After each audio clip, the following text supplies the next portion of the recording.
What's going on there, YouTube? Welcome back to another comic book video. Alright, so today we're going to sit down and do a full story video. A full story video is when I sit down and take a bunch of my old videos that I did in the past that tell one overarching story and combine them together into one big video. Today's full story video is going to be about, well, X-Men Onslaught. Now, this was a massive event in the late 1990s for Marvel Comics. It was the whole idea that you had Marvel trying to do some things differently when it came to their comic book line. And the reason why, because some of their books were no longer selling. Iron Man, the Avengers, Fantastic Four. And so what they did was you had them use this event as a way to push those characters into a different reality. Now, technically, you could say that this event also made things a whole lot worse for the X-Men as well, because this was a mutant attack in New York City. But it also kind of changed the character of Charles Xavier as well. And so either way, in this video, here's all three different parts of X-Men Onslaught. The prologue, the phase 1, phase 2, oh wait, there's 4 parts, and also the epilogue as well. But either way, here is the complete X-Men Onslaught crossover. I do hope you enjoy.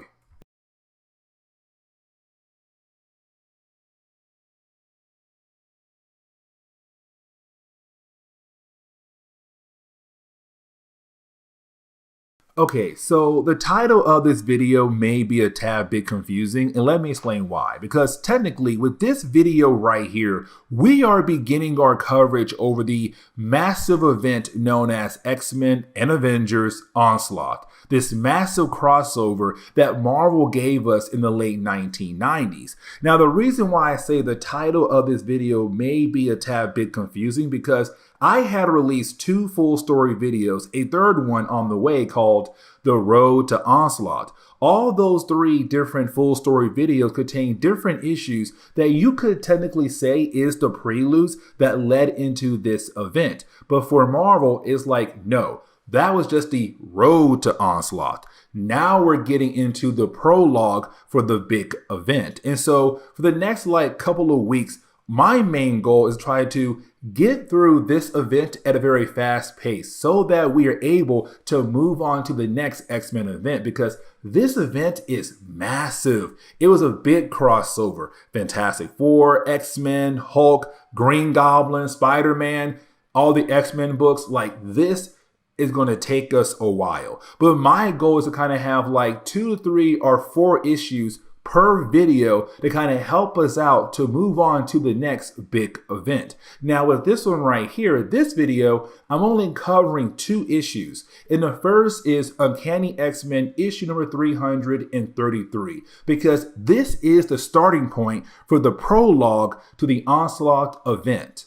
And so with that being said, we do pick up with Senator Kelly. Now, here's the thing about Kelly, because this dude has been trying his best to find different ways to handle what he calls the mutant problem, different types of projects. Now, the reason why he has been trying to handle the mutant race is because, let's not forget, there was an assassination attempt on his life a long time ago. But on top of that, he lost his wife as well. So for Kelly here, he's kind of like, listen, I gotta find a way to handle the mutant problem. But right now, we are seeing Kelly freaking out about something, but then we see him meeting up with somebody else, and that would be Cyclops. Now, technically, this part right here will lead into an X-Force comic we're going to cover in a different video. But now we're seeing these 2 guys meet up for a special reason, because apparently Kelly had called Scott Summers over.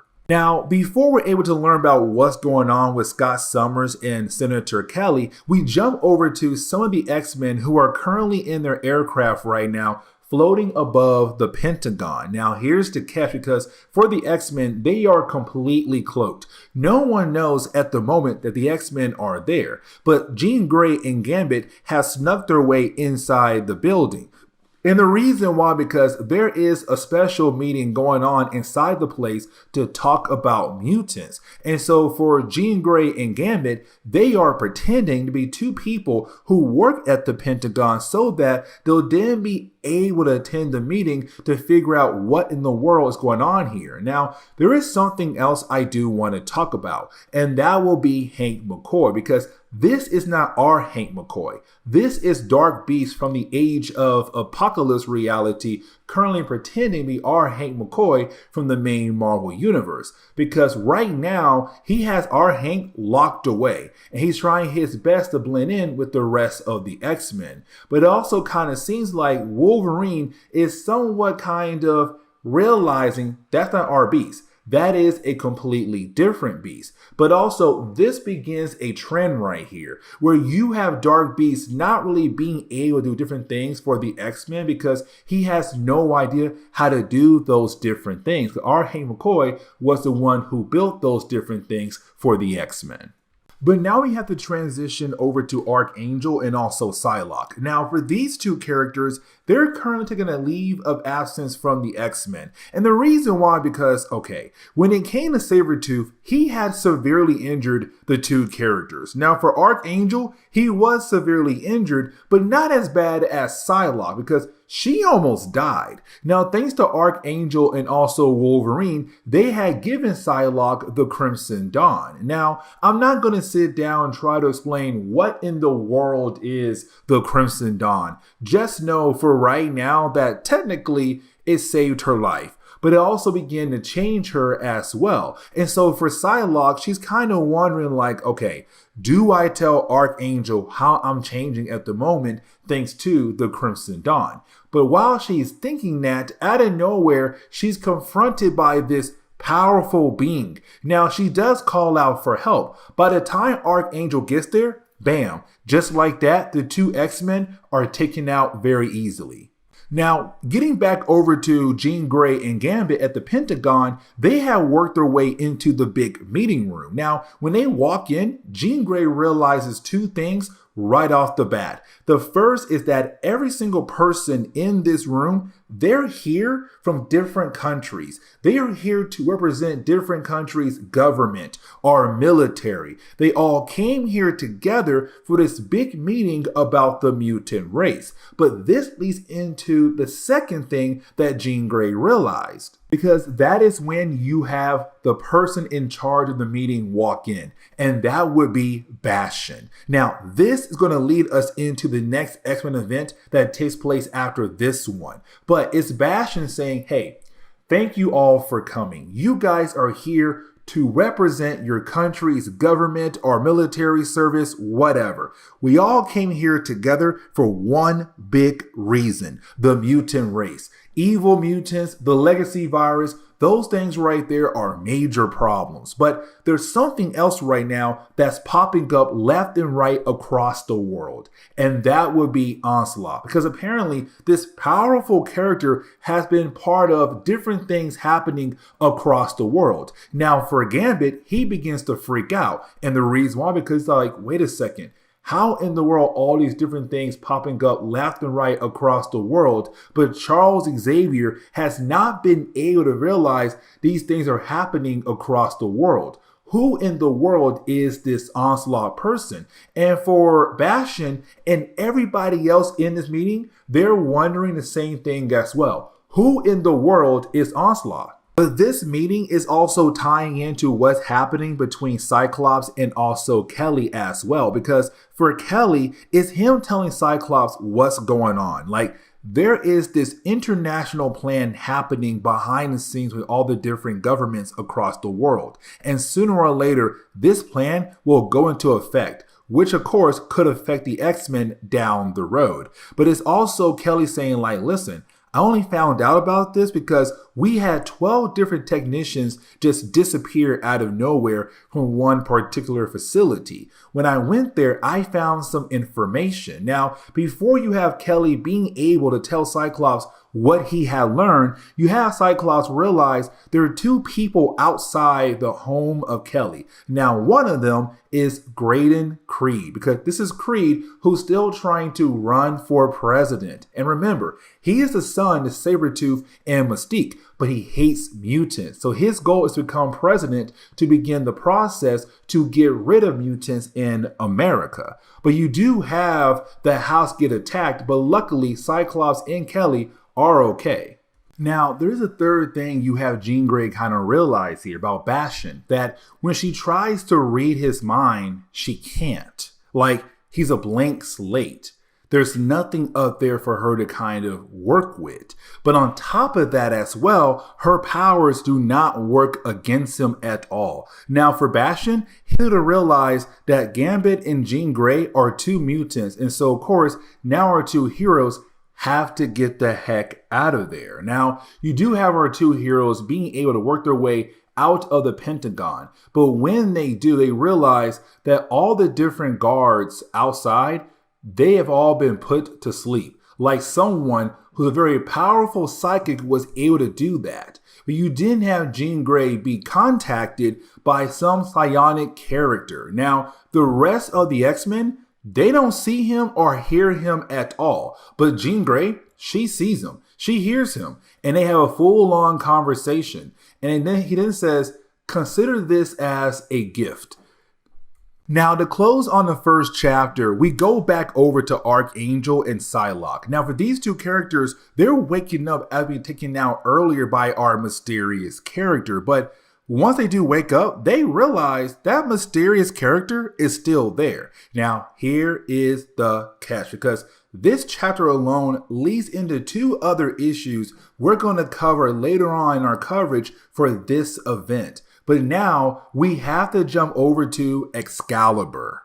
Now, here's the thing about Excalibur issue number 99. You see, it's literally picking up where our last Excalibur video had left off at. Let me explain. You see, when it came to Excalibur, they had just learned that the government agency, better known as Black Air, is technically working for the Hellfire Club. Now, this is a different version of the Hellfire Club, not the American branch, but the London branch. Now, for Shinobi Shaw, the leader of the American branch, he kind of realized there was something going on with the London branch. And so he had asked Captain Britain to go over there and work his way into the inner circle, which he was able to do. But here is the thing.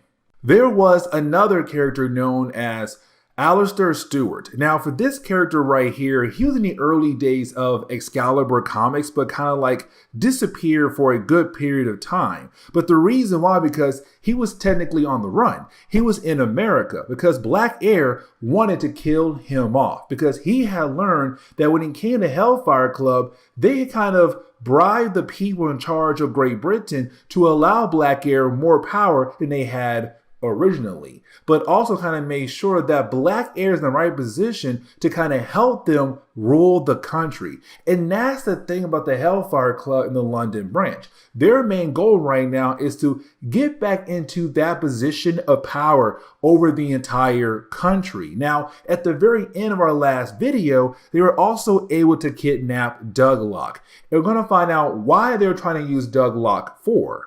Now, before we dive into the main storyline, kind of want to sit down and re-explain who the heck is Black Air, because Black Air does play a major role in this storyline. Now, for Black Air, like I said earlier, they were a government organization, but they were kind of used as a way to replace the WHO organization. You see, WHO stand for Weird Happening Organization. They would go around the world to investigate weird things happening across the world, especially in their own country, Great Britain or the UK. Either way, when it came to Black Air, out of nowhere, they were allowed to replace the WHO organization. Now, technically, the main reason why they were able to, because the Hellfire Club helped them out. But on top of that, when it came to Alistair, he was not really around to help guide the WHO organization, which of course allowed Black Air to kind of nowhere and just replace them. Now, this kind of leads us into the opening pages of today's storyline where we do pick up with Pete Wisdom. Now, for Pete Wisdom,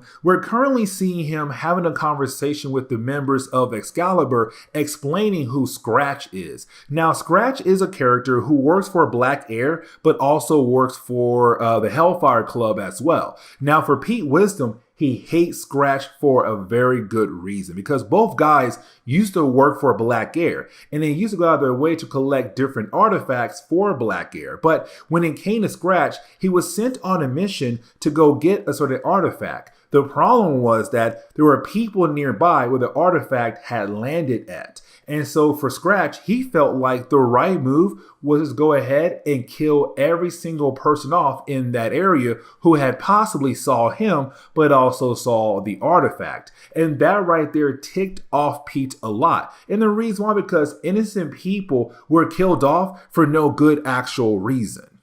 Now, this kind of leads us into the point where you have all the different members of Excalibur just looking over all the different files that they had collected from the basis of Black Air. Now, with these different files they collected, they're getting confirmation of everything they had heard from Alistair Stewart. And so with this information, now they have a way to kind of show the world what's going on with the UK government, what's going on with Black Air, what's going on with the Hellfire Club. Now, for Pete Wisdom, he knows how to get the information out there so that when it comes to Excalibur attacking Black Air base to get Douglock back, they won't look like terrorists. They'll look like heroes, but also bring down this corrupt government and also the Hellfire Club. Now, we also get reminded that, yes, Captain Britain is still with the Hellfire Club. Now, remember, the only reason why he was technically able to join the inner circle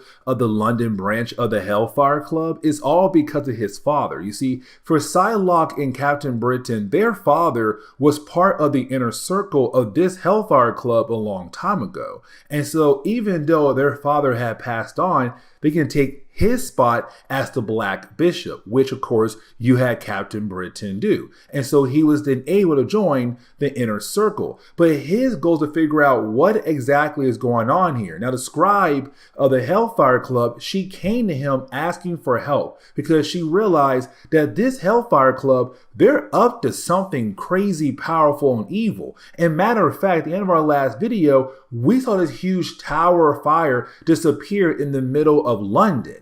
And so we kind of find out that right there is a brand new Hellfire Club's special weapon they're going to use on the country, but then the rest of the world as well. Now, for Captain Britain, kind of wondering like, okay, what do I need to do here? Do I need to go ahead and be a hero right now and stop them, or continue undercover to learn more about what they're exactly doing? Now, we do have to transition over to the Red King and the Black King. And here's the reason why, because you have these two guys kind of arguing with one another. And the reason why, because the Red King had just tested out their brand new weapon without permission from the Black King. Now, the Red King says like, dude, I tried my best to find you or the Black Queen, but unfortunately, I couldn't find you guys anywhere. Now, the Black Queen, she does play a major role in the storyline, kind of leading into the big, huge event for X-Men Onslaught. But when it comes to the Black King, he's still upset about the idea of the Red King testing out their brand new weapon. Now, what is their brand new weapon? Well, you guys remember the Hellfire Tower we saw earlier with Captain Britain? That's their brand new weapon. They now have the ability to shoot out towers of hellfire across the country and most likely the rest of the world down the road. Now, for the Red King, he still has one last surprise for us,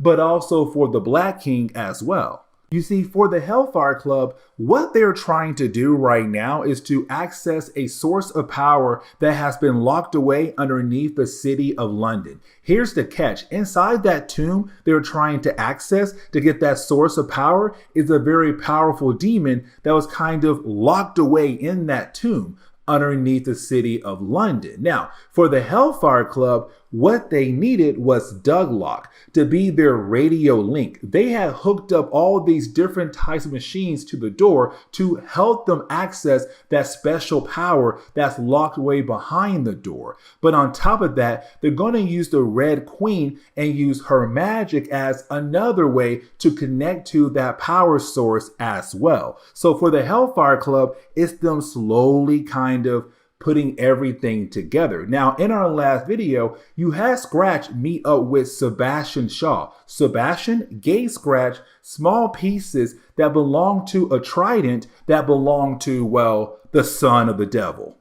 And so the last few pages is just really us seeing everything coming together for the 100th issue. You have Brian Braddock realize, okay, you know what? It's time for me to once again be Captain Britain, to find Mountjoy, but to also bring down the Hellfire Club as well. Now, Mountjoy is somebody who's most likely pretending to be one of the members of the Hellfire Club, and Mountjoy is this crazy killer from Bishop's future. Now, for Brian, he believes the possibility the Red King is Mountjoy, because Mountjoy has the ability to merge with other people and use their bodies however he wants to. And so for Excalibur, they're also getting ready. You know, you have them slowly walking over to their jet. This again, leading into the 100 issue for Excalibur. You know, they're like, hey, we got to go out there and save Douglock. He needs our help in this exact moment. Now, we do pick up with Emma Steed. Now, when it comes to Emma Steed, we see her being confronted by Onslaught. So this is why I kind of saved this issue to be tying in with the rest of the X-Men books leading into the big crossover, because it's her basically being confronted by him. And he says, Miss Steed, soon now there shall be a gathering. Are you ready? And she says no, but that doesn't matter, does it? And so this kind of leads us over to, well, the Red Queen of the Hellfire Club. Now, the Red Queen of the Hellfire Club, she is actually Margali Zardos, the adoptive mother to Nightcrawler. Now, here's the thing, because she's part of the Winding Way. The Winding Way is a very interesting thing in Marvel Comics.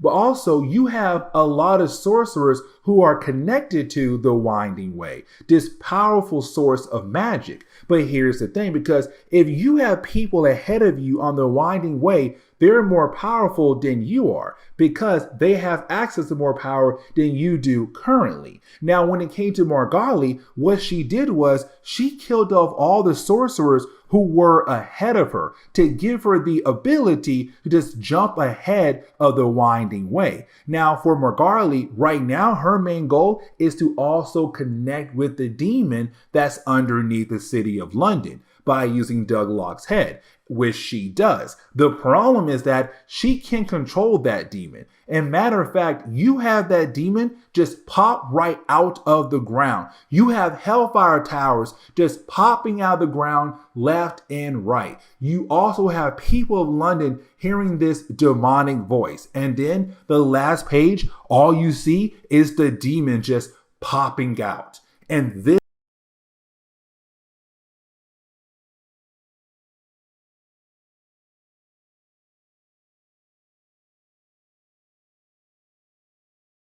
Okay, so like I technically goofed when it came to our coverage over X-Force. Like I did one video of X-Force and then skipped like 3 issues and we went straight into the Onslaught crossover. And here's the thing, because issue number 54 is really important for the last video of X-Force we did before covering Onslaught. And then the 2 issues after that one is technically part of the prologue that leads into the Onslaught event. So I don't know why I just completely forgotten about these 3 issues. So the first chapter of this video is going to be more of us just wrapping up a previous storyline, and the next 2 chapters are really more about the whole idea of Onslaught coming, but also setting things up for X-Force down the road. And to kind of get you guys caught up when it comes to the whole idea of what happened in the last video before this storyline right here is that you had Sunspot and also Caliban head over to the home of Gideon. Now, when they arrived, they saw that somebody had killed off Gideon, basically absorbing his life energy. You didn't have other members of the Externals appear. Now, remember, the Externals are a group of mutants that have the ability of immortality. And so when it came to Sunspot, he was very surprised to find out that Gideon was officially dead. Now, we had learned at the very end of that video that basically it was Selen. Now, this chapter right here, it kind of goes back and forth between the present and the past. And because right now, we're picking up a Sunspot being interrogated by, well, some cops because they want answers. They want to know what exactly went down when it came to like X-Force fighting against the Externals. So you have Sunspot explaining like, hey, listen, X-Force is basically innocent. Like, we didn't kill Gideon. We didn't kill anybody else. The only person who should be labeled as a murderer should be Selen. And matter of fact, we jump back in the past and we see that it was her. She did kill off Gideon, but she also killed off some other members of the Externals as well. And so you had X-Force trying their best to officially stop her. Now, back in the present day, we also see that Charlotte Jones is there. Now, Charlotte Jones is one of those small-time characters in X-Men comics, but she had dated Archangel for a short period of time. And so once again, it's her unfortunately being roped into more mutant stuff, more X-Force, X-Men stuff. But it's kind of like, does she and her officers believe the whole story that it was Selen, not X-Force, who had killed off Gideon? And so with each member of X-Force being interrogated, we're kind of learning more about like what exactly happened when it came to that battle. So for example, when it comes to, oh my God, I forgot her name there, Siren. When it comes to Siren, she's the next one to be interrogated. Now for Siren, it's her saying like, listen, after you had Selen kill off another member of the Externals, you had Siren go look for Warpath. Now, when it came to Warpath, unfortunately, he was taken away by somebody else, not Selen. And so right now for Siren, she's kind of worried about him. Now, technically, this is her beginning to express the whole idea that she does have feelings for him and wants to be with him. And things get crazier and crazier because, okay, we do then pick up with Shatterstar. Now, when it comes to Shatterstar, it's him right now just kind of like the next person to be interrogated. But then he's confronted by police officers who say, hey, listen, we have this file on you. Like, we know some things about you. Like, for example, your real name is Benjamin. Now, this is really important because it's really more Shatterstar kind of figuring out that there could be a possibility of him having a past life here on Earth. Now, can I say I love Domino in this storyline? They're just trying their best to get anything out of her. And she's just like, no, I'm not going to say anything. Like, waste your time. You got nothing on me. Like, literally no information about me as well. Like, it's her just sitting there and they're like, okay, you know what? Get her out of here now. Bring in the next one. Now, we kind of use Boom Boom as a way to explain what went down when it came to Selen after she already killed off at least 2 people of the Externals. And so we do get a flashback again, whereas us now seeing that it was up to Cruel, one of the other members of the Externals, to take on Selen, which he tried to do, but unfortunately, Homeboy failed, like big time. But either way, while you had Selen trying to absorb his life energy, that was when 911 arrived. Of course, their big guns, the big backup. And I am talking about, now I was kind of hyped for this moment, but it was very short lived. But you do have Cable come down, try to use his powers on Selen, and then try to combine his powers with the rest of X-Force to hopefully bring her down. Now, unfortunately, that did not work at all. But here's the thing, because right after you have Selen being able to knock out all the members of X-Force, this one particular issue is important right here, because you have Selen talk to Meltdown about Sam Guthrie, better known as Cannonball. You see, in the early days of X-Force comics, as we were learning more about the externals, we were kind of left to believe that Cannonball could possibly be an external as well. Selen saying like, do y'all truly believe that boy is an external? Matter of fact, as your mentor, meaning that there is a possibility that Cable figured out that Cannonball was not of course, external, but has not told the rest of the team that. Now, right after she leaves, Blacksmith appears, an old friend of Cable, take Cable away and leaving X-Force on their own, and of course, the cops take them away. And so that kind of leads us back over to the present day, where we do see that for Detective Jones, she was able to help out X-Force to help clear their name. And so with them now being clear and being able to go home, now she's also able to go home. The problem is that while she's trying to go home, that is when she's then confronted by somebody in the shadows who's very upset about the fact that she had those mutants locked up, but unfortunately they were able to leave.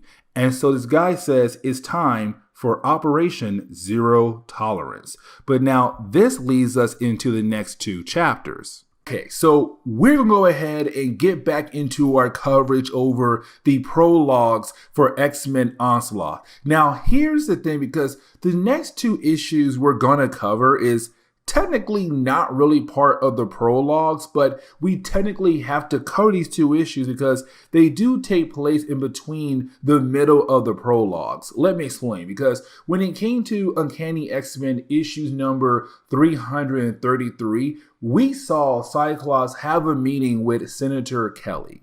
And that was Senator Kelly trying to have a conversation with Cyclops about what's happening with the government, but also other governments across the world when it comes to targeting the mutant race. The problem was that while you have the two characters trying to have that conversation, well, unfortunately, you had basically Cyclops and Kelly get attacked by somebody. Now, technically, we already know who it was. That was Graydon Creed, the son of Sabretooth and also Mystique, who's currently running for president, but he wanted to make sure that Kelly did not tell Cyclops anything they have planned for the mutant race down the road. Now, that storyline kind of ended at that note right there with Cyclops and Senator Kelly getting attacked by Graydon Creed. And the book kind of ended on that note right there. So you were told like, hey, if you want to know more about what happened to Cyclops, go read X-Force comics. Basically, you'll find out there. For Uncanny X-Men and X-Men, those two books, they will continue on to get you ready for the big X-Men crossover event, better known as Avengers X-Men Onslaught. And so for X-Force, they had to go on a mission to go get Cyclops. And the reason why? He was arrested. And matter of fact, he's being held by S.H.I.E.L.D. and S.H.I.E.L.D.'s helicarrier. And so this is X-Force just trying their best to break into the place to hopefully save Cyclops. Now, around this time in Marvel Comics, when it came to S.H.I.E.L.D., it was currently being led by a character known as Dum-Dum Dugan. Now, for Dum-Dum, he's kind of upset right now because, like, hey, his helicarrier is being attacked. Now, technically, he does not know who's doing the attack, but kind of gets the idea of why they're being attacked, because they're currently holding on to Cyclops. Now, because X-Force are technically mutants, and so is their prisoner, Dum-Dum is not in charge of this situation. Somebody else is. And this mysterious person's kind of like, hey, listen, these are mutants, so is our prisoner. So technically, this whole entire situation is under my control. So step to the side real quick and let me handle this. Now, this issue could have been used as a way to just give us straight action for like 21 pages, but technically you had this book kind of being used as a way to give us an update on the different characters in this book. Like, for example, the first team to go inside is Caliban and also Cable. Now, for Caliban, he has the ability to detect other mutants. And so for Caliban, that power right now is being used to hopefully find Cyclops. Now for Cable, he kind of realized that Caliban seems a tad bit off. Now for Cable, he believes the reason why Caliban's a tad bit off is because, well, Caliban got severely injured in an earlier storyline. But it's Caliban saying, no, right now I'm using my powers on you, and I can tell there's something wrong with you. And so if you saw our last Cable video, which technically was a prologue leading into this event, you would know that, hey, the techno-organic virus is rapidly changing in the body of Cable. Now, the next team is Domino and also Siren. Now, here's the thing, because for Siren, she's kind of wondering why the rest of the team is not concerned about finding Warpath. Because when it came to X-Force fighting against Selen and some members of the Externals, Warpath disappeared. Now, we already know that he's currently with some other girl. But for X-Force, they have no idea. They believe that he is missing. But for Domino, she's kind of like, listen, Warpath had the biggest crush on you, Siren, for the longest time. He wanted to be with you, but you ignored him. And so now with him gone, is you finally realizing that you truly do care for him and you want to be with him. Now, the third team we have to follow will be Meltdown and also Shatterstar. Now, this kind of section right here is really more focusing on Meltdown, and let me explain. You see, for Meltdown, better known as Boom Boom, recently she kind of felt like she was betrayed by Sabretooth, and let me explain. You see, for Charles Xavier, he believed that he could fix the mind of Sabretooth, turning him into a better person, a good person. The problem was that, of course, Sabretooth cannot be fixed like that. Now, there was a point where you had Wolverine stab the mind of Sabretooth, and when he did that, it caused some brain damage. Here's the catch though. You see, for a good while there, you had some folks believe like maybe, just maybe, his mind will heal up and he might turn to a good person, or most likely back to his old ways. For Boom Boom, she kind of felt like, no, he deserves a second chance. There is a possibility that he could turn into a good person. And so for a good while there, he was kind of acting like a house pet. But then over time, his brain healed up. But he continued to act like he was a house pet, pretending that he still has some brain damage. And so, of course, it came to her finding out that he basically tricked her and everyone else. Now, he did escape, but the last thing she heard was that he died. Well, this is her finding out that's not the case. That in reality, Homeboy is still alive, and technically, by this point, he's part of X Factor now. And so she does get very upset.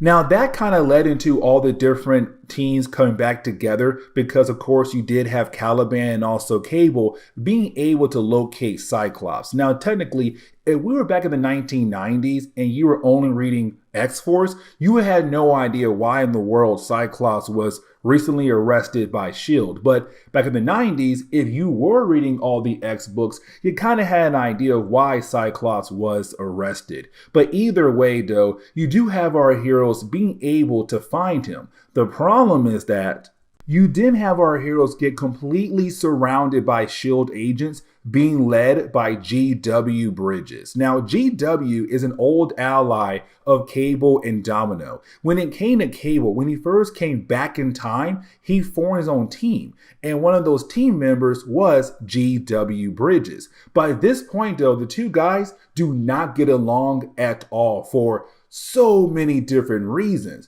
And so for a good while in our coverage over the X-Men, for GW, the man has been trying to get a hold of Cable, to capture Cable. And so for him personally, he kind of feels like this is his chance to finally get a hold of Cable and the rest of X-Force. Now, guys, listen, it's Cable. You do have the guy being able to get him, X-Force, and Cyclops the heck out of there. Now, the very last page for issue number 55 is really more of us kind of getting that update about what happened to Warpath. Because for Warpath, when it came to the end of that battle between X-Force and also Externals, including Selen as well, he disappeared.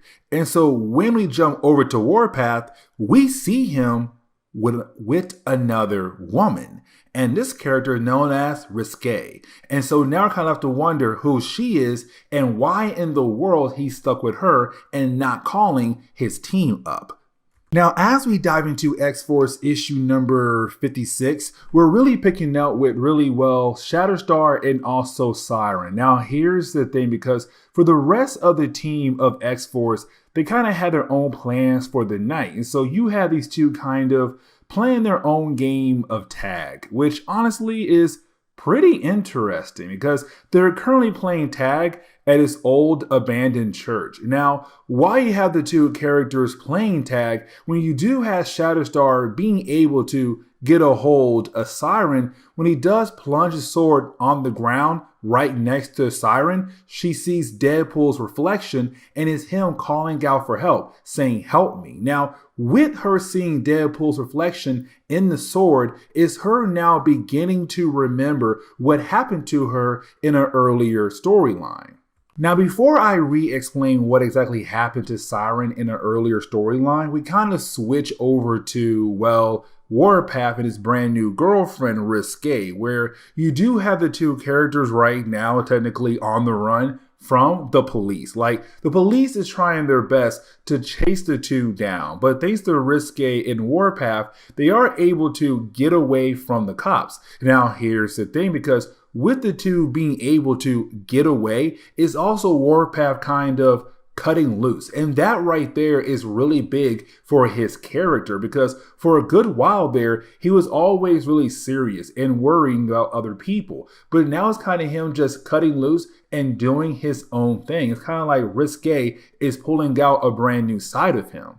Now, as we switch back over to Shatterstar and also Siren, you have the two characters heading over to the Wiseman Institute. Now, there was a storyline that we had covered a good while ago where when it came to Siren, she was sent on a mission by Cable and also Charles Xavier to check in on Dr. Wiseman, somebody who works very close to Charles Xavier. The problem was that when it came to Siren, when she had arrived there, unfortunately, she was taken in as somebody who was mentally ill, but in reality she was okay. We kind of find out that there was some boy there who had the ability to control other people's minds, to play mind games with people's mind. And so for Deadpool, he also went in there to save Siren, but unfortunately he also got captured as well. Now Siren was let go, but now it's her remembering what happened when it came to her being at this place. Now for Shatterstar, he also had these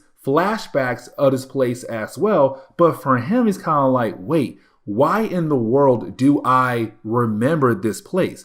I was never here before. This is weird. Now for Siren, she also can't call Charles Xavier nor Cable because those two guys sent her on that mission, and she kind of like, listen, I want to make sure everything is okay before we call in the rest of the team, including the X-Men. Now, you do have the two try to go in together, but you didn't have Shatterstar go his own way because he wants to know why in the world he remembers this place. The problem is that as he's walking around, he is then confronted by this young boy, Dr. Wiseman, and also Deadpool. Now, for a brief moment, we also see Siren just walking through the place because her goal is to find Deadpool. Her and Deadpool have built that bond over time with one another. She feels really bad that she kind of, not technically, but she did, leave him behind in this crazy place. The problem is that you have Deadpool just keep calling out to her, but from different doors. And so it's her right now having her mind be played with by, of course, this small little boy once again. Now, we kind of had to switch back over to Risque and Warpath, and when we do, it's the two characters right now just, making out, having some good time with one another. But then they hear somebody calling out for help. Now, this is a young boy being attacked by some members of the Friends of Humanity. Now, remember, the FOH group, they go after mutants, and they believe this young boy must be a mutant. And the reason why? Because the way his face looked. Now, in reality, his face is just severely injured by an earlier incident in his life. That's really it. But the problem is these three guys are just complete jerks. Now, you do have Warpath and Risque help out to protect the boy. The problem is that for Risque, she kind of wants to do more damage to these guys, but for Warpath, it's kind of like, listen, we don't go that far. We stop them, let them go, and let's go ahead and move on with our lives. Now, this kind of again shows that for Risque, she's not afraid to kind of go beyond certain limits. But for Warpath, he's still trying to hold back. He's not really allowing himself to cut loose like she did just right then and there. Now, this kind of leads us into a quick ending for this storyline because you do have Siren right now still kind of getting her mind played with by, of course, that young boy. But luckily for Siren, she was able to find Deadpool. Now, apparently for Deadpool, unfortunately, the dude had been tortured for a very long time by this one particular character, that young boy. And so for Siren, she feels truly bad about leaving him behind. Now here's the thing, because you do have Dr. Wiseman and also the boy appear right behind Siren. Now this is where we kind of find out the boy is not really in control at all. Matter of fact, it's somebody else. Somebody else known as Game Master. Now remember, Game Master was the leader of the Upstart organization. The whole idea of Upstart was kind of like using mutants to go after other mutants to play some kind of sick game. If you kill off somebody who is a mutant, you get a point. More powerful they are, the more points you will receive. Now here's the thing, because for Game Master, he is an omnipath. He is really powerful when it comes to his psychic abilities. Now, you do have Siren kind of being able to show him that she's no longer scared of him, that she's no longer going to allow him to play mind games on her and also Deadpool. But he does leave and go somewhere else, and leaving us wondering like, okay, what in the world is he going to do next when it comes to our heroes? But the very last page of the storyline is really us now seeing Siren being able to find Shatterstar. And she's kind of wondering like, hey, you left me behind. Where in the world did you go to? But when she finds the dude, he's crying. And it's kind of like, wait a second. Why in the world are you crying for? It's him telling her that he had a big secret revealed to him, thanks to Game Master. And we're kind of left to wonder, what in the world did he technically show him?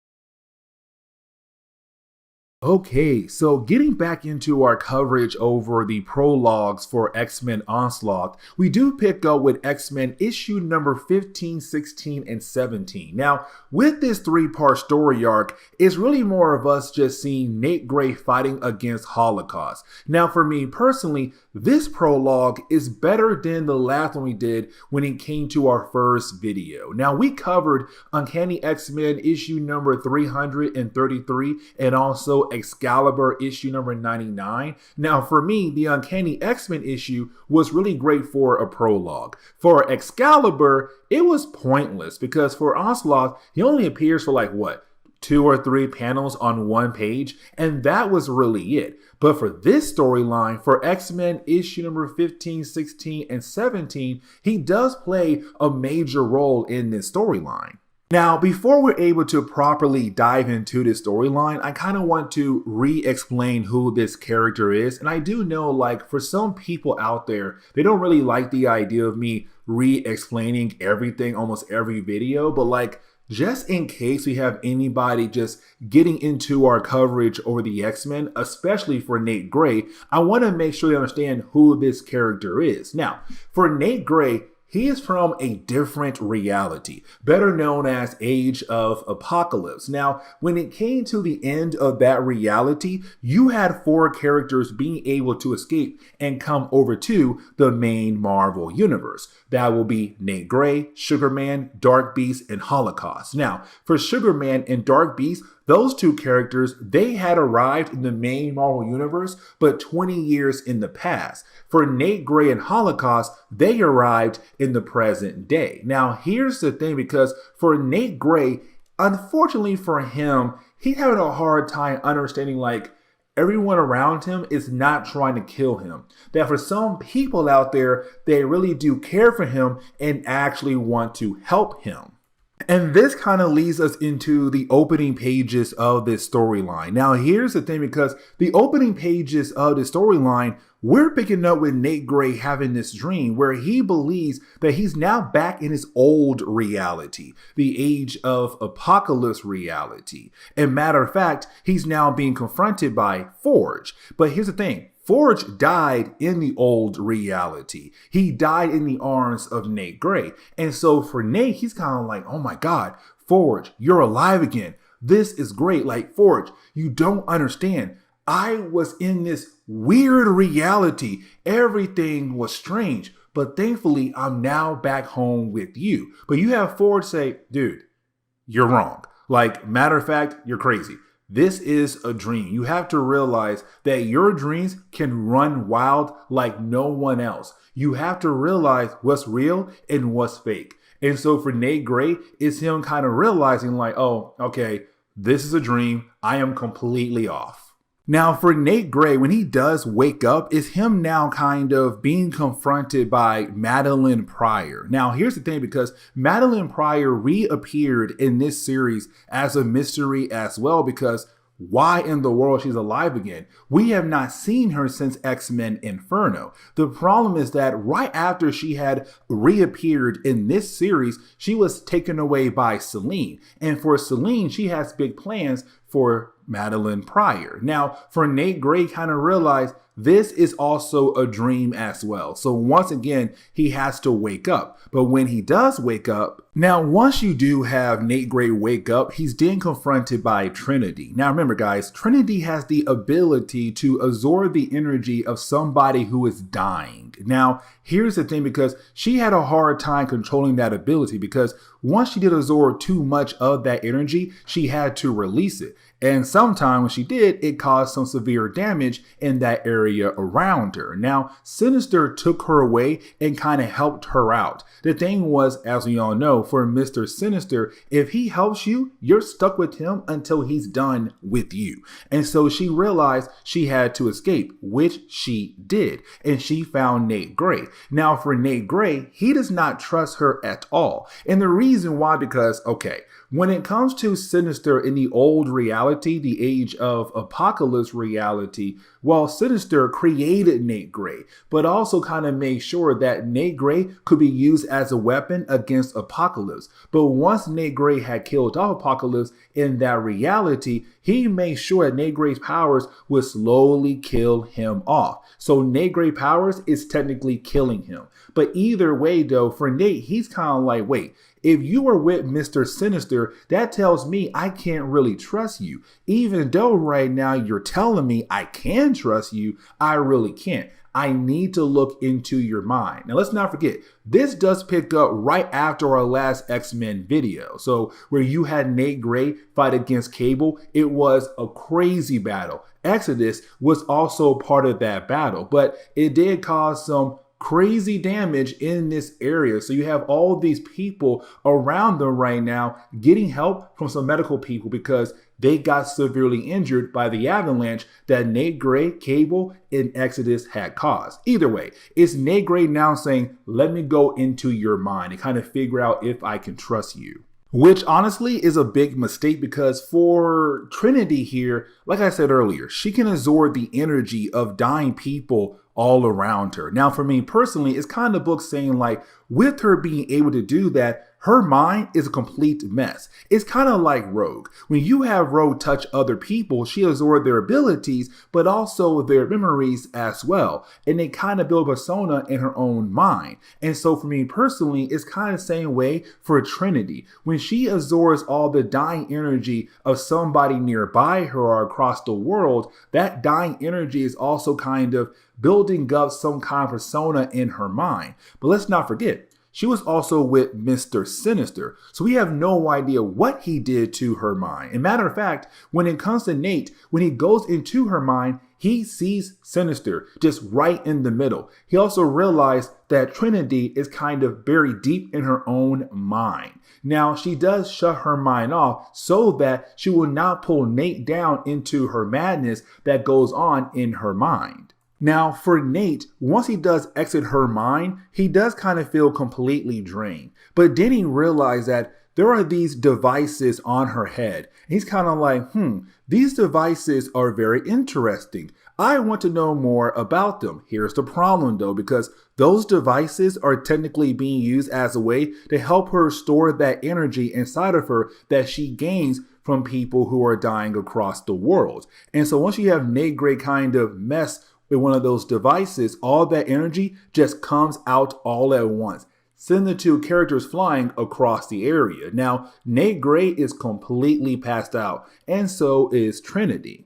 Now, we do transition over to Madeline Pryor. Now, for Madeline, she's currently staying with Selen. Now, Selen's not there currently at her house, but for Madeline, it's just her and the maid Ella. Now, for Madeline, she does not remember anything from her past. So, for example, the X-Men, her son Nathan, Scott Summers, or even Jean Grey, who she's a clone of, she does not remember anything at all. Now, the last time we saw Madeline, she had cut her hand. And so when the maid comes by Ella to kind of give her new bandages, she realized that her hand is completely healed up, perfectly healed. It's kind of like, wait a second, how is that even possible? Now, because of that moment right there, you have Madeline freak out and send Ella away. And the reason why, because for Madeline, she's kind of wondering like, okay, how in the world can I speak French? How in the world am I here right now? Where do I come from? Like, what is my actual origin story? It really does bother her a lot. But now we had to switch back over to Trinity and also Nate Gray. Now here's the thing, because for Trinity, she wants to leave Nate Gray behind. To her, she's kind of like, okay, you know what? This guy does not even trust me at all. But at the same time, she kind of realized, you know what? I need him and he needs me. Because for her, she needs that protection. If Sinister finds her, what can she do? But on top of that, he needs her because he's new to this reality. This man is fragile in the mind. He needs someone like her in his corner. But at the same time, he touched her. He was able to go into her mind and not be pulled into her madness. And so she stays with him until he wakes back up again. But now we can go ahead and switch over to, well, Holocaust. Now for Holocaust, he's just like Nate Gray. He's from the old reality, the age of apocalypse reality that's no longer around, supposedly. But anyways, for Holocaust, he is the bad guy, but also he is the son of Apocalypse from that reality. Now for Holocaust, in the last few storylines, this man has been working with Sebastian Shaw and also Lady Tessa. Here's the thing though, guys. You see, for Sebastian Shaw and Tessa, behind them is this shadow-like figure who just takes out Sebastian just like that. Now for Tessa, she's a psychic and she believes that she can take on this unknown enemy. Yeah, she is completely wrong. She gets completely wrecked in a matter of seconds. Now, after that, we kind of find out this mysterious person is no other than Onslaught. And it's Onslaught saying, hey, Holocaust, I know who you are. I also know that you and I had the same interest in the same person. How about this? If you are able to use my gift, I want to use that gift to go after Nate Gray, capture him, and bring him over to me. And for Holocaust, he's kind of like, deal. I want Nate Gray. I need to get revenge against him. Now we are able to switch over to Nate and also to Trinity. Now a week has passed by. These two characters, they're now in Greece. Now for Nate, this is great because the only things he heard about Europe was Europe in his reality, where it was the last piece of land of hope for the human race. And that was really it. It was dark times across the entire world. But in this reality, Europe is amazing. It's relaxing. He's having a good time. Now, for Trinity, she also kind of helped Nate Gray understand that with her ability, she knows that he is dying. Because again, with his powers, it's slowly killing him off. But she also realized if he's able to only use small amounts of his ability, he should be able to then live a long, peaceful life. That's the thing. He has to learn to only use small amounts of his powers. Now, while you have her go back in the water, kind of have a good old time, he stays on the beach, just trying to get a, well, I guess suntan. The problem is, though, he has no idea that Holocaust is sneaking up behind him. You see, for Onslaught, he gave Holocaust a gift, the ability to block Nate Gray powers. Nate is not able to pick up on Holocaust walking up behind him. It's going to be a surprise attack. Now, the opening pages for issue number 16 is really more kind of reminding us how these two characters were able to come into this reality. The whole idea of the M'Kraan crystal, M'Kraan crystal did bring these two and also Dark Beast and Sugar Man into this reality. So it's kind of a small, quick reminder, but then we're able to kind of move on to the next part, which is the battle between Nate Gray and Holocaust. Now, for Nate Gray, he's kind of surprised here, not because Holocaust was able to sneak up on him, it's because he had no idea that Holocaust was in this reality at all. It's a huge surprise for Nate. He's kind of like, wait a second. I thought I was the only person for our reality that made it over to this reality. So you did too? Now for Holocaust, he looks at Nate Gray as a traitor because in their reality, Apocalypse ruled North America, where you had a few people like Nate Gray trying their best to help out the human race, not really helping out the mutant race. And so for Holocaust, he looks at Nate Gray as a traitor. Either way, those two characters begin to fight against each other. Now for Trinity, at first, she has no idea what's happening. Matter of fact, she's in the water right now just minding her business. But she then begins to feel all that energy, the energy of people getting hurt or dying surrounding her. That kind of tells her something is happening nearby her. And of course, it's Holocaust versus Nate Gray. Now for Nate Gray, he is struggling right now because there are innocent people around him. He's trying his best to use his powers to protect him, but to also protect the innocent people around him as well. Now for Nate, he wants answers. He's kind of like, who in the world sent you after me? Now for Holocaust, he's not really trying to give up that answer to Nate Gray. His main goal right now is to defeat Nate Gray and take him over to Onslaught. But you have all these innocent people who are slowly dying off around Nate and also, of course, Trinity as well. Now we have to switch over to Madeline Pryor. And when we do, for Madeline, it's her kind of walking around the home of Selen. She kind of realized there are all these different doors are locked and she's not really able to go inside these doors. And so she needs answers. Now for Madeline, she does find one door, she breaks it down. When she does, she finds all these dead bodies. And all these dead bodies are people who have their life energy absorbed by Selen. Now, here's the thing, because Selen, in a recent storyline in X-Force comics, she had also absorbed the energy of some members of the Externals, mutants who are supposed to be, immortal. Either way, she's fully charged.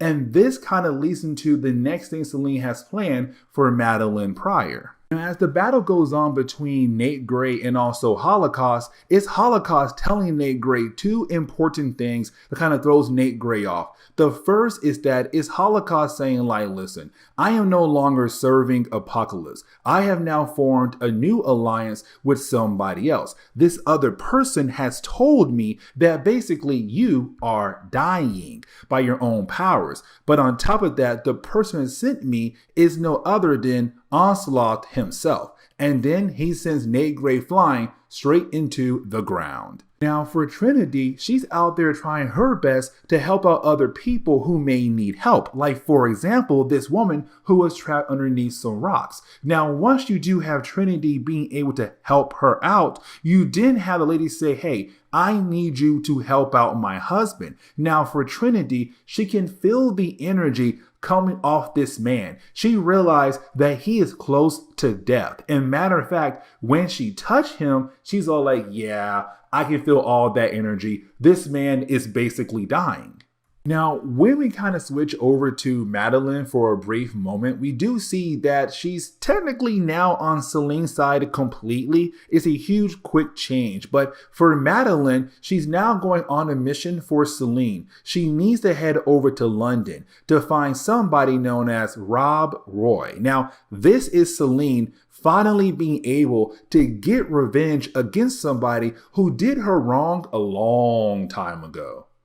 And so to close on this chapter right here, you have Nate Gray and Holocaust continue to battle against one another. Now for Holocaust, he believes that he should win this battle. And the reason why, because the last time these two characters battled, Holocaust could have won. The M'Kraan crystal kind of ended the battle for them. There's no M'Kraan crystal around this time to end the battle, so Holocaust might have a chance. But it's also Nate Gray trying his best to protect innocent people around him. Now for Trinity, she's right now realizing that her powers have slowly evolved. Really, when it comes to her ability, she can absorb the energy of people dying without even touching them. She can feel that energy without even touching them. It's all in her mind. But right now, when she touched that guy, she felt the pain of the man physically. She absorbed the energy physically. It's her powers slowly evolving. So when she goes to grab him again, she basically kills him off. Just like that. But she also absorbed the energy he had left in his body, that dying energy, death energy. Now for Holocaust, he realized he can use her as a way to make Nate Gray surrender. And so you have Holocaust grab her and say, listen, Nate, if you do not surrender right now, I will kill her off. So go ahead and stop and allow me to take you over to Onslaught.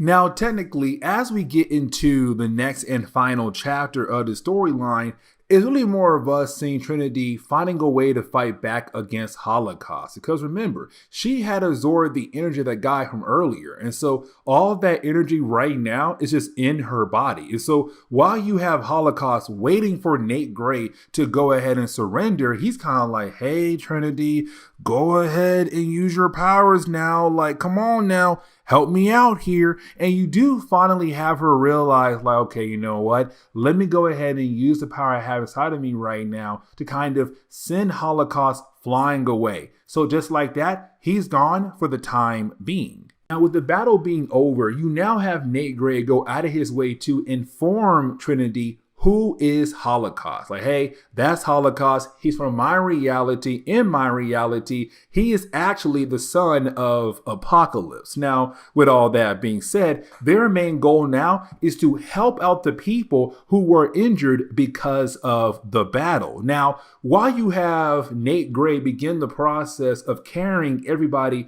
over to a nearby hospital, you have Nate Gray once again experience the idea that humans in this reality, they fear mutants. They hate mutants. Matter of fact, the lady whose husband died because of Trinity begins to blame Nate Gray. She has no idea that technically her husband died because of Trinity. Now, after Nate Gray leaves, you have Trinity stay behind, but then out of nowhere, she's then confronted by Holocaust. But now we have to switch over to Madeline Pryor. Now for Madeline, she went over to London. Now the guy she's looking for is a character known as Fitzroy. Now Fitzroy is a character we met a long time ago when it came to our coverage over the X-Men. Let me explain. You see, for Fitzroy, Trevor Fitzroy, he's from the same future as Bishop. Here's the thing, because when he had arrived in this time point, he joined a group called the Upstart Organization. Now, the Upstart Organization, their main goal was to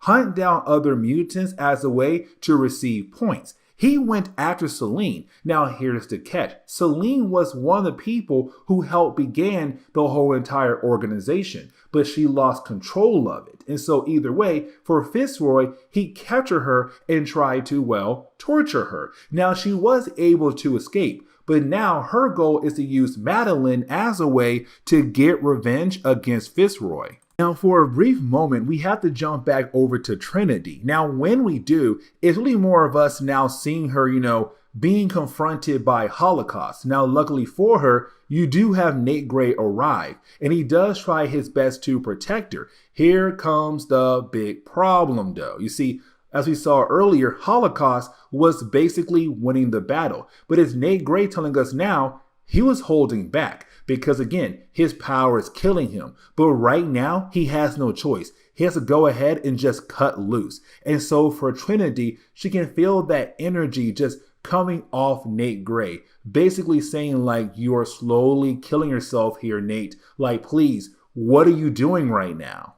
Now, for a brief moment, we do jump back over to Madeline. Here's the reason why, because you do have Madeline be confronted once again by Fitzroy. Here's the problem, though, because when he goes to kiss her, when he does kiss her, we kind of realize there's something off about Madeline. Now, we can technically say like the reason why he's acting this way, he's feeling weird after kissing her, is because she's technically a clone of Jean Grey. But there could be something else going on with her. Now, this is where you technically had the story kind of go back and forth between both battles. So we're seeing at the same time Nate Gray fighting against Holocaust, but also we're seeing Madeline Pryor fight against Fitzroy. By the end of this section, you have both our heroes being able to take out both their enemies. So Holocaust defeated, Fitzroy also defeated. Now, for Madeline, once she was able to go ahead and defeat Fitzroy, you then have Selen appear. Now, for Selen, she does absorb other people's life energy to stay alive. So we're kind of left to believe that she had just killed off Fitzroy here as a way to get revenge, but to also, stay alive as well. And for Nate Gray, he was able to defeat Holocaust, and you have Holocaust leave. Now, for Trinity, she's once again concerned for Nate. She's kind of like, listen, we can't keep doing this all the time. You need help to understand how to fix your powers. Why not go to the X-Men? Now, for Nate Gray, he does not trust the X-Men at all. But she did say, okay, let's go to New York. Because in New York, there are all these different heroes. Matter of fact, maybe, just maybe, the Avengers could possibly help you. And this leads into Avengers issue number 400. With that,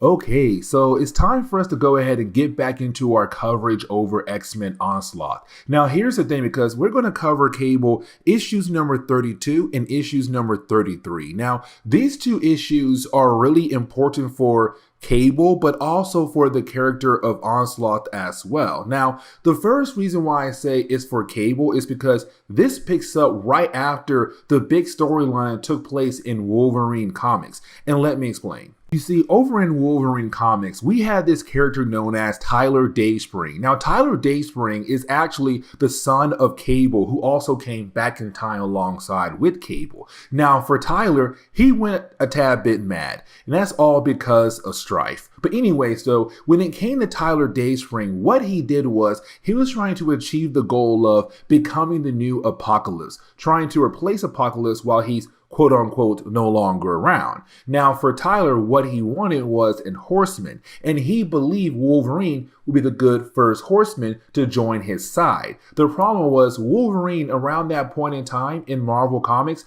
no longer had the adamantium on his bones thanks to Magneto and Fatal Attractions. And so for Tyler, what he wanted to do was rebond adamantium onto the bones of Wolverine. Now, unfortunately, it pushed Wolverine to the point where he became completely savage. And so you had Wolverine say, I had no choice.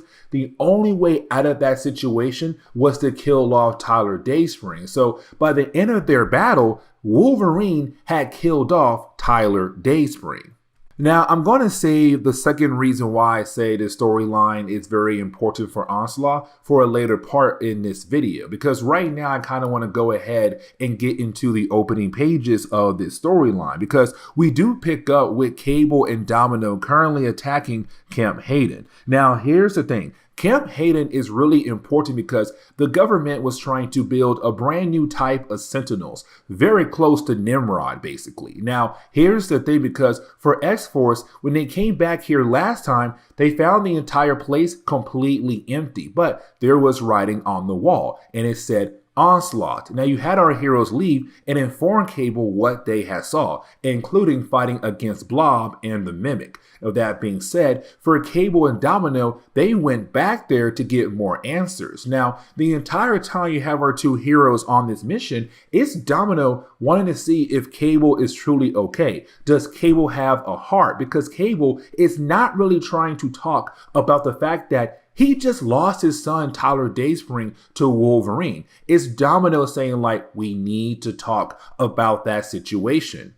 Now, here's the thing, because for our heroes, they don't realize that currently they're being watched by a character known as Post. Now, here's the thing, because Post has appeared a few times in our coverage over the X-Men, but every single time he does pop up, we do learn a few things about him. Like, for example, he is apparently the herald to Onslaught, but on top of that, he has some kind of connection to Cable. But right now you have Post observing Domino and Cable as they work their way through this base, trying to see where Cable is technically at this point in time in Marvel's timeline. Now, I kind of want to go back over to Cable and Domino. Here's the reason why, because for these two characters, Domino also want to talk about the idea that what Tyler did to the character known as Grizzly. Now, Grizzly is a mutant, or was a mutant because he was dead at this point. But for Grizzly, he was part of Cable's old team when he first arrived back at this point in time.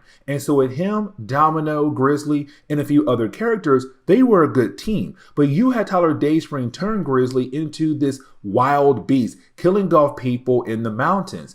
Domino had no choice but to go ahead and put Grizzly down. And so it's also her wanting to talk about that as well. The problem is that right now you have our two heroes being attacked by all these different Sentinels that were left behind at this base, but also other kind of weapons that were currently used to protect this place. Now for Post, as he continues to observe Cable, he kind of realized there's something different about Cable, like he is changing. Now, this storyline does pick up where our last Cable video left off at, where basically you had Cable fighting against Nate Gray. Now, in that storyline, Cable had no choice but to use most of his powers as a way to fight against Nate Gray, but to also save the mind of Nate Gray. Now, here's the thing, because for Cable, he has to use most of his ability as a way to keep the techno-organic virus at bay in his body. If he doesn't, that virus will sooner or later kill him off. But we're now kind of left to believe that when it came to Cable fighting against Nate Gray, using most of his powers in that battle, then most likely the techno-organic virus was able to kind of find a new way to attack the body of Cable. So it's slowly evolving, getting stronger in the body of Cable. And of course, it's beginning to kind of change him or slow him down. Now, really, the rest of this chapter is just Cable and Domino just working their way through this entire base. Because for Cable, he believes there should be some kind of information left behind on some computer chips that can kind of tell them what exactly happened here, but also kind of tap into the camera to see who this Onslaught person truly is. Because for our heroes, they still have no idea who Onslaught is. They never even seen an image of him yet. But either way, for Cable and Domino, it does kind of give them time to have the conversation with one another. Now for Cable, it's him saying like, yes, I know that it sucks that Tyler is dead, but this is war. You have to understand that I have been in war for my entire life. I have tried my best to handle the idea of loss. And yes, he is my son. I am hurting and I do miss him so much, but I try my best and I understand that sometimes you don't have a choice when it comes to a battle. He is talking about Wolverine saying he had no choice. And so it's Cable saying, yes, I am upset, but at the same time, understand that Logan had no choice. And also Domino, I understand when it came to Grizzly, again, you had no choice. And so it's Cable saying like he does have a heart, but he has to keep going. Now, with all that being said, you do have Cable and Domino try their best to collect any pieces of information left behind at this place. Unfortunately, the robots who were left behind in this place kind of blow up the last piece of computer chip that Cable could use to gather intel on Onslaught, but also this military base as well. Either way, you do have our two heroes leave and go back home. Now, we do kind of pick up with a character known as Blacksmith. Now, Blacksmith, just like Cable, is from the far future. Matter of fact, he's from Cable's future. But here's the catch. You see, for Blacksmith, he's kind of trying to make sure that Cable stays on the right path. The path that was laid out for Cable by the Ascani clan. Now, here's the thing, because for Blacksmith and Cable, they don't really agree on a lot of different things. Like, for example, in our last video, for Blacksmith, he believed Nate Gray should have been killed off. Anyways, though, you have Blacksmith right now looking at data about what's going on inside the body of Cable, except that is when somebody contacts him through his mind. Now, of course, we're left to believe that this is Onslaught, but here's the thing, because for Onslaught, he believes that Blacksmith should be removed from Cable's life as a way to get to Cable. And so just like that, the entire base that belonged to Blacksmith gets blown up in a matter of seconds. So we're kind of left to believe that Blacksmith is officially dead. But now we have to jump into Cable issue number 33. Now, when we do, we are picking up with Cable paying a visit over to who he believes to be his Hank McCoy. The reason why I say his Hank McCoy, because by this point in Marvel's timeline, the main Marvel Universe Hank McCoy is locked away. This is Dark Beast from the Age of Apocalypse reality pretending to be our Hank McCoy. And so right now for Cable, he's wanting to see if Hank McCoy can figure out what is truly going on with the legacy virus. But in reality, it's going to be Dark Beast using that sample for his own personal reasons. Now, while you have the two guys talking to one another, you do have Storm walk into the room. Now, the reason why you have Storm right now coming to Cable is all because of Post. You see, in an earlier storyline, you had Storm, Cyclops, Wolverine, and Iceman fight against Post. Now, they barely won, but again, they fought against Post. It's her asking Cable to go into her mind and see if he knows anything about Post that could possibly lead them over to Onslaught. Now, here's the thing, because for Cable, when he does go into the mind of Storm, he realized that Post is completely masked. Meaning that for Cable, he cannot see a clear image of who Post is. But on top of that, he does kind of realize that there is some kind of side link that he remembers. Unfortunately, he does not remember who that person he's linked with. Now, with that being said, you also have Cable kind of go through some serious pain here in this moment because, again, the techno-organic virus. Now, for Cable, he does not want to inform the rest of the X-Men and X-Force what's going on with him. And so for Domino, luckily for Cable, she was nearby to kind of help cover Cable by saying, oh, he's okay, he's just going through the flu. But in reality, it's the techno-organic virus attacking his body.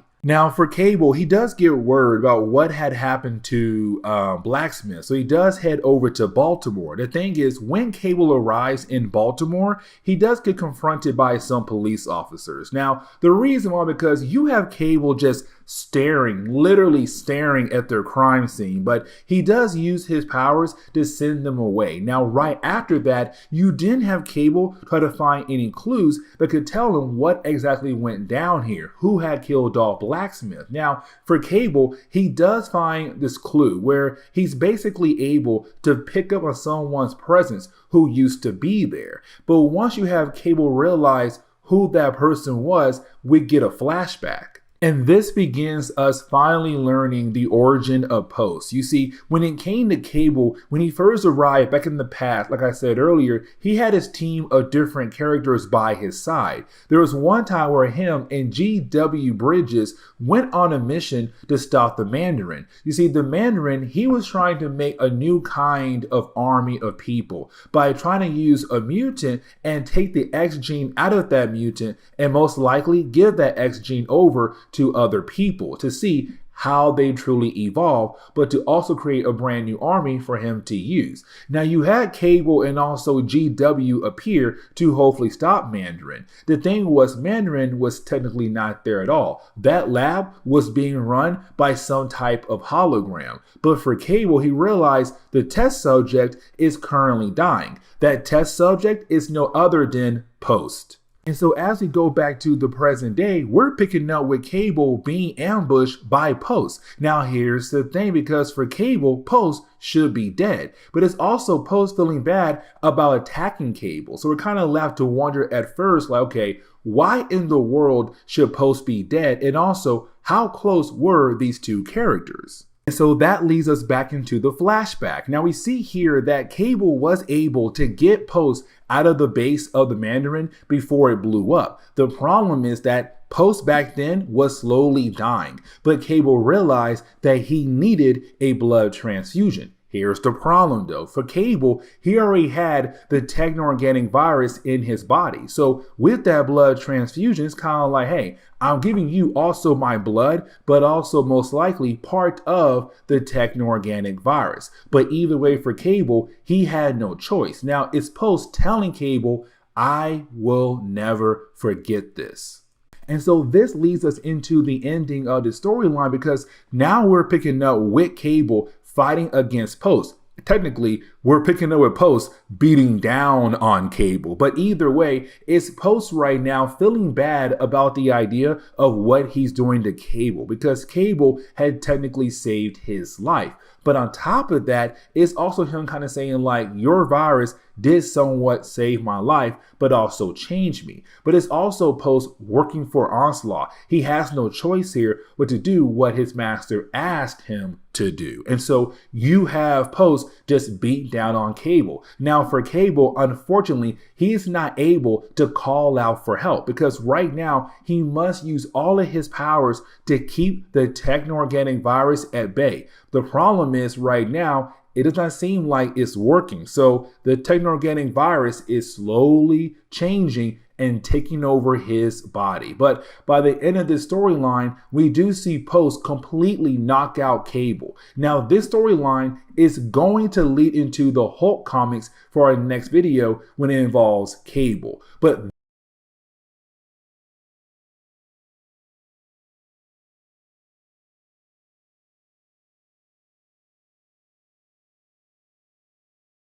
man, oh man, okay, so we are technically at that point where this is Jean Grey finding out a lot of big things about Charles Xavier, but also kind of like this is the starting point for me personally when it came to Marvel kind of changing the whole idea of who is Charles Xavier. And the reason why I'm saying that, because, okay, when it came to Charles Xavier in the early days of Marvel Comics, he was always kind of painted as this great man, this father figure for a lot of characters in Marvel Comics. For me personally, this was the starting point where you have Marvel say, actually, for Charles Xavier, the dude is holding a lot of dark secrets. Those dark secrets will slowly come out over the next few years in Marvel Comics. And really, those dark secrets are truly messed up when it comes to Jean Grey and Cyclops and a few other characters down the road.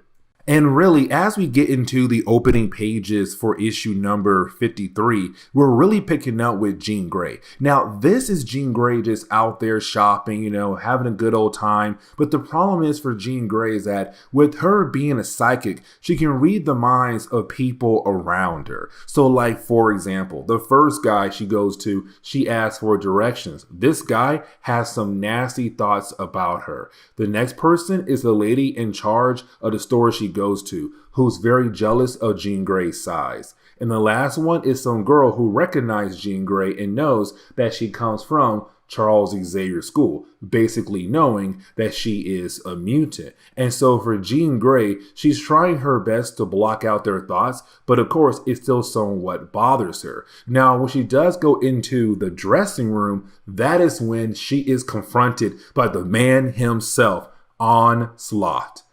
Now, this is Onslaught pulling Jean Grey into the astral plane. The astral plane is only reachable by someone who is a psychic. And sometimes you have other people being able to access the astral plane as long as they're with someone, again, who has the ability to access the astral plane. But here's the thing, because for Onslaught, the reason why he's here right now with Jean Grey is for two reasons. One, he believes that Jean Grey will play a very important role for the days to come down the road when it comes to mutants and humans. But also it's him trying to challenge Jean Grey's beliefs, because for Jean Grey's beliefs, it's the same thing like the rest of the X-Men, but also for Charles Xavier. You have the X-Men trying to reach Charles Xavier's goal, where mutants and humans have the ability to live together in harmony. But right now, it's Onslaught saying like, do you truly believe that could possibly happen? Do you truly believe that Charles Xavier's dream is actually reachable? And so this is him trying to challenge her, hoping to change her mind, but to also bring her over to his side. Now, this leads us over to Beast, R. Hank McCoy. And the reason why I say R. Hank McCoy, because currently he is locked up. And the reason why, because, well, a different Hank McCoy, better known as Dark Beast from the Age of Apocalypse reality. Now, for Dark Beast, he locked away R. Hank McCoy so that he could pretend to be R. Hank McCoy and pretend to be with the X-Men, but also to hide from Mr. Sinister, because in the old reality for Dark Beast, Mr. Sinister was a scary man to Dark Beast, but he's also afraid of the possibility that this reality's version of Mr. Sinister could discover his old reality, the Age of Apocalypse. So his whole idea is to hide with the X-Men right now, pretending to be R. Hank McCoy. But right now, it's R. Hank McCoy finding a way out of his prison to hopefully regain his spot on the X-Men. Now, I want to switch over to Jean Grey and Onslaught, because remember, he's trying to challenge Jean Grey's belief. And the way he's doing that right now is showing her Graydon Creed. Now, for Graydon Creed, we already know he is the son to Mystique and also Sabretooth.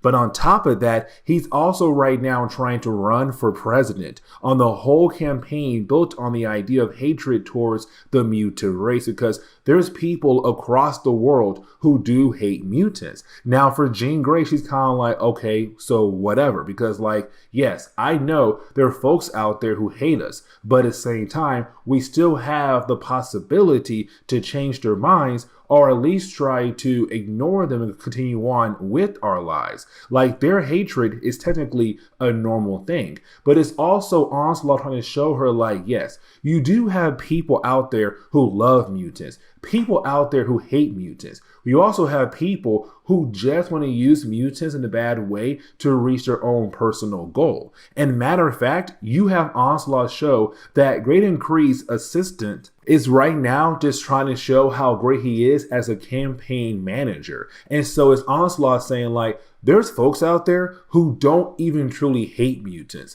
but at the same time, they'll still go out of their way to use mutants to reach their own personal goals. But now we have to transition over to Psylocke and also Archangel. Now, in an earlier video, you had these two characters get attacked by some shadow figure. Now, unfortunately, we were not told who that figure was. Now, here's the thing, because for Archangel, he tried his best to move Psylocke far away from that shadow figure. And matter of fact, there's more of them. But the problem is, they just keep following our heroes. Now, for Archangel and Psylocke, they're now seeing the shadow figures coming together. And when they do, bam, you have the Juggernaut appear out of the shadows. Now, this is a man who's truly scared. This is a man who's asking for help. He's kind of like, listen, I got to tell you guys right now, I know something very important. This is very, very important. But the problem is, he can't tell them.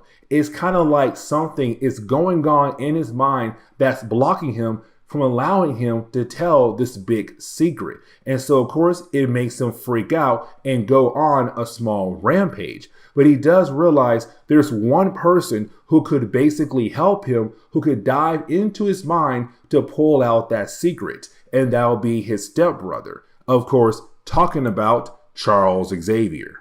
Now, I kind of want to go ahead and transition back over to Jean Grey and Onslaught. Here's the reason why, because you do have the two characters go into the mind of Charles Xavier. Now, for Onslaught, it's really him trying to show like, okay, Jean Grey, you believe that this man right here is a saint, that this man right here is a great father figure, like he can do no wrong. Well, you know what? Let me go ahead and show you this dark secret of his. Now, this was a huge turning point when it came to fans of X-Men comics, especially for Charles Xavier. And the reason why, because again, for Jean Grey, she looks at Charles as a father figure. But you then basically had Onslaught show this moment where it was Charles Xavier hiding the fact that he didn't look at Jean Grey as a daughter. He looked at Jean Grey as somebody he wanted to be with. He loved her. And so for Jean Grey, that right there shatters the whole idea of her looking at him as a saint, looking at him as a father figure. And that is what Onslaught wanted to show Jean Grey in the mind of Charles Xavier. Now, this kind of leads us over to, well, what seems to be Magneto. And the reason why I say what it seems to be, because this storyline gets very big after when it comes to Onslaught. But here's the thing. When it comes to this character right now, we're kind of left to believe it's our Magneto. And when it comes to this guy, let's not forget, when it came to Fatal Attractions, you had Charles Xavier shut down the mind of Magneto. But then later on, we found Magneto just walking around the world trying his best to figure out who he is, where he came from. And so this storyline does continue on in X-Men Unlimited issue number 11. The problem is that that issue has not gone digital yet at all. And so unfortunately for me, I am unable to cover that book at the time being. And this kind of leads us into the ending for the first chapter, because you do have Jean Grey, really more Onslaught at first in this conversation, trying to bring Jean Grey over to his side, which of course for Jean Grey is a huge no. Now for Jean Grey, it's her believing that maybe, just maybe, she has a chance to battle against him, to at least stop the man, because right now she's full of rage. But it's him saying like, no, you can't stop me. I am a powerful God, an angry God. I'm going to tell you right now, you need to know my name. And so he sends her back into reality, except when she looks in the mirror, only she can see this. But when she looks into the mirror, branded on her forehead saying Onslaught, which means we're getting closer and closer to the big event.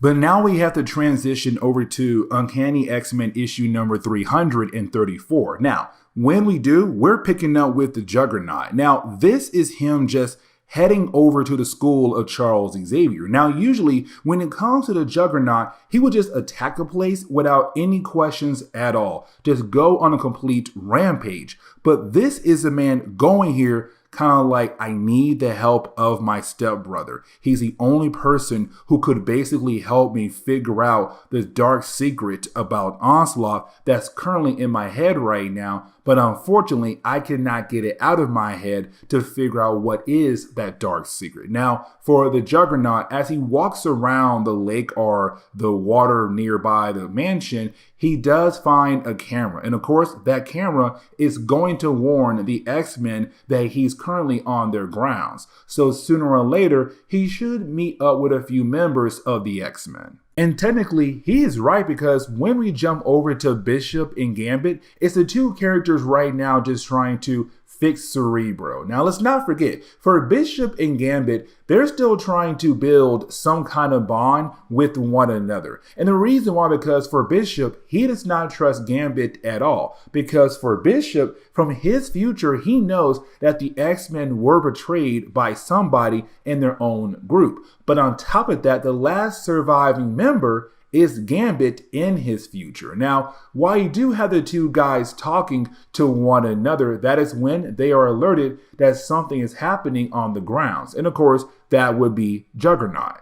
Now, this is where we see Jean Grey going over to Cyclops to tell Cyclops what happened to her, how she basically met Onslaught. Now, it's also her telling him like, hey, listen, he wanted me on his side. He wanted me to join him. Now, for Cyclops, he wants the meaning behind that part right there. Like, what did he mean he wants you to join him? Now, the problem is that she is slowly forgetting the entire conversation. Now, for Cyclops, he wants her to go talk to Charles Xavier, but she's kind of like, no, not right now. Like, I will take care of that in the morning. I just need a little bit of time. Now, for Archangel and also Psylocke, they have been trying to get a hold of the X-Men. Now, for Psylocke, she kind of feels like the reason why she has been unable to get a hold of Charles Xavier by using her psychic abilities is because of, well, the Crimson Dawn inside of her. Now, I'm not going to sit down and try to explain what the Crimson Dawn is. Matter of fact, later on in our coverage over the X-Men, we're going to fully explore the whole idea of the Crimson Dawn. But it's Archangel saying like, hey, listen, I still have not been able to get a hold of the X-Men with technology either. So for our two characters right now, they're beginning to freak out. Now we jump over to Cannonball, and this is Cannonball going to Charles Xavier. Now for Cannonball, he kind of feels bad about what happened to Wolverine. As we all know, when it came to Wolverine series leading into the 100 issue, you had Tyler Dayspring, the son of Cable, try to use Wolverine as one of his horsemen because to Tyler, he was trying to become the next Apocalypse. Now Cannonball was there, and he kind of feels like he is somewhat responsible for the idea that Wolverine has gone full savage because when it came to Tyler Dayspring, he tried to bond adamantium onto the bones of Wolverine because by this point Magneto had ripped off the adamantium off the bones of Wolverine. Now, when it came to Wolverine, he had the ability to reject the adamantium process. The problem was that when he did that, he also got rid of the last piece of his humanity. So unfortunately, he went full savage. And so for Cannonball, he kind of feels like he has the ability to, actually helped out back then to hopefully save Wolverine from turning full savage. Now, this is Cannonball going over to Charles Xavier, kind of asking for some help because for Cannonball, he wants to leave the X-Men and he's hoping that Charles will give him some kind of pep talk. But the problem is Charles just talking down to this man, basically breaking him down, making it seem like he is a worthless character. And this is out of character for Charles Xavier, where of course you have Cannonball being somewhat concerned for Charles now. And so now we're able to switch over to Gambit and Bishop. Now these two characters, they're heading over to where the alarm had went off at. Now the entire time that they made their way over there, for Gambit, Homeboy was trying to have a conversation with Bishop, trying to slowly build up that friendship. But here's the thing, because when they do arrive where the alarm had went off at, they get ambushed by Juggernaut. And just like that, these two characters are easily taken out. Now you do have the book kind of reminding us about two different things that I had already mentioned in this video. The first being that Dark Beast pretending to be our Beast on the X-Men, and so far no one truly knows that that's Dark Beast. But also on top of that, you also have the book remind us that Wolverine has now gone full savage. Either way, by the end of this section, because you do have Dark Beast right now and trying to run some tests on Wolverine, you have Cannonball stop by. And the reason why, because he wants to have a one-on-one conversation with Storm about what just happened with Charles Xavier. But for a brief moment, we have to jump over to, well, Graydon Creed. Now here's the thing, because this was Marvel back then already planning the next X-Men crossover, because you have Graydon Creed be confronted by Bastion. Now this is Bastion saying, "You're stupid, Graydon. Like, my plans are slowly coming together, but the whole idea of you attacking Kelly was ridiculous. Now, that attack happened in the earlier part of our coverage, or the prologues for X-Men Onslaught, where you had Kelly call up Scott Summers to warn Scott what was coming down the road for the mutant race. Now, for Jean Grey, she does find Gambit and Bishop knocked out, and she is a tad bit concerned about what happened to them. But that is when she is confronted by Juggernaut. Now, for Jean Grey, Juggernaut is an enemy, but she kind of realized that he's not here to attack her. He's not here to attack anybody at all. He is here to get some help. Now, at first, she's kind of concerned about what he is planning, or why he's actually here. Like, yes, he did tell her, hey, I'm here to get some help. But for Jean Grey, this is the Juggernaut. They have fought many times over the years. But you have him go ahead and take off his helmet to show, like, listen, I'm going to trust you, and now you have to trust me. I'm allowing you to enter my mind, because that right there is the reason why I'm here. Because I have a secret I can't pull out when it comes to Onslaught.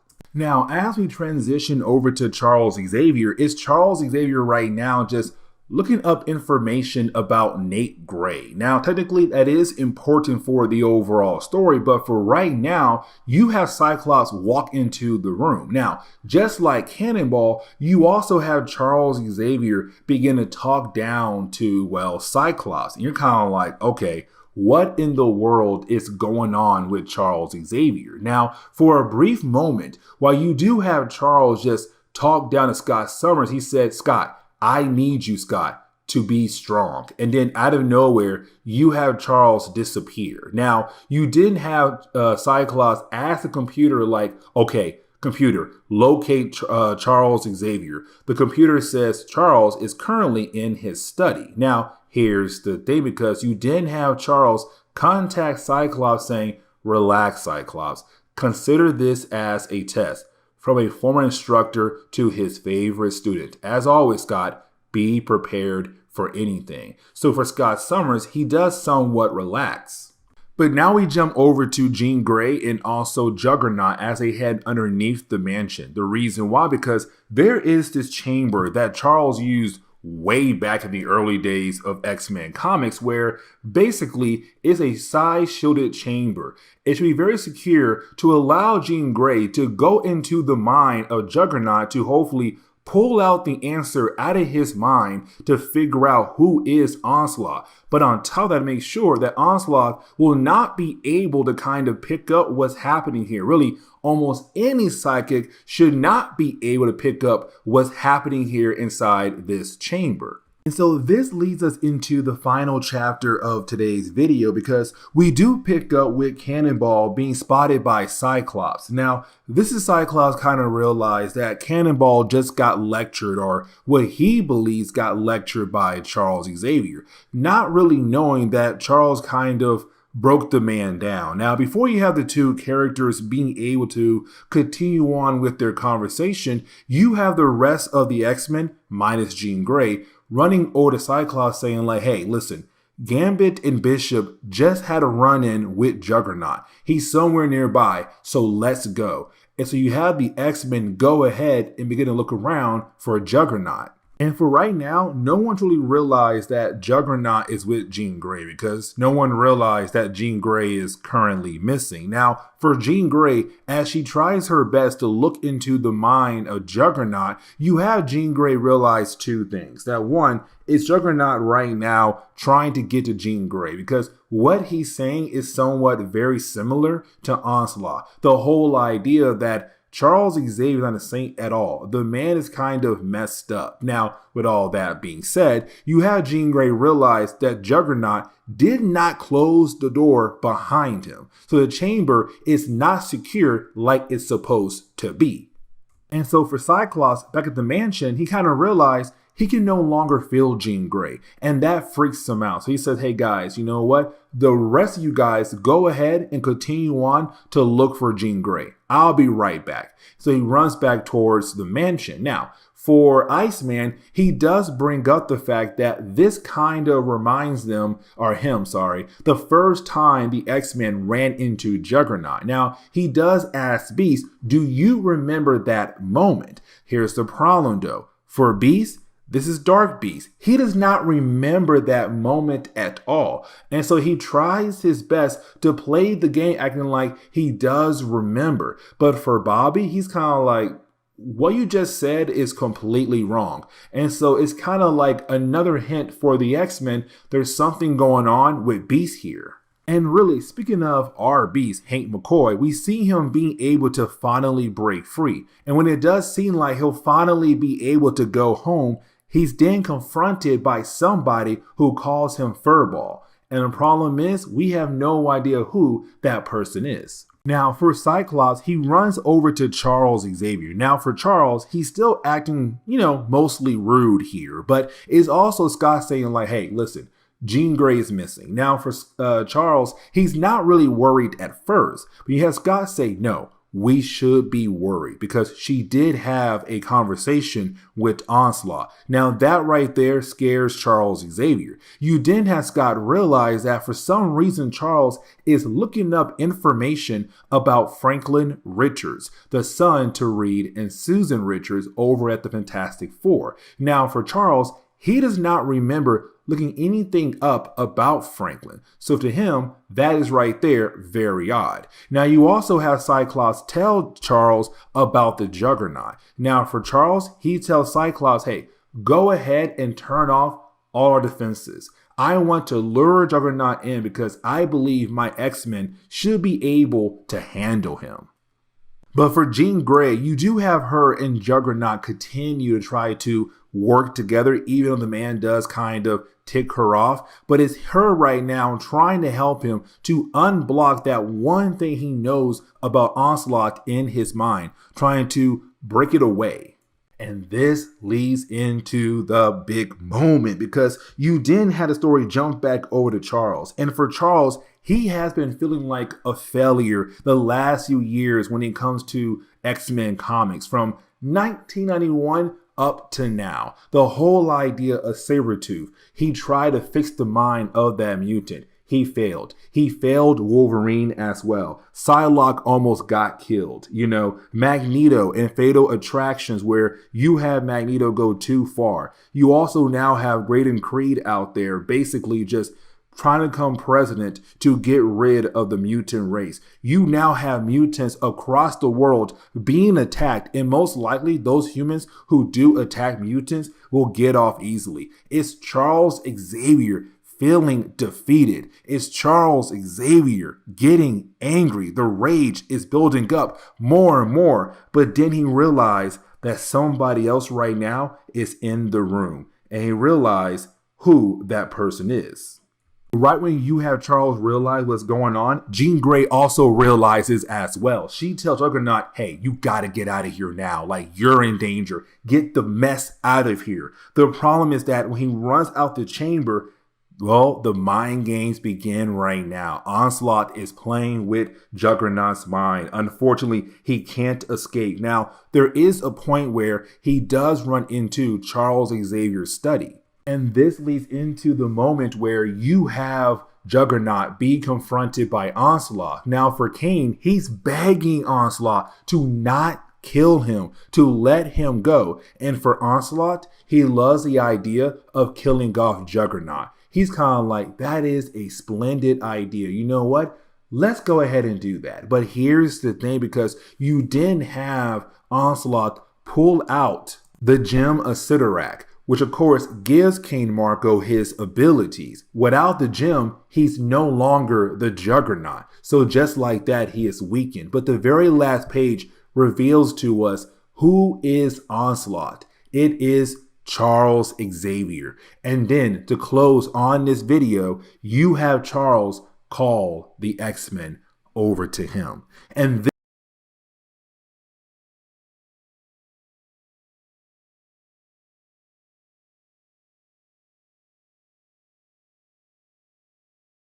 Alright, so this is the final chapter for the prologues that lead into the main event. Now, let me just say right now, I am truly hyped up because this event is one heck of an event, but it also had changed up the entire lineup for Marvel Comics in the late 1990s. Well, not the entire lineup, but you did have a few characters be affected by this one singular event, where of course it gave birth to another event that we're going to cover later on the channel. Now, with all that being said, this is the final chapter for the prologues. It's the X-Men finding out who Onslaught is. It's the X-Men realizing they're going to need all hands on deck if they believe they have the ability to stop Onslaught. Now, the opening pages of this storyline is really important for two different reasons, because as we jump 45 minutes into the future, the first reason why I say the opening pages of this storyline is really important because it's Jean Grey right now trying to leave a message behind for basically the other X teams out there. Because in the 1990s, you had so many different X teams. You had X Factor, X Force, Excalibur, Generation X. You had all these different X teams in the 1990s. But for Jean Grey, she's saying if you are receiving this message, the X-Men are officially gone. We have been killed off by one of our own. And of course, she's saying it's Charles Xavier because Charles Xavier is Onslaught. But things get even crazier. Here's the reason why. Because this is also what Bishop saw in his far future. You see, for Bishop, he found a message that was left behind by Jean Grey. When he played that message, it was this. It was basically Bishop finding out the reason why the X-Men are no longer around in his future because somebody on the X-Men had betrayed the others. And so now it's kind of like, okay, is Charles Xavier that traitor? Because for a good while, we were kind of left to believe it was Gambit because Gambit was the last surviving member of the X-Men in Bishop's future. But now we have to transition over to the present day. Now, when we do, we're picking up with Charles Xavier right now, just in his study. Now, for Charles Xavier, we're also seeing him looking at an old picture of him and Magneto. And it's him kind of remembering that in the past, those two guys had plans to change the world. But unfortunately, the world has changed them. Now, at the end of our last video, we had saw Charles Xavier call the X-Men back to him. Now, for the X-Men, they were trying their best to hunt down the Juggernaut because he was on school grounds. Now, for Jean Grey, she took him away somewhere safe to look into his mind to hopefully figure out, like, who is Onslaught, because Juggernaut knew. Now, once she had learned the true secret behind the idea of who Onslaught was, Juggernaut was taken away by Charles Xavier. And we were kind of left to wonder what in the world did he do to Juggernaut. But either way, for the X-Men, they heard the call. They're kind of like, wait, you're telling us to no longer find Juggernaut and come back to you? Why? Now, once you have all the X-Men arrive back to Xavier's study, you also have Jean Grey arrive as well. Now, Jean Grey has not warned the rest of the X-Men about what's going on with Charles Xavier, what she had discovered about Charles Xavier. Now, for the rest of the X-Men, they're now hearing Charles' speech. And this is Charles basically saying like, you know what, guys? I'm tired. I'm tired of all the mess happening across the world towards the mutant race. I think and I believe it's time for us to go ahead and just take action to force change into this world. Now, the way Charles is talking for the X-Men, they're kind of like, hold up, what in the world is going on with Charles Xavier? Like, the way he's talking, he does seem a tad bit off. Now, for Jean Grey, it's really more of her just trying to figure out what to do here. Like, for example, it's her right now trying to probe the mind of Charles Xavier, hoping to find some kind of weakness to strike at to hopefully bring him down. She's even wondering like, okay, what if the X-Men are able to attack him right now before you have Charles or Onslaught reveal his hand? Now, for Jean Grey, when she looks over at the desk of Charles Xavier, she sees the gem of Sidorak. Now that gem is very important because it gave King Marco his ability to be the Juggernaut. But she realized if Charles has that, then most likely King Marco is no longer around. But on top of that, she also realized that possibly Kane is trapped inside the actual gem. Now, for Jean Grey, she wants to warn the rest of the X-Men about what she had discovered. But this really shows how powerful Onslaught truly is, because when it comes to Jean Grey, she wanted to tell Cyclops, like, hey, we have to act now. But she's too late. And that is when you have Jean Grey see all this psychic energy around everybody. Only she and Charles Xavier can see it. And then you have Charles basically stop her from allowing her to tell the X-Men what is truly going on. Now, the X-Men kind of like, what in the world is going on with Jean Grey? Like, what in the world is happening to her? While the rest of the X-Men rush over to her, you have Cannonball continue to look at Charles Xavier and realize that he has completely changed, that now he's wearing the armor of Onslaught. Now for Jean Grey, she still truly believes that Onslaught is Charles Xavier, but this is Onslaught saying like, that's not the case, and let him explain. He says, he created me, talking about Charles Xavier. In his own way, he created me to do what he alone could not. I was forged within the crucibles of his fear, his frustration, his rage at the injustice against his people, all those darkest desire for revenge, for control, for power, all those dark emotions in the mind of Charles Xavier helped create me in his mind. And so we're kind of left to believe our Charles Xavier is currently locked away in his own mind, thanks to Onslaught taking over his mind, taking over his body. Now for the X-Men, they're kind of like, okay, what to do here? Now for Onslaught, he believes that even though he said he's not technically Charles Xavier, he still kind of is Charles Xavier. He's kind of hoping the X-Men will follow. Now, for the X-Men, they're kind of like, okay, you're asking us to follow, but what if we don't follow you? And so he begins to attack their minds. Now, luckily for the X-Men, you have Cyclops step up. Because you have Cyclops go ahead and just blast Onslaught with his optic beam. Now with him doing that, it's kind of like, okay, cool. The X-Men have some kind of hope that they believe they have the ability to actually stop Onslaught here. But here's the thing, because you have Onslaught show how powerful he truly is. He begins to play mind games with them. He begins to use his ability to the point where the X-Men are no longer able to use their own ability against him. Now, while he is leaving, he also says one other thing. He says, I am just as Charles Xavier as I am somebody else, kind of hinting at the idea that there are two people who are technically at fault for this creation of this being. Now, thankfully for Gambit, he does use his powers as a way to blast a hole in the ground to send the X-Men flying. When he does that, it does free the X-Men from Onslaught control. Now for Jean Grey, she says Gambit should not be able to do that at all. And the reason why, because how powerful Onslaught truly is. And so for Jean Grey, she's saying that means he is not yet completely in control of Charles Xavier.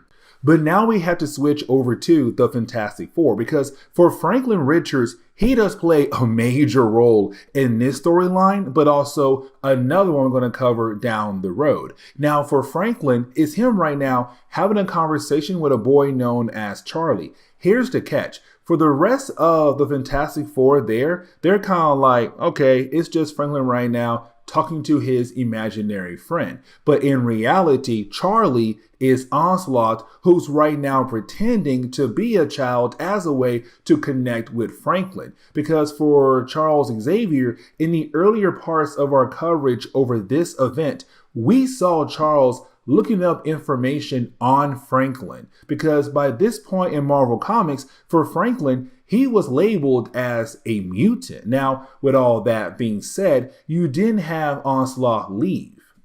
Now, for the X-Men, they had broken up into two different groups. The first group went into Charles Xavier's Ready Room because for the Ready Room, it was where you had Charles Xavier being able to collect information on allies of the X-Men, but also their enemies as well. Now, here's the thing, because for Bishop and his team right now, they're trying their best to get all the information they can. They also realize that Onslaught was looking up information on Franklin Richards. Now, you didn't have Gambit, and also Bishop kind of realized there's something off with Cannonball. He's kind of expressing his fear about Charles Xavier and also Onslaught. And that tells Bishop and also Gambit and the rest of his team right now, like, okay, hold up right now. Onslaught is messing with Cannonball or possibly pretending to be him.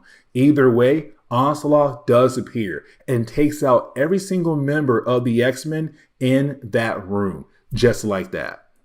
But now we have to transition over to Nate Gray. Now, for Nate Gray, as we all know, he's from the age of Apocalypse reality. He is just Cable from that reality. Now, remember, Cable was supposed to be this powerful mutant to take on the world. The problem was he had received the techno-organic virus. With the virus, Cable has to use most of his powers to keep the virus at bay. And so for Nate Gray, he technically does have a tad bit more freedom. But here's the thing. By this point in Marvel Comics, we had discovered that Nate Gray is dying. And the reason why, his own powers are basically killing him. Now, one of the prologues we had did earlier on was about Nate Gray fighting against Holocaust. At the end of that storyline, you had Nate say, hey, you know what? I need to get some help with my powers. You know what? I'll head over to the Avengers. Now, technically, the Avengers do have tie-ins for this event. Their first one is part of Phase 1. But here's the thing.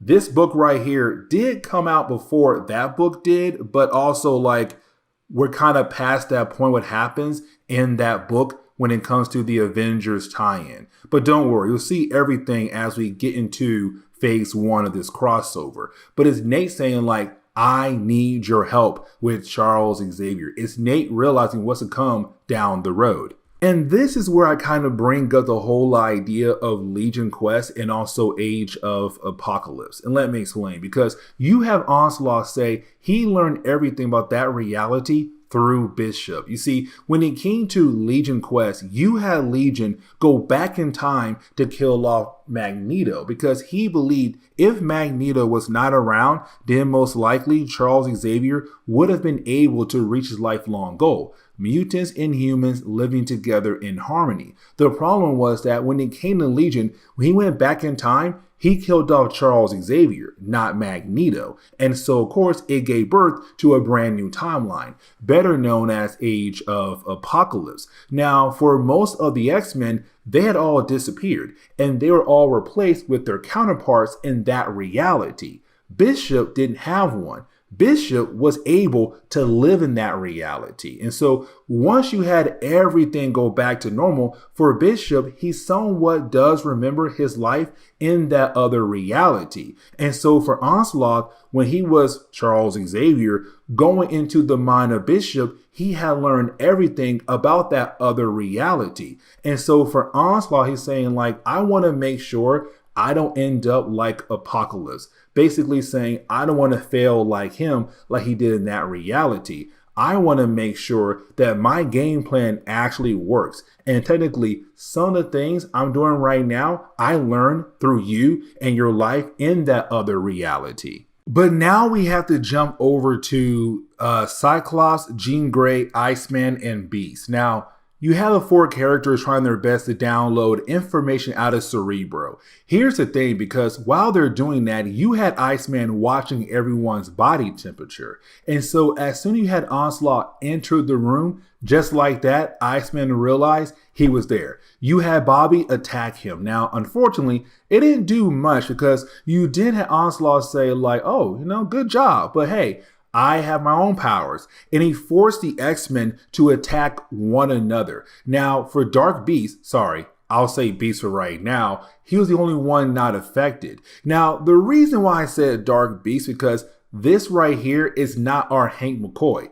This is Hank McCoy from the Age of Apocalypse reality. He's one of the 4 characters who were able to make it over to the main Marvel Universe. But here's the thing, because he tried his best to hide with the X-Men, while the real Beast is somewhat locked away. Now, for a good while there, you had everyone kind of wondering, like, when would the X-Men realize that was not their Beast? It was someone else pretending to be their Beast. Well, you have Onslaught say the only reason why the X-Men were not able to figure out who you were is because I have blocked their minds from finding out, basically. Now, this is also Dark Beast wanting to join Onslaught's side because he sees how powerful Onslaught truly is.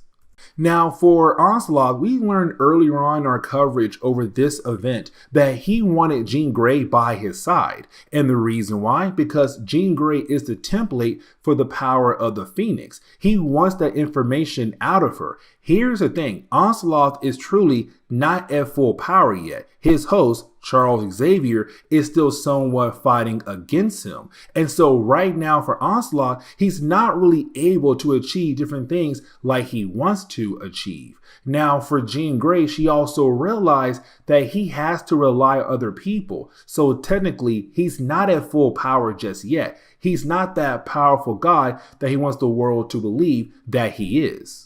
But this leads us up to that point where we saw earlier where it was Jean Grey sending out a message to the rest of the X-Men team. And so as we see her trying to pull that off, you have Onslaught find her in this chamber that's underneath the school of Charles Xavier. Now, here's the thing, because it's now Onslaught fighting against Jean Grey. Now, for Jean Grey, she believes the rest of the X-Men are dead because she's unable to pick up on them. But gonna find out the X-Men are not dead at all. And matter of fact, you have Cyclops shoot his optic beam as a way to blast Onslaught away from Jean Grey, his wife.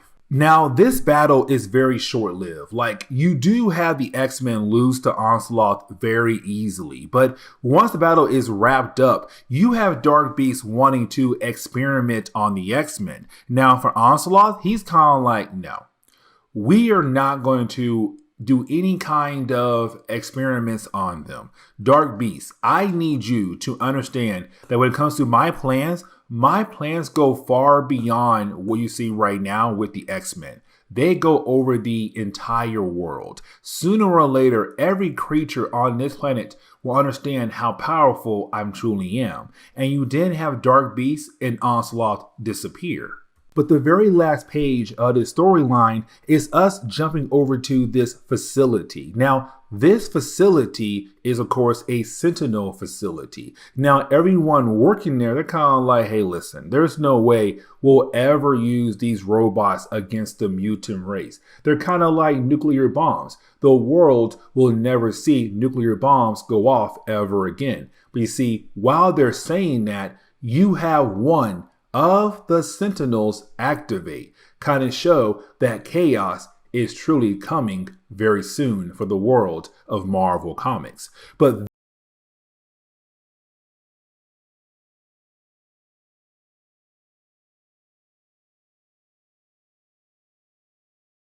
man, oh man, like guys, I am technically hyped up for this event. Like, this event is going to be amazing because for me personally, the prologues, they did their job. The prologues did an amazing job getting you ready for this event, this massive crossover. Now, for most people out there, including sometimes Marvel themselves, they call this event the Avengers X-Men Onslaught crossover. And here's the reason why, because this event changed a lot of different things when it came to Marvel Comics, especially for the Avengers. And really, right after this event, it brought in a whole new reality for the Avengers and the Fantastic Four, not for the X-Men and some other characters. Like, they had the ability to stay behind in the old Marvel universe. And I will explain why at the very end of this crossover. So like, Definitely not this video, but the entire event started off with the prologues, which we already had covered. But now we're going to dive into phase 1 of this event. Now, phase 1 kicked off with Uncanny X-Men issue number 335. Now, the opening pages for this singular chapter is amazing. And the reason why, because we see the return of Ozymandias. Now, Ozymandias was a character, technically a servant to Apocalypse. Now, here's the thing, because there is a storyline we still got to sit down and actually cover that kind of goes over the origin of Apocalypse. Not a complete origin, because as we all know, for comics, characters' origins always change over time. But around this time in Marvel Comics, they kind of gave us a few chapters of the origin of Apocalypse. Now, when it came to Ozymandias, he was the king of the area that Apocalypse was in. Apocalypse was his servant. But when it came to Apocalypse, once he realized and learned that he was a mutant, their roles had completely changed around, where now Apocalypse was in charge and Ozymandias was his servant. Now, these opening pages were also seeing the return of Apocalypse. By this point in time in Marvel Comics, the dude was gone for a good while. But we had so many hints kind of telling us that sooner or later he was going to return. And of course he does. But here's the thing, because when he does return, he's telling us that he believes that this is the end for this age of heroes. And the only reason why he is saying that, because he sees the Watcher. And the Watcher is here to watch what's going to happen on Earth when it comes to our heroes battling against Onslaught. But now we have to switch over to the Avengers and also, well, X-Men Nate Gray. Now remember, Nate Gray is not from this reality at all. He's from the age of Apocalypse reality. The only thing is he is Cable's counterpart from that reality. Now remember, Cable is a powerful mutant. The problem is that he has to use most of his powers to keep the techno-organic virus at bay. For X-Men, he does not have the techno-organic virus.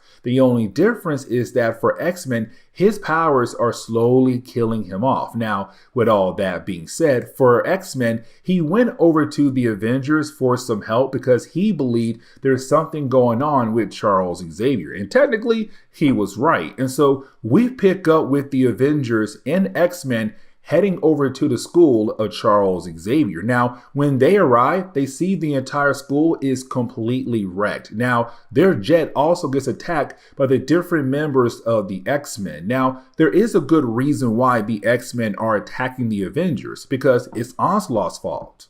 Because you had to think about it. For the X-Men, leading up to this point right here, they had no idea who Onslaught was. Matter of fact, they had no idea it would be someone on their own side. All they knew was like, hey, we got to figure out who Onslaught is, because apparently he may become a powerful threat down the road. And then they come to find out it's one of their own. But on top of that, it's their own leader, their own professor, Charles Xavier. And so for the X-Men, they gotta be on guard. They don't know if Onslaught had officially got into the Avengers yet. They got to protect themselves. Now for Nate Gray, he's then able to dive into the mind of all the different members of the X-Men to kind of pull out the image of what Onslaught looks like. Now once he does that, that is when you have the X-Men inform the Avengers that Onslaught is truly Charles Xavier. And for the Avengers, they're truly shocked by this, information, because over time in Marvel Comics, different heroes had the ability to talk, to know more about Charles Xavier, to get a better idea what kind of man he truly was before he turned to Onslaught. And so for the Avengers, they're kind of like, what you are telling us is kind of hard for us to believe. But you didn't have the X-Men say like, listen, we believe that the whole idea of Onslaught is coming out of the mind of Charles Xavier, but in a very different type of way. And what they're saying that Onslaught was created by all the dark emotions in Charles Xavier's mind, but also somehow Magneto's mind is playing a factor. Now, this is a callback over to Fatal Attractions, where you had Charles Xavier get so upset with Magneto that you had Charles shut down his mind. Now, when he did that, it was kind of like, man, that's pretty huge. But it's the X-Men saying that when Charles did that, most likely part of Magneto's mind went into Charles Xavier's mind. And so somehow Magneto's mind is influencing Charles' mind, which of course created this new persona better known as Onslaught. Now we have to switch over to Excalibur. This begins the process of different X teams coming over to help out the X-Men, starting off with Excalibur. Now here's the thing, because it's not Excalibur leaving Muir Island to go over to the States to help out the X-Men. For Moira McTaggart, she says, listen, the key to defeat Charles Xavier may rely here on the island. She tells Kitty and also Pete, Wisdom, and Colossus, really the entire Excalibur team, that it's most likely time to go ahead and use the Xavier protocols. But now we had to switch over to Bishop. Now for me personally, this is kind of cool because for Bishop, when he first arrived in Marvel Comics, this dude found a message in his future that was left behind by the X-Men, really by Jean Grey. It was a message saying that somebody on the X-Men had betrayed them. And that is the reason why the X-Men were no longer around in his future. Now, originally for Bishop, he believed it was Gambit because in his time, Gambit was the last surviving member of the X-Men, to only find out that's not the case at all. That technically it's Charles Xavier, because that same message he found in the future is the same one that Jean Grey made at the very end of the prologues leading into the main event. And so for Bishop, it's now him apologizing to Gambit, because it's all like, Gambit, now I realize that you are not the traitor, that technically the traitor is Charles Xavier.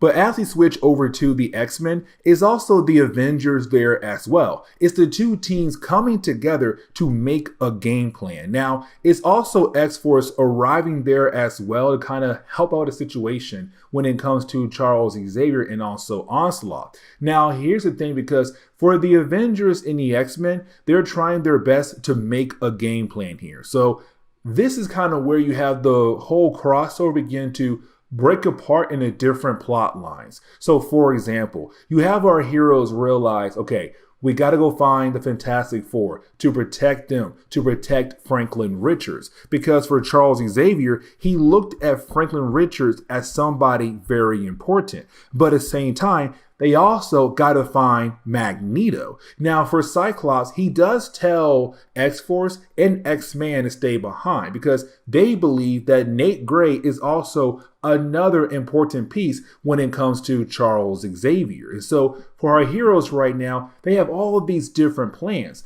Now for Storm, she said, hey, listen, we got to realize something. Cable is missing. And matter of fact, when it came to our prologues leading into this event, we saw Post, the Herald of Onslaught, go out of his way to fight against Cable and defeat him. And so for Storm, she's kind of like, listen, I got to find Cable. Like, I need to go find him. And for Cyclops, he's okay with her going out of her way to hopefully find him. Now for Wolverine, is also him going on his own as well. For Logan, he believes that he knows what he has to do to help out the rest of the heroes. So of course, his storyline takes place in his own comic as well. Now you also have Iceman bring up Archangel and Psylocke up to speed. Like, hey, listen, like Charles Xavier's Onslaught, we all had to come together to fight against him. It was a big moment. Now, for Bobby, he's kind of in his feels for the right reasons. But for Psylocke,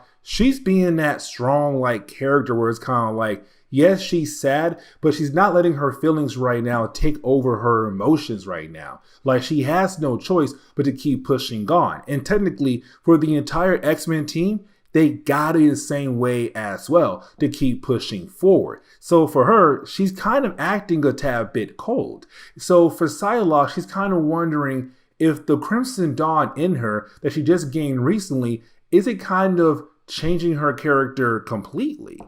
But now we have to jump over to Dark Beast and also Onslaught. Now, these two characters, they went into the tunnels of the Morlocks. Now, we had learned a while ago that Dark Beast had a hand in the creation of the Morlocks. Now, we have not officially gotten like the full picture just yet, but it's Dark Beast allowing Onslaught to kind of work down here in the tunnels of the Morlocks.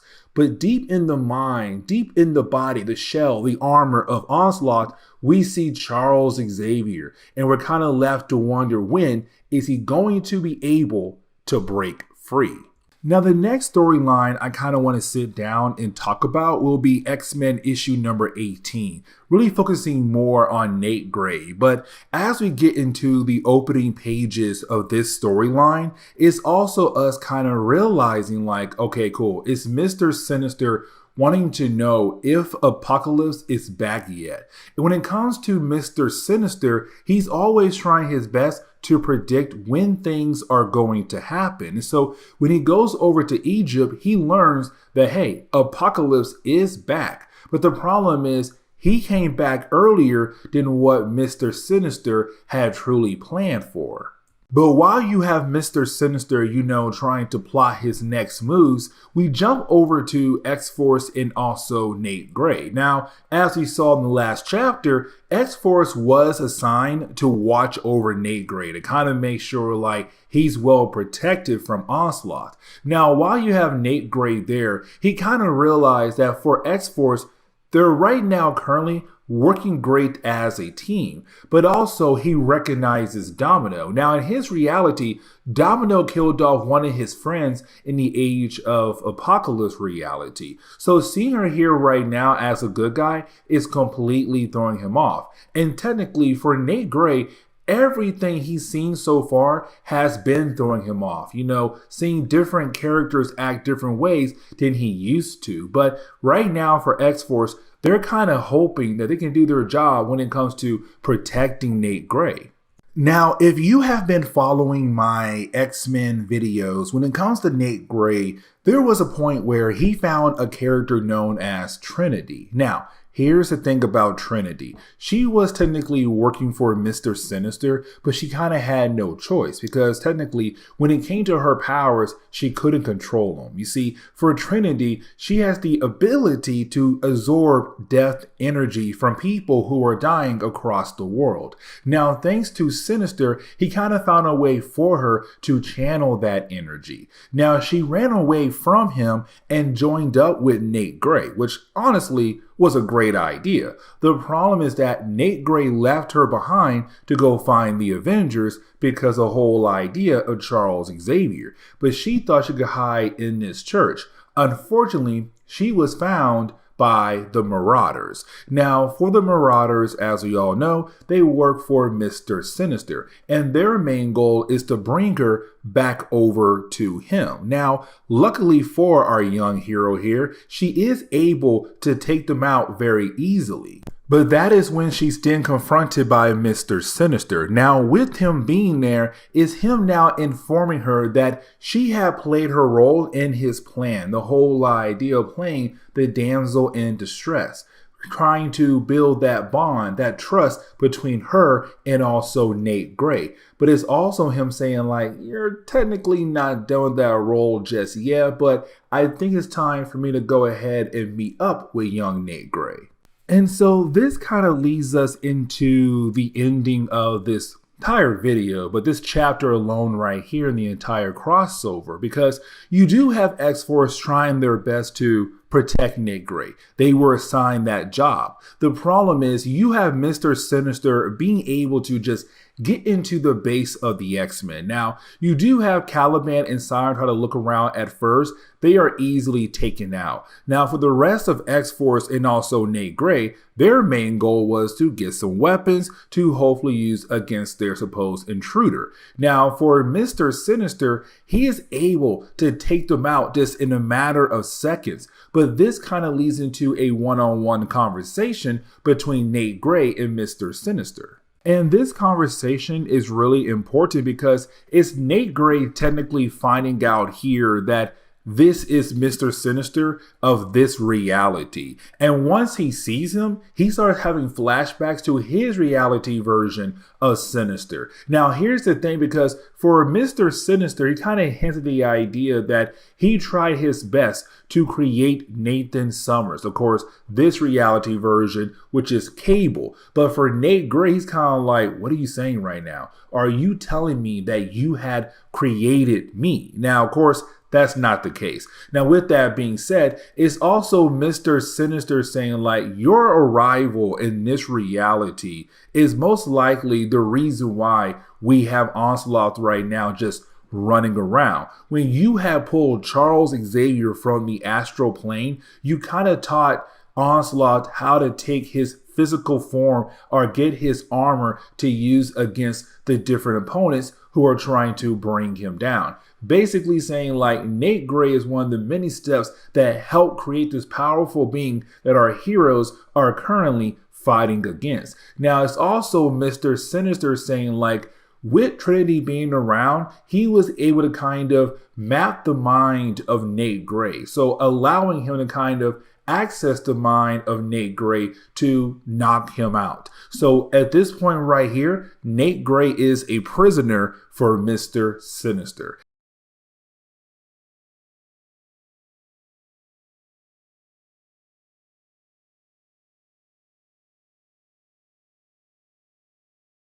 Okay, so like I kind of goofed when it came to the end of our last video over our coverage over X-Men Onslaught. And what I mean by that statement is that when it came to me like breaking down what each video is going to be, I kind of forgot to cover X-Force issue number 57. And the reason why, because it does kind of wrap up the whole idea of what was going on when it comes to Nate Gray being kidnapped by Mr. Sinister. Because when it came to Mr. Sinister, he wants to use Nate Gray for his own personal reasons, right? And the thing was, I kind of end the last video with us kind of believing that Mr. Sinister was able to grab Nate Gray, and that was officially it for that storyline.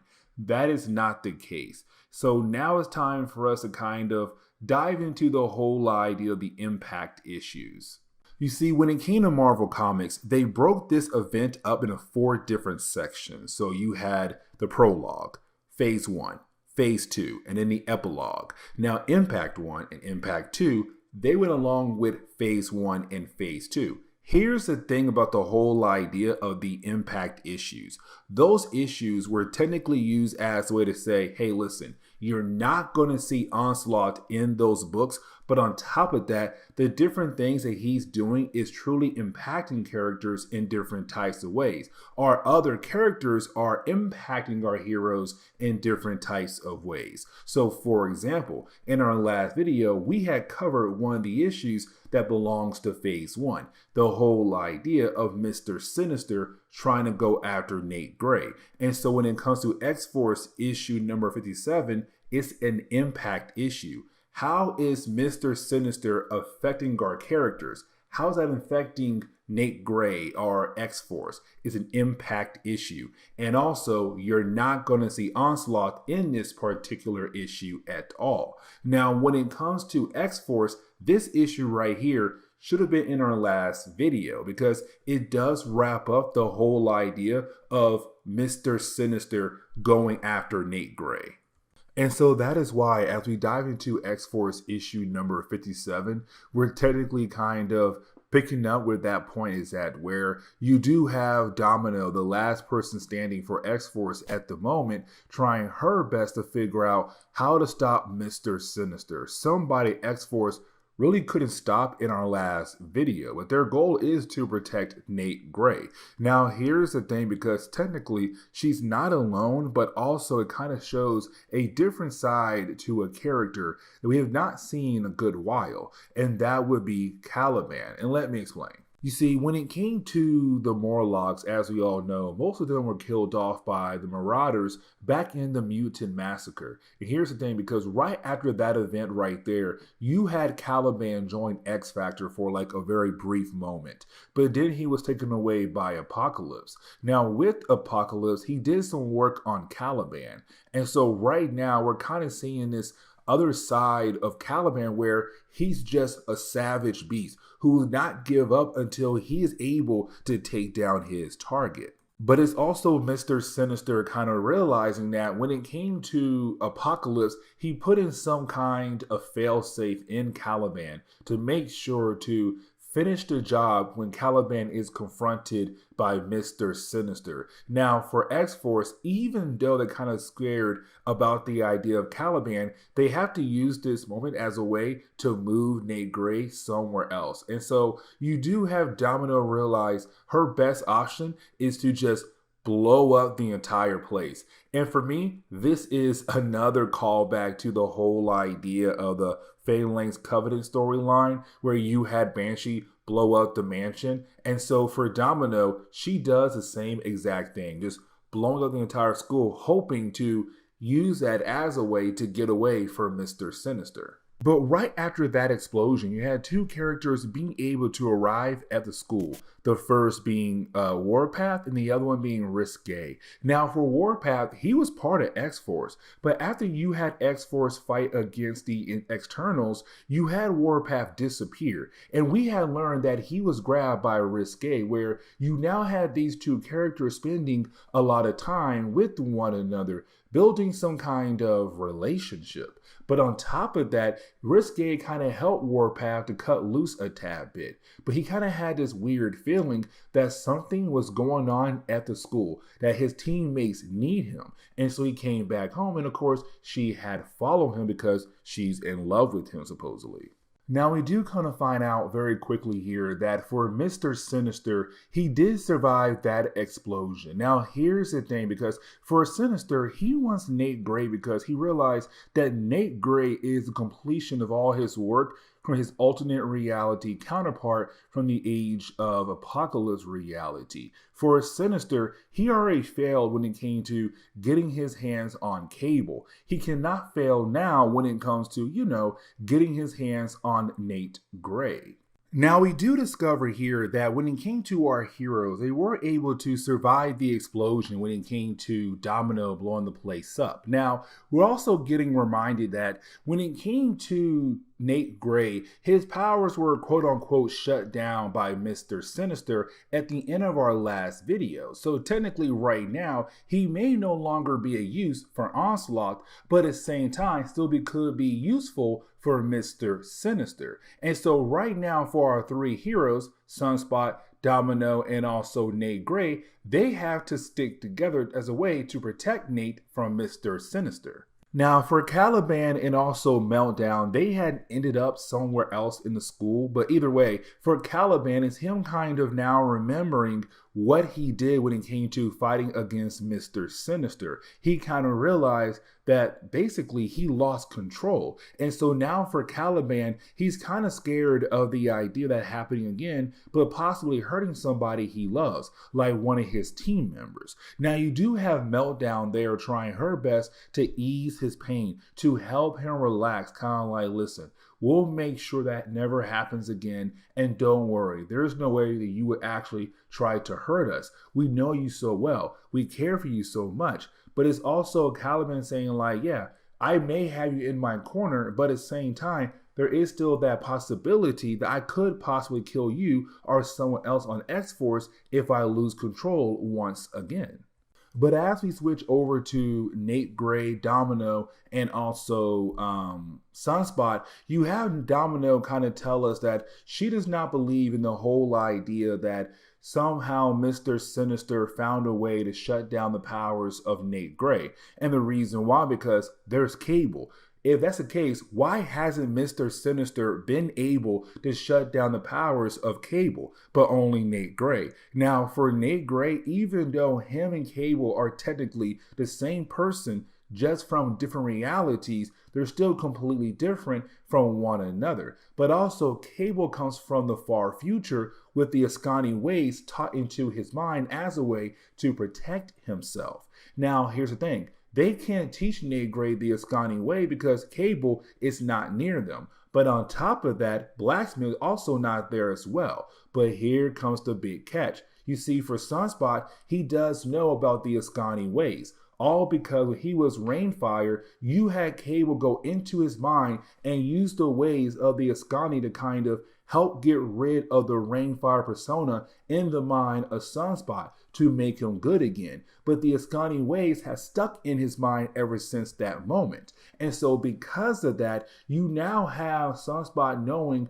about the Ascani ways. And so it's Domino saying, Nate, if you still have a tad bit of juice left to use your abilities on somebody, use it right now on Sunspot. So then you are able to learn more about the Ascani ways to turn your powers back on completely. Now, with all that being said, when he does it out of nowhere, there is some kind of block in the mind that was created by, well, Blacksmith, where of course it does knock out both Nate Gray and Sunspot as well. Now, this kind of leads into the ending of the whole storyline with Mr. Sinister and Nate Gray in phase 1 of the Onslaught storyline. And what I mean by that statement is that you do have the different members of X-Force being able to regroup and try to work together to fight against Mr. Sinister. Now, for Nate Gray, when he does arrive, he really shows that he's really powerful when it comes to fighting against Mr. Sinister. The dude does not stand a chance at all against Nate Gray. But here's the thing, because for Sinister, even though he knows he does not truly stand a chance against Nate Gray in a one-on-one battle, he knows that he could technically set a trap for Nate Gray. And he said, hey, listen, the only reason why I came here because I want to use you as a way to fight against Apocalypse, to fight against Mr. Sinister, as a way to protect this world. He even tells Nate Gray, you can go ahead and look into my mind and you will see that I am speaking the truth. Now, for Nate Gray, he tries that. The thing is, you have Mr. Sinister being able to redirect the energy that Nate Gray uses on his own mind, but all the minds of the different members of X-Force. And so just like that, every single person in that room is completely knocked out, allowing Sinister to go ahead and pick up Nate Gray and take him away. And so now we can kind of go ahead and get into the storyline I really did want to talk about more in this video, and that would be Cable versus the Hulk. Now for me, this literally came out of nowhere. Like, if you read the previous issues leading into this one right here, you technically did not really see this coming, but hey, you know what? It did make for a very interesting battle. Now, you also have Storm being involved in this battle as well, and I'll explain why here in a moment, but getting into the opening pages of this particular storyline, we pick up with a character known as Ozymandias. Now, Ozymandias used to be a servant for Apocalypse. Here's the thing about this character, right? For Ozymandias, he's been locked away for a very long time, but his task was to write down, keep track of everything that happened in the past, but also kind of write down things going to happen in the far future. And so when it came to Ozymandias, is him right now telling us, the readers, what's to come very soon for the character Cable. And let me explain. It's him saying that Cable's destiny is coming up very soon. That Cable is gonna have to fight against Apocalypse. But before he's able to do that, he has to overcome a certain obstacle. That obstacle is no other than the Hulk. Now, it's also him kind of reminding us that for Apocalypse, he believes that we're almost at the end of the age of heroes. Now, as we switch over to Cable, we're also getting reminded that for Cable currently at this point in time is trying his best to fight against the techno-organic virus that's currently running through his body. And usually for Cable, he would use his powers as a way to keep the virus at bay. But unfortunately, it's no longer working. The virus is slowly taking over his body.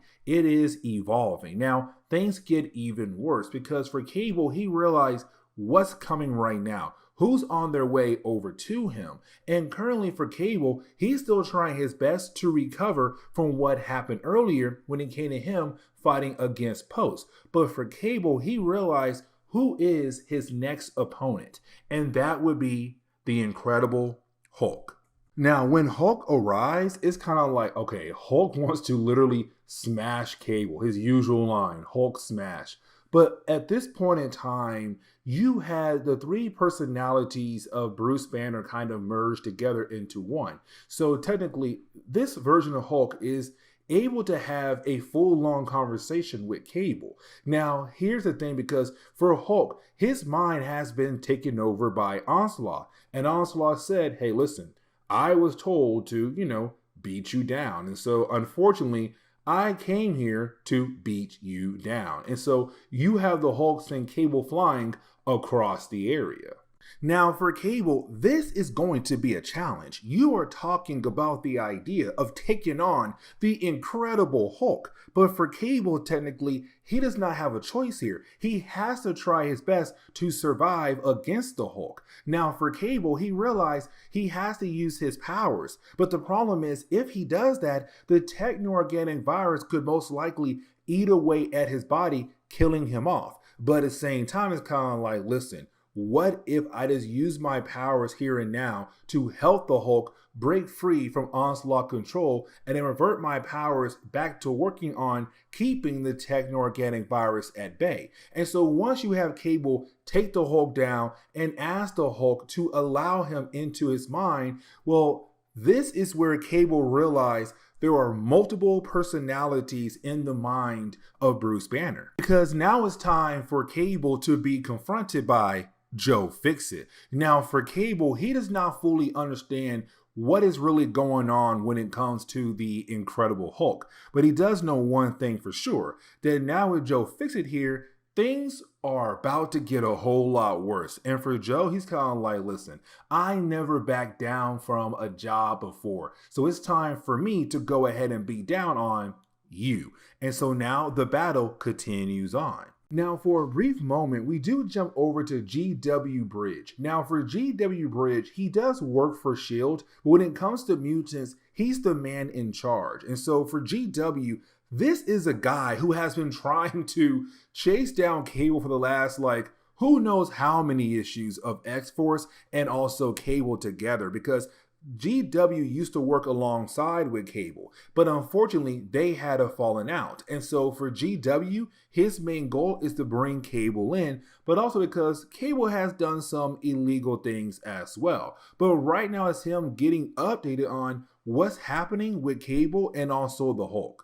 Now, you do have Storm appear, and the reason why Storm comes here is because when it came to the first actual chapter of Phase 1 for the Onslaught crossover, you had Uncanny X-Men issue number 335, I want to say, be used to kind of put our characters in different directions. So for example, you had some heroes go out of their way to find Magneto. You had some heroes go out of their way to go protect the Fantastic Four. You had Wolverine go on his own solo mission. But when it came to Storm, she was kind of like, hey, listen, we gotta find Cable. He's not here. And that right there is kind of scary. And so for Cyclops, he told Storm, go look for Cable. And that is why she is here. And luckily she got here in time, because Joe Fixit was beating down on Cable. Like, the dude actually got his butt whooped so bad, he was completely taken out. But you do have Storm being able to bring him right back up. But this is also Storm kind of bringing Cable up to date with what's going on with the whole idea of Onslaught. Now, technically for Cable, he already knows. He's all like, hey, listen, I already know Onslaught is, of course, Charles Xavier, and that is a major problem. Like, his dreams kind of led him to that point right there, but also it had to be him. He's the only person who had the ability to deceive us all. Now, you do have Joe Fixit come back in wanting to fight against Cable and Storm. But while you have Cable trying to enter the mind of the Hulk once again, you then have Joe Fixit change back into the green form, really the more savage form. And so now we have Savage Hulk about to fight against Cable and also Storm. But as this chapter closes, we do pick up with Ozymandias once again, and it's him telling us like he feels like hope is lost. Cable is most likely going to lose. And it's also Apocalypse one more time reminding us like he believes that we are technically at the end of the age of heroes. Now, the rest of the storyline does take place in the Incredible Hulk issue number 444. So we are technically picking up where the last chapter had left off at, where you do have Storm and also Cable trying their best to fight against the Hulk. Now, with this being a Hulk issue, of course, you're going to have some other things that are happening with the Hulk take place in this particular issue, but it's not really played a major role in the overall storyline when it comes to the X-Men and the Avengers trying their best to stop Onslaught. Like for example, the character better known as Janice. When it comes to Janice, she is from the far future. And matter of fact, she is the granddaughter to Rick Jones. Now, here's the thing about Janice. She was sent back in time to the present day to find Bruce Banner. And the reason why, because in her future, he became corrupted. He became a character known as Maestro. Now, I'm not really going to sit down and try to re-explain the whole idea of Maestro for the sake of this video. Just know, like, when it came to all these different issues that were, for me personally, technically tie-ins but called as impact issues, you have most impact issues go to different characters who are being pulled into this event. And so sometimes reading those issues, you kind of have to know what in the world was going on with those characters in that particular issue. So for this case, it's the Hulk and all his supporting characters. But getting back over to the battle between the Hulk, Storm, and also Cable, you do have the battle take a quick pause. And the reason why, because for the Hulk, he sees this woman on a calendar known as Betty Page. Now, of course, he is thinking of his wife. And of course, it's not his wife, but he believes it's her. Now, with this small moment of pause, it allows Cable to try to enter the mind of the Hulk to hopefully find a way to help the Hulk break free from the control of Onslaught. The problem is that as he goes into the mind of the Hulk, he's now being confronted by all these different obstacles that are kind of put in place by Onslaught to kind of make sure that Cable will not be able to break the Hulk free. But here's the problem when it comes to Cable trying to stay in the mind of Hulk for too long, because with him trying to do that, it allows the techno-organic virus to continue to spread across the body of Cable. But at the same time, when it came to Onslaught, he kind of made sure to leave behind different kind of psychic traps or different blockers to stop Cable from being able to free the Hulk from the control of Onslaught. And so for Cable, he had to think of a whole new game plan. But luckily for him, that new game plan does involve Storm, who's already there. And so this kind of leads us into the ending of the storyline, because what you have Cable do is basically, to me, just shock therapy in a way, where you do have Storm trying to use her powers on the mind of Hulk. And when she does give him a little jolt to his system, it does shut his brain down temporarily to allow Cable at the same time to enter his mind and kind of reboot the mind of Bruce Banner to kind of get rid of all those different blockers that Onslaught had put in the mind of Hulk. And so with them doing that, you didn't have Cable being able to free Bruce Banner in his own mind, allowing him to fully take control of the body of the Hulk once again. But with the Hulk now on their side, it's Cable, Hulk, and Storm saying like, okay, cool. With you on our side, we now have another ally that we can use against Onslaught. This is perfect. And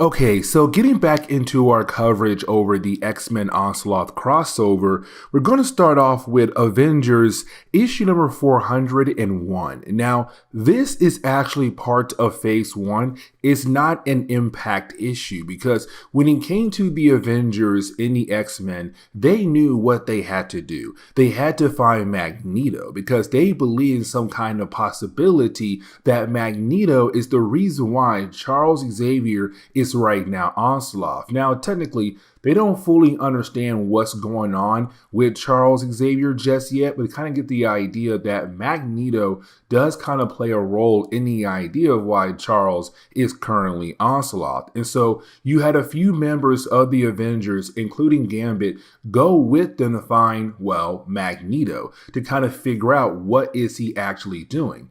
But this kind of brings in another character in the world of Marvel Comics.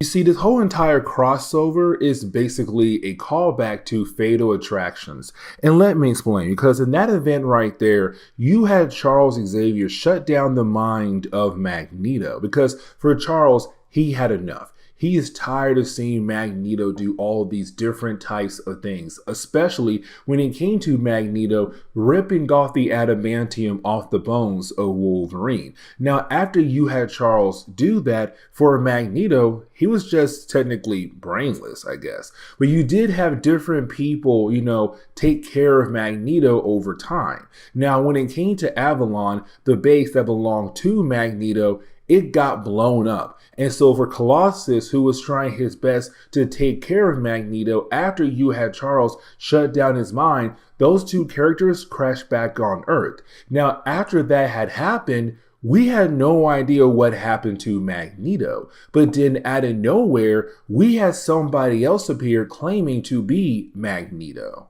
And that would be the character known as Joseph. Now, when it comes to Joseph, he was just a random character, it seemed like, because he appeared out of nowhere claiming to be, well, not really claiming to be, he had no idea who he was or where he came from, but dude looked just like Magneto. Now, you did have some nice people give him a name, and of course that name would be Joseph. But for Joseph, he just walked around the world trying to figure out who he was. Now, there was a certain issue we had to skip over, and that was X-Men Unlimited, issue number 11. And the reason why, because that book is not on Marvel Unlimited or really anywhere else. And so, unfortunately, I could not get that book and turn it into a video. But in that book, you had Joseph run into Rogue. Now, let's not forget, for Rogue and also Magneto, they used to be an item, but of course, things did not work out for them. And so when she saw Joseph, she's kind of like, oh my God, you're Magneto. And she began to beat down on him. But then he tells her like, dude, I don't know who you are or who is Magneto or who is Charles Xavier. All I know right now is my name is Joseph, and the last 3 months is what I remember. And that is really it. And so all of that kind of leads us into Avengers number 401, where we're really picking up with Hank Pym trying to use Cerebro as a way to locate Magneto. Here's the thing, because over the years in Marvel Comics for Charles Xavier, he wasn't truly able to use Cerebro to locate Magneto like that. He couldn't pinpoint where Magneto was truly at. He kind of had to wait to see when Magneto used his powers and kind of get an area of where Magneto could possibly be at. And so for Hank Pym, he's kind of like, listen, I can't pinpoint where Magneto is truly at, but I kind of got the idea of what area he could possibly be at.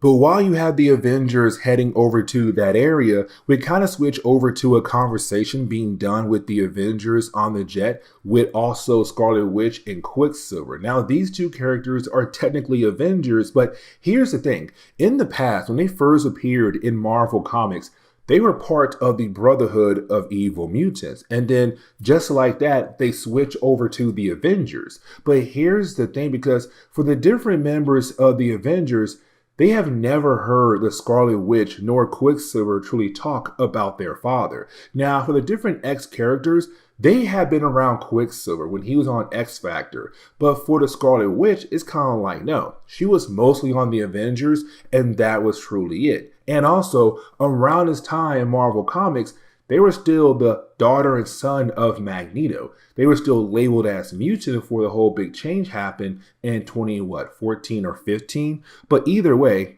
it's the Scarlet Witch kind of telling us what it was like to be around Magneto. And truthfully, she was scared of the man, but also the dude kind of just grabbed them and brought them into his organization with the whole idea of just saying like, I'm your father, we are related, and you two must help me when it comes to my overall goals. And so for the Scarlet Witch, over time, she saw how truly evil to her Magneto was. And the same goes for Quicksilver as well. And so for these two characters, as soon as they heard that somehow Magneto is the reason why Charles acting differently, they were down to help out the X-Men to bring down Onslaught, but to also find their father. And speaking of Magneto, truthfully, as we switch over to Joseph, who's also being, I guess, Magneto, is also Rogue as well. And for these two characters, well, right now, you have them right now trying to get their car fixed, but the way they are acting, the way they are talking to one another, you would truthfully believe in the possibility that these two characters are gonna try to become an item again. Now, let's not forget, for Rogue, she left the X-Men. And the reason why, because when it came to the very end of Legion Quest, you had Rogue kiss Gambit because they believed the world or the whole entire universe was going to be wiped out. But thanks to Bishop, everything changed. The universe was able to survive. But for Rogue, as she still kissed Gambit, she absorbed things from his mind and kind of learned a few dark secrets of his. And that right there kind of scared her, but made her just run away. And so she left the X-Men a good while ago. And so with her being on the road, she was attacked by Bastion. Now, I'm not going to sit down and fully explain that storyline. Just know that when she was attacked by Bastion in X-Men Unlimited issue number 11, you had Joseph go out of his way to help her, to save her. And of course, you now have these two characters slowly building a bond with one another. But you did have our heroes be confronted by the Avengers plus Gambit. Now, here's the thing, because for Gambit, he's kind of like, okay, I lost Rogue a long time ago. To see her here right now with Joseph, who they believe is Magneto, but on top of that, seeing her trying to protect him, he's kind of like, I feel like I most likely lost her again. This right here is not good. Now, when the Avengers did arrive, you had Quicksilver wanting to kill his father. Like, this man's like, dude, you are responsible for turning a good man like Charles Xavier into an evil person. You gotta go. And so you have him move in first, and then the rest of the Avengers try to step in. Now for Rogue, like I said, she was trying to protect him because she realized if they continue, most likely, knowing Joseph, he is going to go crazy and use his powers against them. But then at the very end of this battle, you had a Scarlet Witch say, everyone stop, because she realized there's something different about Magneto. He's skinnier, but also younger. He looks somewhat different. And that right there is actually really important, because this right here will become very important down the road when it comes to explaining who Joseph truly is. But you do have everyone stop because of her.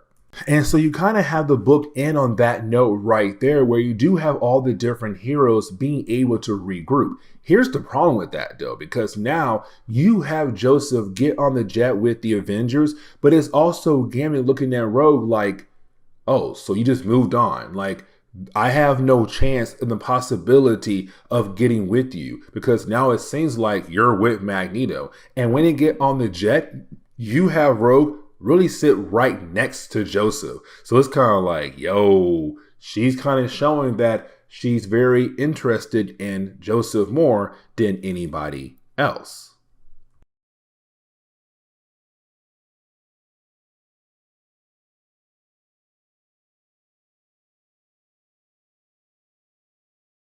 Okay, so I kind of feel like there is a possibility that this might come up down the road. And so I kind of want to go ahead and just explain why I did things the way I did. So when it comes to Excalibur issue number 100, it is technically the final chapter to an earlier storyline that we had covered. The reason why I didn't put this chapter in that video, because this chapter alone is part of the Onslaught crossover. Now, in one of our earlier videos, I had talked about the idea of impact issues.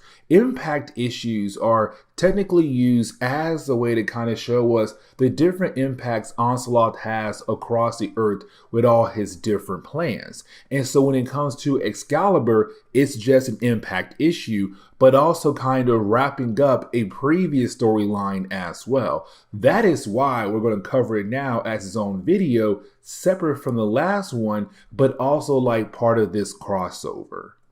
Now, there are a few things we have to talk about when it comes to Excalibur in this one particular storyline. You see, we had learned in our last video that there is another Hellfire Club in London, the London branch. Now, when it comes to them, they have been trying to promote themselves into the ruling class to allow them the ability to rule over Great Britain. Now, they had this massive plan that involved all these different pieces, like, for example, Black Air. Now, when it comes to Black Air, they had appeared out of nowhere, like literally out of nowhere. We had a brand new organization for the Great Britain government. And the thing was, Black Air had replaced an organization known as WHO. Now, when it comes to WHO was known as the Weird Happening Organization. They would go around the world to investigate weird things happening across the world. The problem was that out of nowhere, you had Black Air replace them. And we come to find out that thanks to the Hellfire Club, they bought the right votes in the government to allow Black Air to replace WHO. And then use Black Air as a way to kind of help them control the actual government, the country in their own particular way.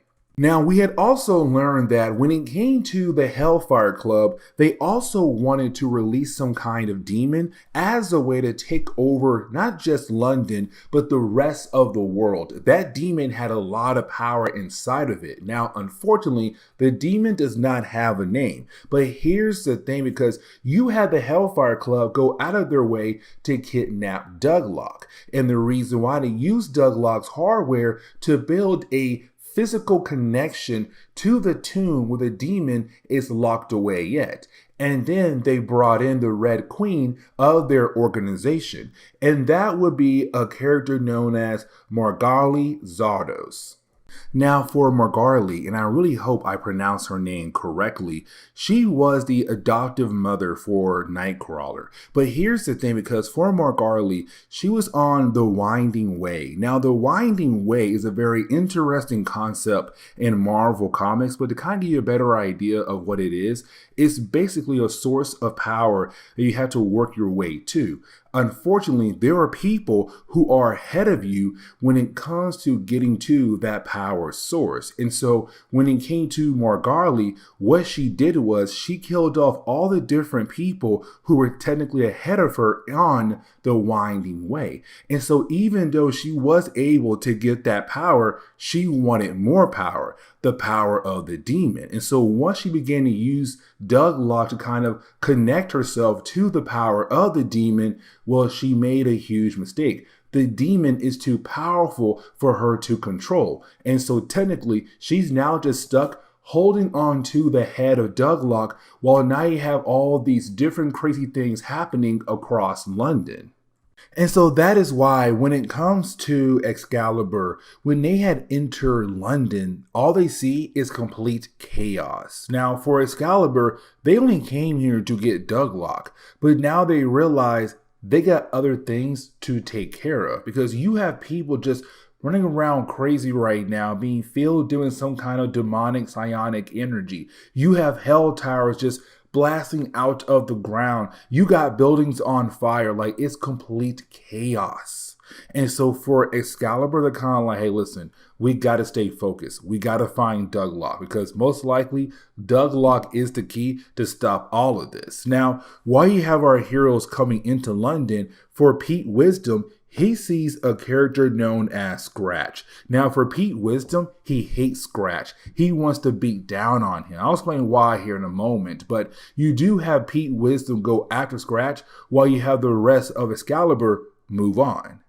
But we have to switch over to Mohamed Taggart at Muir Island, and this kind of begins the whole process of why I say this is part of the Onslaught crossover, because as we jump over to her, at first, it's us seeing her be confronted by Amanda Selfton. Now, for Amanda Selfton, she is the daughter to Margali, of course, the Red Queen, to the brand new Hellfire Club. And so for Amanda, she's right now blaming herself because she gave her mother the soul sword that used to belong to magic. When it came to Margali, she used the soul sword as a way to kill off all the people who were ahead of her on the winding way, to allow her the ability to get that source of power, but also give her a brand new body. But here's the thing, she wanted more power. And so once she had learned that there was some kind of devil underneath London, she had to get that power. And so she attacked her daughter and began her plan to get the power of the demon, as we are right now seeing in the current time.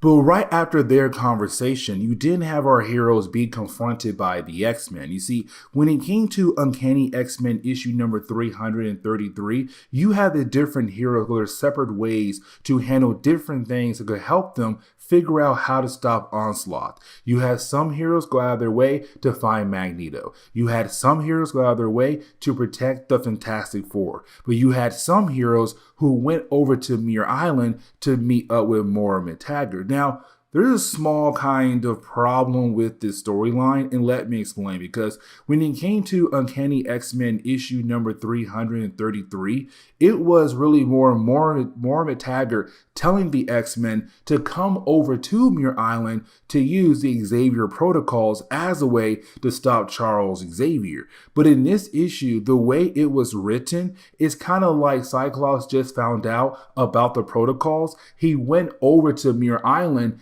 and Mohamed Taggart is just now finding out what's exactly going on back in the States. So it's kind of like, wait a second here. This right here is not technically right. She should already know what's going on when it comes to Onslaught. But either way, it's her realizing what she has to do. But that kind of leads us over to Captain Britain. Now, for Captain Britain, better known as Brian Braddock, he was given a task by Shinobi Shaw to go into the inner circle of the London branch of the Hellfire Club. Now, for Brian, he has the ability to do that because his father used to be part of the Hellfire Club inner circle at the London branch. And so it's just him replacing his father. But the reason why you had Shinobi Shaw asking Brian to do that, because for Shinobi Shaw, being the son of Sebastian Shaw, but also kind of taking his place as the Black King in the American branch of the Hellfire Club, for Shinobi, he wanted a spy. So he asked Brian to be that spy to learn what the other branch was up to, but it also go after another character known as Mountjoy. Now, Mountjoy is a mutant from Bishop's future who has the ability to merge his body with someone else's body. When he does that, he's then able to, take over your body. Now, when he came to Captain Britain, he believed the Black Queen was Mountjoy pretending to be the Black Queen as a way to hide. Here's the thing. He is wrong. The Black Queen was actually working with Onslaught, but here comes the next big problem with this storyline. We never really learn what Onslaught and her were actually up to when it came to them working together. But either way, for Captain Britain, he found the Black Queen as she had just killed off the Black King. Now, he wanted to stop her, but then he is stopped by Mountjoy, who was pretending to be the scribe for the Hellfire Club. But as we switch over to the different members of Excalibur who had arrived at the base of Black Air to hopefully find Douglock, They kind of find out all the different guards who work for Black Air, all different agents, they have all begun to go crazy. Thanks to the demon right now and his sonic energy just filling their minds with complete rage and wanting to attack one another. Now for Colossus, he stays behind because he can take their bullets. And so for the rest of Excalibur, they continue on to hopefully find Douglock. But this now allows us to switch over to, well, the X-Men and also Moira Tagger as they go into this secret room that was built by Charles Xavier. Now, here's the thing about this secret room. It was built by him in secret because he wanted to kind of build an armor suit or some kind of suit to allow somebody to stop him if he had to be stopped. Like currently with him being Onslaught. And so you have our heroes walk into this room and you have the computer begin to explain what they are currently seeing. Now, this is also going to lead into more issues for our heroes down the road in this particular storyline.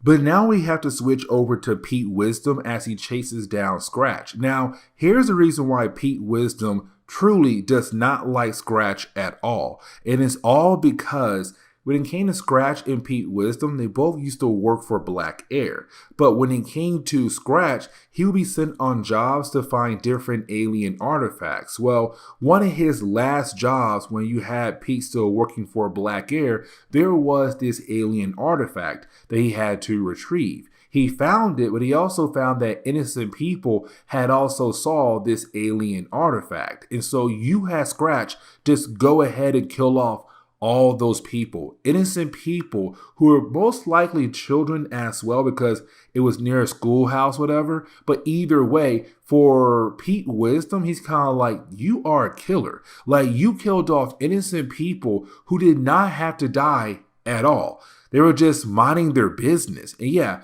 they may have saw that alien artifact, so what? You did not have to kill them. And so that is why you have Pete right now trying his best to chase down Scratch.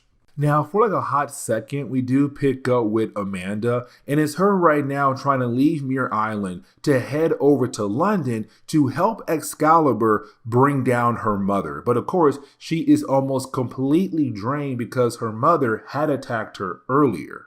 And this is where you kind of had the story begin to switch over to different plot lines happening in the storyline and slowly begin to wrap them up. Like, for example, when it comes to Captain Britain, even though technically at this moment he has to fight against Mountjoy and the Black Queen of this branch of the Hellfire Club, you do have Captain Britain being able to take her down. Now, when it comes to Mountjoy, he was able to escape. But like I said, this begins the whole process of just wrapping up this storyline. We also get this brief moment where we're really picking up with the X-Men also discovering what this room was all about that was built by Charles Xavier. You see, this room has not just been built to kind of find different ways to stop him. This room was also built to find different ways to literally defeat the X-Men or to at least kill the X-Men if one of the members of the X-Men has gone too far. And so as Jean Grey realized how far Charles had went when it came to being prepared, this man had different plans as a way to bring down the different members of the X-Men. Now, we do have to check in with Nightcrawler and the rest of his Excalibur team as they try to continue in the base of Black Air to hopefully find Douglock. And so you do have our heroes being able to make their way through. But you didn't have our heroes be confronted by the Red King of the Hellfire Club, who's technically under control by the Red Queen of the Hellfire Club. And so his main goal is to make sure that Nightcrawler, Wolfbane, and also Kitty Pryde are not able to go into the room behind him to get their lost friend Douglock. And so you do have Nightcrawler actually challenge him in a sword fight. And so then for Pete Wisdom, as he tries his best to fight against Scratch, it does seem like he might possibly be killed off by Scratch because Pete is barely being able to hold on when it comes to fighting against a character like Scratch. And so there's a point where it does seem like he might die. Now, I kind of want to go ahead and get back over to the battle between Nightcrawler and also the Red King, because for Nightcrawler, he wants to know what motivates the Red King. And the Red King says, I'm rich, I'm powerful, and in love, and I will destroy you. Now, like I said, he's currently being controlled by the Red Queen, but is Nightcrawler kind of like, love makes you want to stab people? Like, dude, that isn't love. That's brain damage. And for me, I don't know why I like that line for Nightcrawler. He's kind of like, love makes you want to kill people? No, that ain't normal, dude. But their battle continues on. But like I said, you had the story begin to wind down, because even though when we jump over to Captain Britain and now his goal is to bring down Mountjoy, you have Mountjoy being able to shoot off 2 bullets. Now, when it comes to Captain Britain, when he had brought this suit with him, he made sure to put some kind of force field around him to slow down the bullets. So yes, they're going to hit him, but not do as much damage as they would have done if they hit him without the force field. Now, as we jump back over to the X-Men and also Moira McTaggart, we get that confirmation like, yeah, Charles Xavier made sure to have plans for almost every single member of the X-Men, X-Force, Excalibur, X-Factor. And the reason why I'm saying that, because we now see the computer showing off different pieces of information about Cable. So it's kind of like the dude being sure that he was prepared for almost anything to come down the road. But then you have our heroes, Excalibur, begin to find out what's going on when it comes to Douglock. You know, when they walk into the room, it's when you have Amanda also appear. And you have Amanda kind of say like, hey, the Red Queen Nightcrawler, that's our mom. Because for Amanda and Nightcrawler, they are siblings through adoption, but also like they in love with one another as well. But either way, it's her saying like, yeah, our mom right there is the reason why all of this is popping off at the moment. But you do have our heroes try their best to find a way to cut that connection that Douglock has when it comes to his connection to the tomb where the demon is locked away at. And so with us now getting into the final pages of this storyline, you kind of see how the story is beginning to wrap up. Like, for example, you do have Captain Britain being able to take down Mountjoy just like that. Then the next page, we pick up with Pete Wisdom at the very last second being saved by Kitty Pryde's pet dragon, Lockheed. And it's kind of funny because for Lockheed and also Pete Wisdom, they don't really get along, but also for some strange reason, Pete can actually understand what Lockheed is saying. Like Lockheed can now speak perfect English. But either way, the last like 3 to 4 to 5 pages is really more of us just now seeing the members of Excalibur who were at the base of Black Air fighting a way to free Douglock, stop Margarly, and also keep the demon locked away. And so just like that, the day is saved. And so now we're going to move on to the next storyline for Excalibur in the next video for them, because their next issue is not really part of the whole idea of Onslaught. So technically, this is it for Excalibur when it comes to this particular crossover.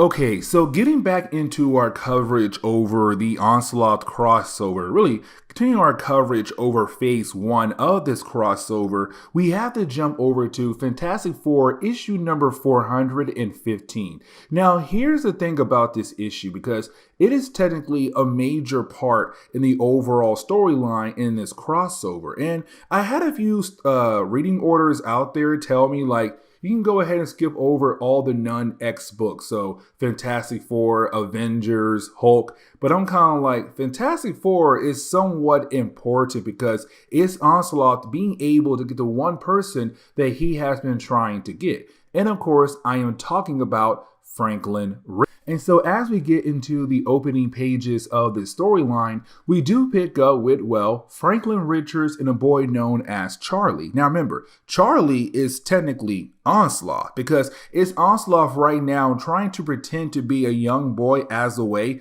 to get close and build a bond with Franklin Richards. But it's also him trying to teach Franklin how to use his abilities. So for example, right now we see Franklin going out of his way to alter reality around them. And with him doing that, he had created some kind of circus event around them. Now, while you have the two characters talking to one another, you have Magda appear. Now, around this time in Marvel Comics, as we all know, Magneto and Magda, they are the parents to the Scarlet Witch and Quicksilver. Now, things had changed over time by this point in Marvel Comics, but back then, that was the whole idea of her character. But you have Magda actually talk out to to Charles by saying like, Charles, this is not like you to manipulate a young innocent boy. You were the innocent one, kind of hinting at the idea that there's somebody else in the mind of Charles Xavier,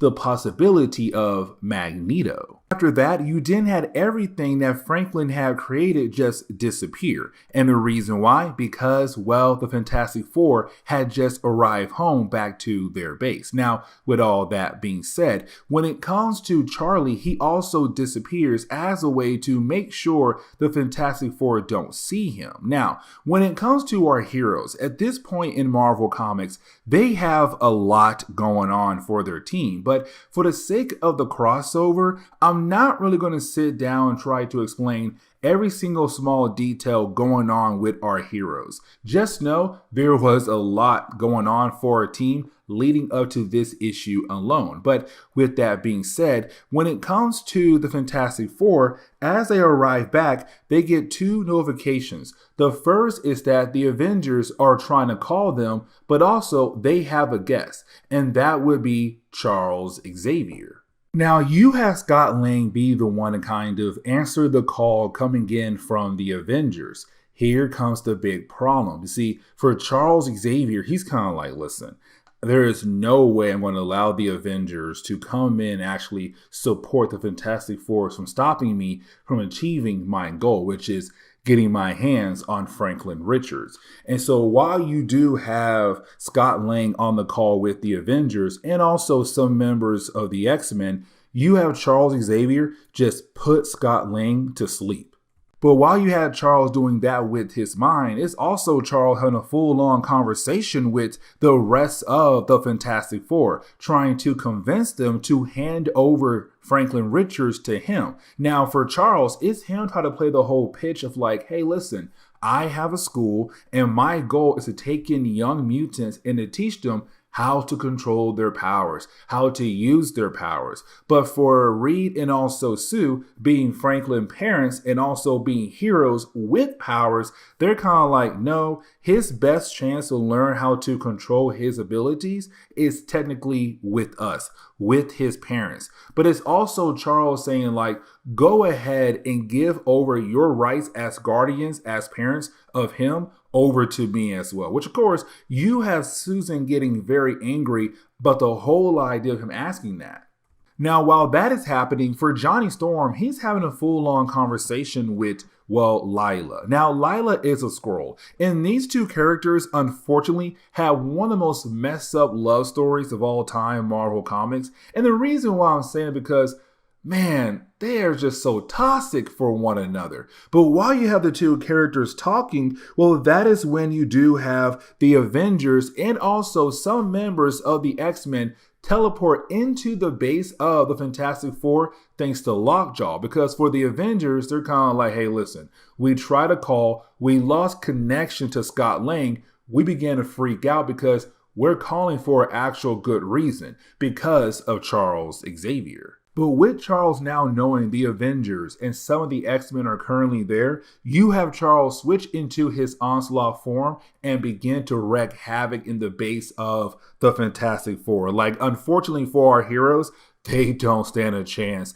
And you'll see what I mean here in a moment. But you have the Avengers, X-Men, and also Johnny Storm head over to where Reed and Sue were currently at. Now, here's the thing, because when they get there, Onslaught had attacked them. And so this is Reed telling Johnny, who at first did not believe the whole idea that Charles Xavier has gone mad, that Charles Xavier's now evil and now has turned into Onslaught. Like, he did not believe in that. But seeing his brother-in-law and also his sister badly beaten, but also warning him like, hey, Charles is here for Franklin, Johnny realized, okay, it's time for me to get my A game on. And so you have Johnny and Crystal go check in on Scott Lang, because for Scott, he was the one answering the call from the Avengers. The Avengers told everyone like, hey, we lost our call connection to Scott Lang, and that made us freak out. And so once you have Johnny and Crystal find Scott, well, they also find Onslaught.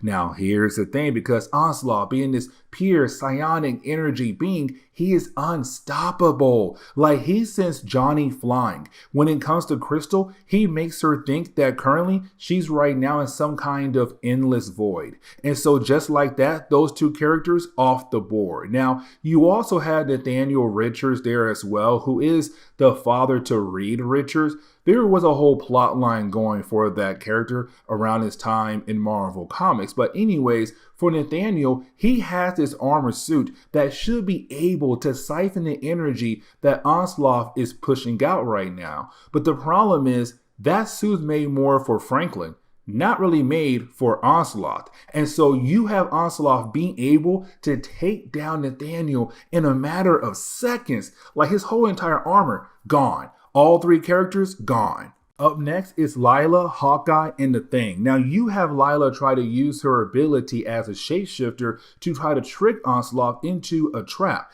to allow Hawkeye and Ben Grimm to attack him. But that's the thing. Onslaught, again, is a pure psionic energy being. He's technically not there. He's there in your mind, but not there physically sometimes. And so he's then able to just take down Ben Grimm, take down Hawkeye, take down Lila in a matter of seconds. Like, all three characters gone just like that.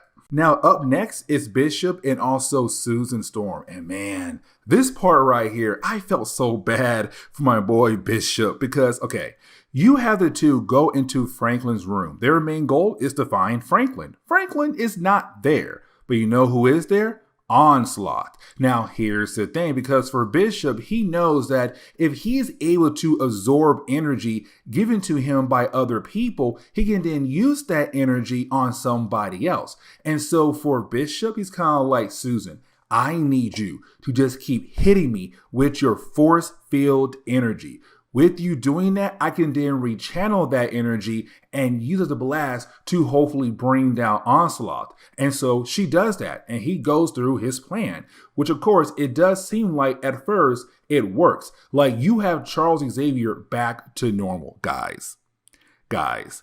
Charles the jerk here. He's all like, yes, Bishop, you finally saved me. You broke Onslaught for the time being. Now hurry, get me over to Jean Grey, because if you do that, she'll then be able to lock him away forever. And once you have Bishop get close enough to make sure that it is Charles Xavier, you have Onslaught come right back and take out Bishop, and also take out, of course, Susan as well. Now, outside the base of the Fantastic Four, you have Apocalypse and also the Watcher there. Now, these two characters, they're just sideline people. They're just watching what's actually happening. But for the Watcher, it's his job to watch. He can't intervene. He wants to, because he does care about the Fantastic Four, but unfortunately, he's not allowed to. Now, for Apocalypse, it's completely different. This man is big on survival of the fittest. The strong may live, the weak may die, the strong may lead, the weak must follow. And so for Apocalypse right now, he wants to see who will come out as strong and who will come out weak out of this whole situation when it comes to Onslaught. And this kind of leads us into the ending for this chapter alone. Because once you do have all the different heroes come together, they believe they have the ability, if they work together, they should be able to bring down Onslaught. And guys, let me tell you, this man's more of like, Yeah, so I'm gonna let y'all think y'all going to win for a good while there, and then like at the very last second, I'm gonna show you why there's no way you are going to win. And so in a matter of seconds, you have Onslaught just take out every single hero in that room. The Avengers, Bishop, also, I think it was also, yeah, I think it was Bishop there. Oh, Iceman too. Iceman's there. But also the Fantastic Four. They all have been defeated.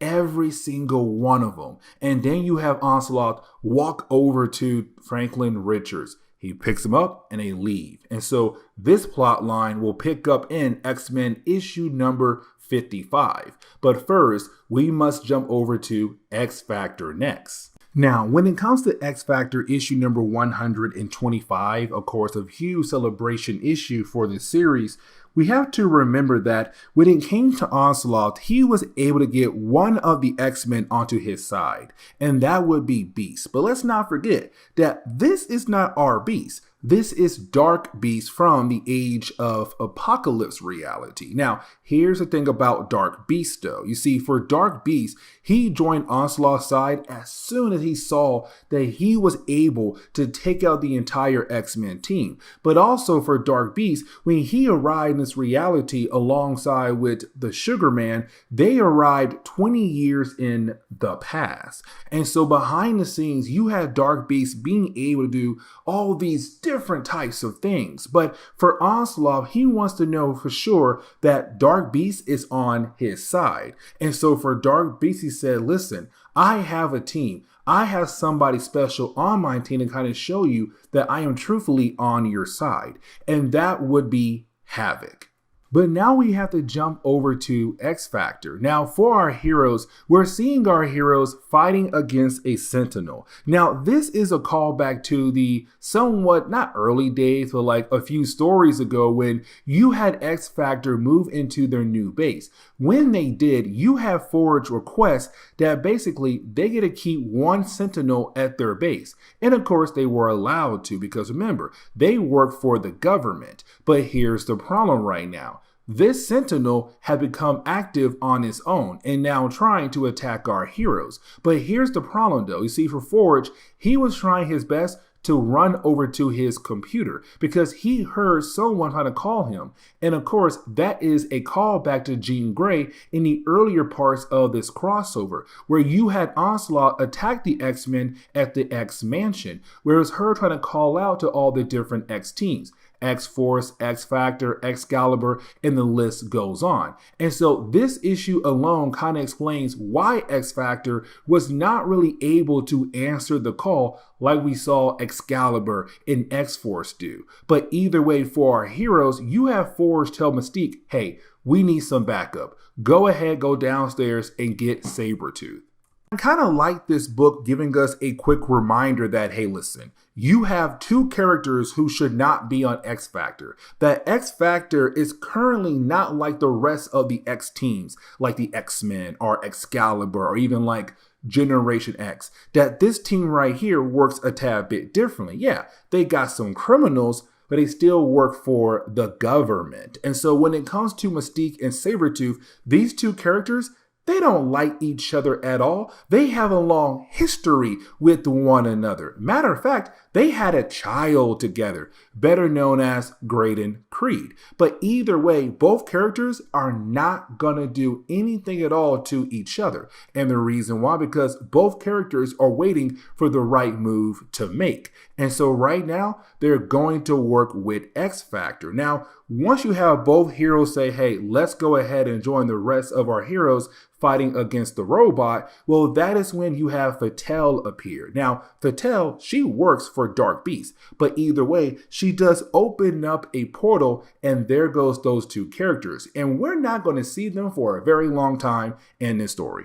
But minutes later, you then have Fatale appear again outside, and she then teleports the Sentinel away as well. And for our heroes, they're kind of confused, like, why in the world is she here for? Now, she also calls out to Random. And remember, for Random, he is a mutant bounty hunter who unfortunately works for Dark Beast. Now, there is some kind of connection between Dark Beast and him, but unfortunately, we're not really told what is that connection at all. But either way, once you do have Fatale grab the robot and leave, you did have Forge say, we gotta find her, because her having a robot is very dangerous. Most likely, they could release that robot into the public. Now, while you have X-Factor leave, we do see that, hey, that call that Forge tried to answer earlier, it was Jean Grey. Because again, it was Jean Grey warning all the X teams what was going on with Charles Xavier. And so for our heroes, they were able to track where that Sentinel was taken to. Now, when our heroes arrive at that location, they are then confronted by Havoc, who's currently being brainwashed and controlled by Dark Beast. And this is kind of huge because for Polaris, they were dating, but then out of nowhere, he disappeared. Now, for Havoc, right after he did disappear, Polaris did find a love letter that was left behind by Havoc on accident. And so for Polaris, she believed that he left her for somebody else. But in reality, it was a trick to grab Havoc, brainwash him, and now, unfortunately, he works for Dark Beast. Now, you also have X-Factor find out that Random is not really on their side at all. That matter of fact, Dark Beast has control over Random as well, but a tad bit different. It's kind of like he has some kind of information on Random or some kind of like luck on how his body truly works. But either way, it's now our heroes fighting against Random and also Havoc. While you have the different members of X-Factor fighting against Fatale and also Random and Havoc, you had Forge sneak into the place. Now with him doing that, he comes to find out that this whole entire building is holding onto a bunch of Sentinels. And Forge, he knows this cannot be a good thing at all. But unfortunately for Forge, there's somebody else there working for Onslaught being able to grab him. So as we do switch outside, we do learn who grabbed Forge, a character known as Post, who does work for Onslaught as well. And so now you have Post, Fatale, and also Havoc and Random working together. Now, in mid-battle, it really comes down to seeing Havoc and Polaris fighting against one another. But it's also Polaris trying to hold back because this is the man that she truly loves. She hates the idea of hurting him, but at the same time, it's kind of like, girl, what are you doing? You gotta fight back because if you don't, he's going to kill you. He was commanded to kill you. Now, you have Random try to protect her, but you did have Havoc hit Random and we see his true form. And it's kind of like he's a young boy who was pretending to be an older character. Now, as the battle continues on, you do have Polaris try her best to reach out to Havoc. She knows he's in there. She knows that she could possibly reach him. But the problem is she also knows that she can't take a risk here. Like, she can't risk the fact of him trying to lose control and possibly hurting her or somebody else on the team. Now, as the battle goes on, you have Post says, "This battle bores me. I go now to join Onslaught in his final glory. You fought well, X-Factor, but ultimately you have failed." And that is when we see all those different Sentinels flying up in the air. And you have Forge tell us that when it came to Onslaught and also Post, they had reworked the programs and the Sentinels to no longer just attack mutants, but to also now attack humans. And of course, their goal is to head over to New York, where of course this will bring in other characters into this storyline.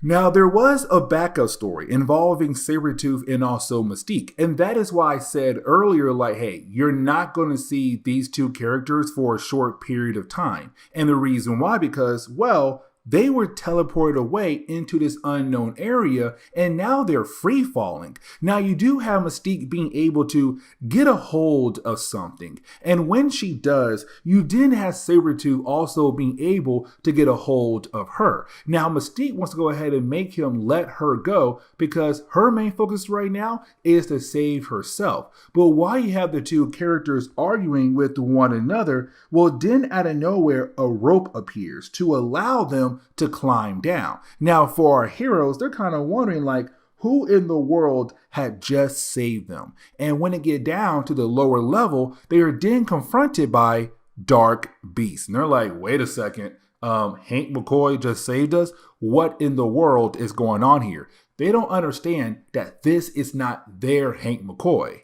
Now for Dark Beast, this is where he kind of tells Mystique and Sabretooth what's truly going on. He shows all these different computer screens like, hey, listen, that's Onslaught. That's your team right now fighting against my team, including Havoc. Oh, over there? Yeah, that's your Hank McCoy. I'm a different Hank McCoy, a more superior version. But either way, it's Dark Beast trying to offer Mystique and Sabretooth to join his side, to join Onslaught's side. But here's the thing, because you didn't have Dark Beast tell Fatale, bring in Forge. When she does, you didn't have Forge drop one singular device. Now, this device is what Forge used as a way to keep Mystique and Sabretooth in line. But you didn't have Forge turn the device off, allowing Mystique and Sabretooth their freedom. Now for Dark Beast, he says, before I can trust you, allow you to join our side, you must kill off Forge. And you had these two say, hey, you know, that's not really a bad offer. But at the same time, if we do kill Forge, that means we are no longer able to work for the government and use them for our own personal gain. So what should we do here, Mystique?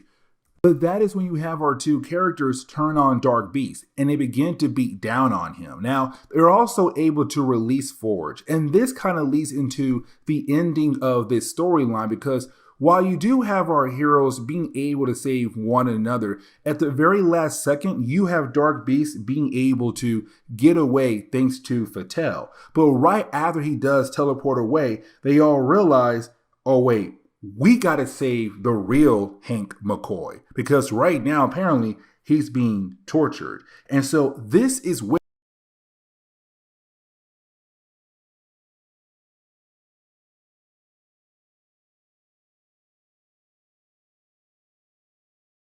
Okay, so getting back into our coverage over the X-Men, we're going to pick up with two more chapters from the Onslaught crossover. Now, we're technically still in the Phase 1 part of this crossover, but at the same time, we still got to cover the impact issues. Now, just in case we have anybody joining us in our coverage over this event, I kind of want to sit down and explain what the impact issues are. You see, impact issues are kind of like how the actions of Onslaught impacting other characters across the world. And so when it comes to Generation X, the first chapter of this video is going to show us how the actions of Onslaught impacting their lives. And for me personally, it does a lot, but at the same time, it's the book saying they're not truly going to get involved in this event, in this issue right here. Right now, they're on the sideline. And you'll see what I mean as we go through this issue right here. But after this chapter, we're going to cover a Wolverine chapter as well. And really, this storyline does kind of pick up where our last video left off at for this team, where right now they're on a plane heading back home, or they believe they're heading back home. But at first, we're kind of focusing more on Paige here. And really, it's kind of Paige telling us that she's comparing her team to her brother's old team, the New Mutants, because for the New Mutants, they were the original like young X team in the 1980s for young folks to get into when it came to the X-Men. But then by the end of New Mutants, they turned into X-Force. And for a good period of time, we didn't have a young team. You had Excalibur, X-Force, X-Men, X-Factor, but then we got Generation X, the next generation of mutants. And so for Paige Guthrie, it's her right now kind of comparing her team to her brother's old team, the New Mutants, how for his team, over time, they came like a family. This team right here, they're still in the early days, still kind of figure out who they are and can they officially work together. But when it comes to our heroes and their plane ride back home, you have Banshee realize they're not heading back home. That matter of fact, they're heading over to Canada. And so you have Banshee ask Emma like, hey, do you actually trust these pilots? Because right now, we're not heading back home. we're heading to Canada. Now, you didn't have Emma Frost do something to his mind. Now, right here, you would believe like, oh my God, Onslaught somehow got to Emma Frost and somehow he's now going to use her as a way to play around with the Generation X team. But you have Emma tell Banshee, hey, you know what? I think you want to go outside for a tad bit to get some fresh air. And so you have Banshee open the plane door, go out and just fly away. Now, of course, the young team, they're freaking out because one, the door opened up, and two, Banshee just left without kind of being worried about his students. Now, you do have our young heroes being able to close the door. But the question is right now, what in the world is going on with Emma Frost? And really for Banshee here, once he does realize that he's no longer on the plane, and two, that Emma Frost had did something to his mind, he kind of feels like Emma is officially up to something. And he feels like he has to be very careful when it comes to his next move. But now we have to jump back over the school of Charles Xavier. And here's the reason why. Because while you have the young mutants away, including their teachers, you had somebody take a job as the mechanic for the school. And that would be a character known as Chevy. Now for Chevy, he was given the job by Chamber and also Skin, but they left. And so for Chevy, he's kind of like, okay, you know what? I took this job as a mechanic for the school, but I have not seen anybody at all. Now, he has no idea that technically he's being watched by a character known as Penis.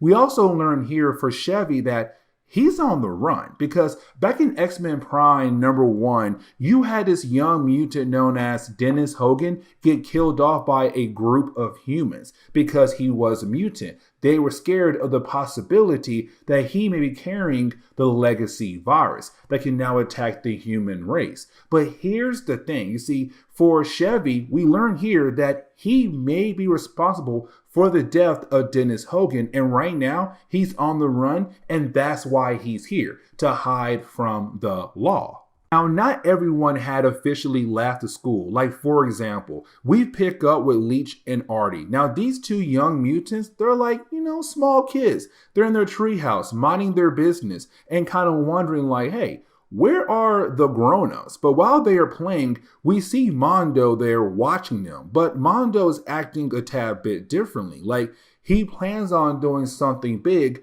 to the entire team. But right now, just Artie and Leech.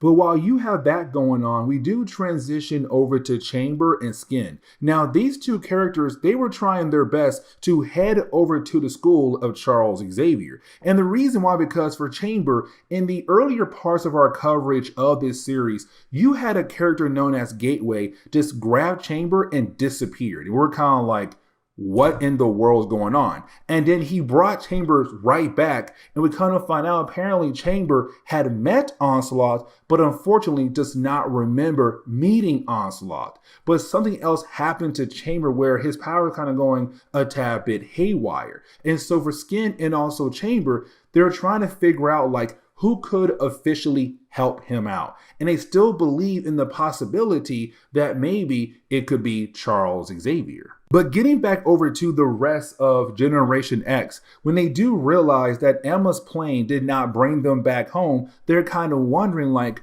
where in the world are we? What in the world is going on? Now, like I said, when it comes to the earlier parts of this issue, you would believe like, oh my God, Emma Frost has been officially taken over by Onslaught. This is an actual problem. And for our young heroes, when they begin to question her like, hey, where in the world are we? She begins to act completely different and not trying to tell them anything at all. And so you do have our young heroes trying their best to attack her, but unfortunately with her powers, she was able to easily take each of them down one by one. And we're kind of left to wonder like, what is she truly up to?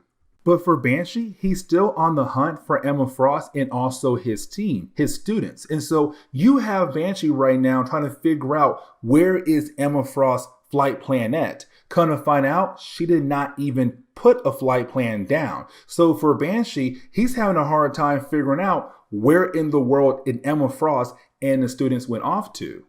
But as we switch over to Emma Frost and the students, we see that she took them over to this random home that could or could not belong to her. But her goal is to keep the kids here. And the reason why, because for Emma Frost, she realized there's something big going on right now with the X-Men. And she's afraid of the possibility of losing more students. Because remember, when it came to Emma Frost, she had her own school in the past. She had her own students, better known as the Hellions. Most of them were killed off while she was in a coma. And so this is her saying, like, I cannot afford to lose any more students at all. So right now, my team and I are going to be on the sideline. I have no idea what the X-Men are officially up to, but she has no idea. She has an unwanted guest in her home, and that would be Toad.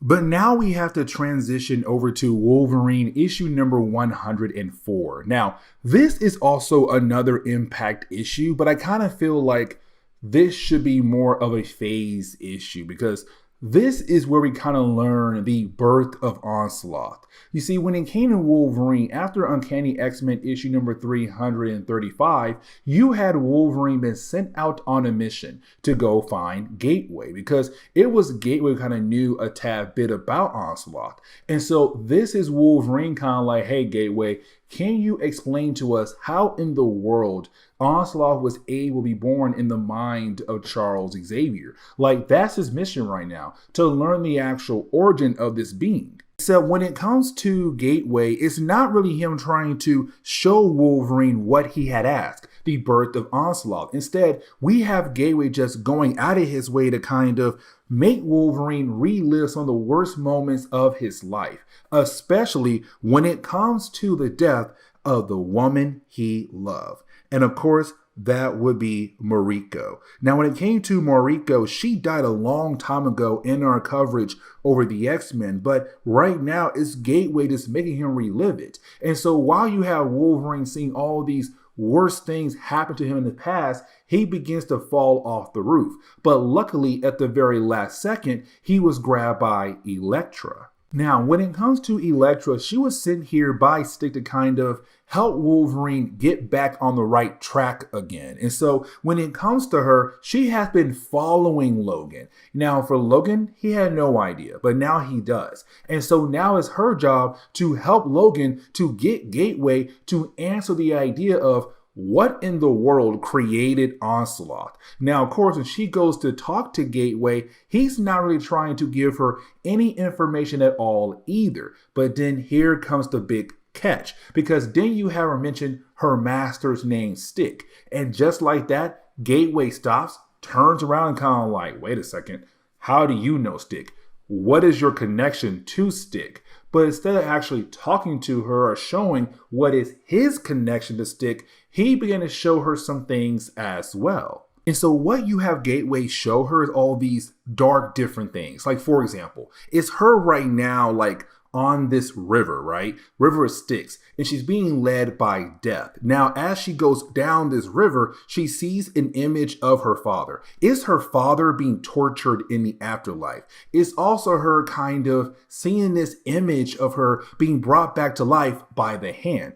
And does not stop there, because Gateway is also showing like, you believe that you are no longer worthy for the love of the man you do love. Of course, he's talking about Daredevil. Now, you do have Logan being able to bring her back into reality. Now, for Gateway, it's now him trying to begin the process of showing Logan, like, the birth of Onslaught by sending Logan and Elektra back over to the school of Charles Xavier, but in the past. And when they do get there, it's him kind of showing Elektra all these different images of the X-Men over the years. But it's also Wolverine telling Elektra, like, this is what's going on right now. Like, we got Onslaught, this powerful being, and Onslaught is Charles Xavier. But it's also him kind of asking Gateway, like, dude, go ahead and show me what you're trying to tell me.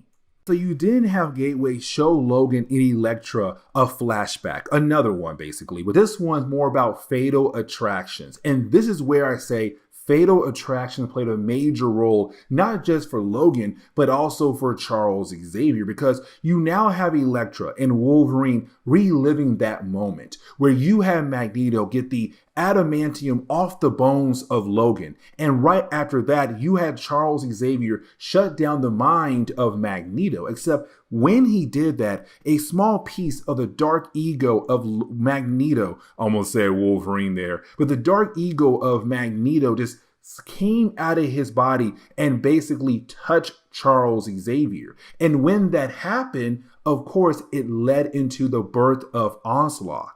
But right after you have our heroes go back to reality, you didn't have Elektra go over to Wolverine, because Wolverine is now blaming himself for the creation of Onslaught, because it was him who attacked Magneto, where of course you have Magneto try to rip off the adamantium, not try, he did, but rip off the adamantium off the bones of Wolverine, where of course it upset Charles Xavier. Charles said, shut down your mind. That was when the dark part of Magneto was able to touch Charles Xavier. Their minds were connected.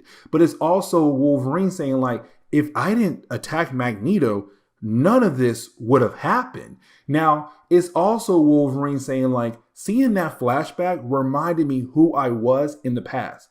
I was a man. Because by this point in Wolverine's timeline, he looks completely feral, like a complete savage beast. And the reason why, because we had learned that with the adamantium off the bones of Wolverine, he's now continuing his original process of evolution. The whole idea of turning into a savage animal. Adamantium has stopped that process. With Magneto taken away, the process once again continue. But it's Elektra saying, like, the past is the past. But on top of that, you are still a man. And also, you now have the info you need to tell your team, the X-Men, on how to use that info as a way to stop, of course, Onslaught. And the book ends on that note right there.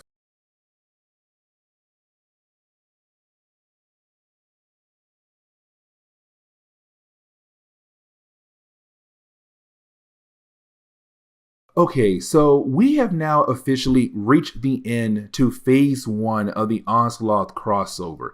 Here's the thing though, guys. Like, for me, I feel like the earlier chapters of phase 1 was truly great. Like, everything for me was like, man, this is getting bigger and bigger. But when you get to the last chapter of phase 1, when you get to the ending to the last chapter of phase 1, that is when you know phase 2 is about to pop off. Like, everything you saw in the earlier parts of phase 1 were almost nothing compared to the ending of phase 1, this last chapter right here, which of course takes place in X-Men issue number 55. And so the opening pages kind of pick up where X-Factor issue number 125 left off at, where you had Onslaught being able to take over a bunch of Sentinels. Now, usually those Sentinels are being used as a way to hunt down mutants. Not anymore. Now, these robots are going after humans all across New York. And so for our heroes, what they're seeing right now is their next big battle. Like, yes, they gotta find a way to handle Onslaught, but at the same time, they still gotta protect the people of New York from this major attack.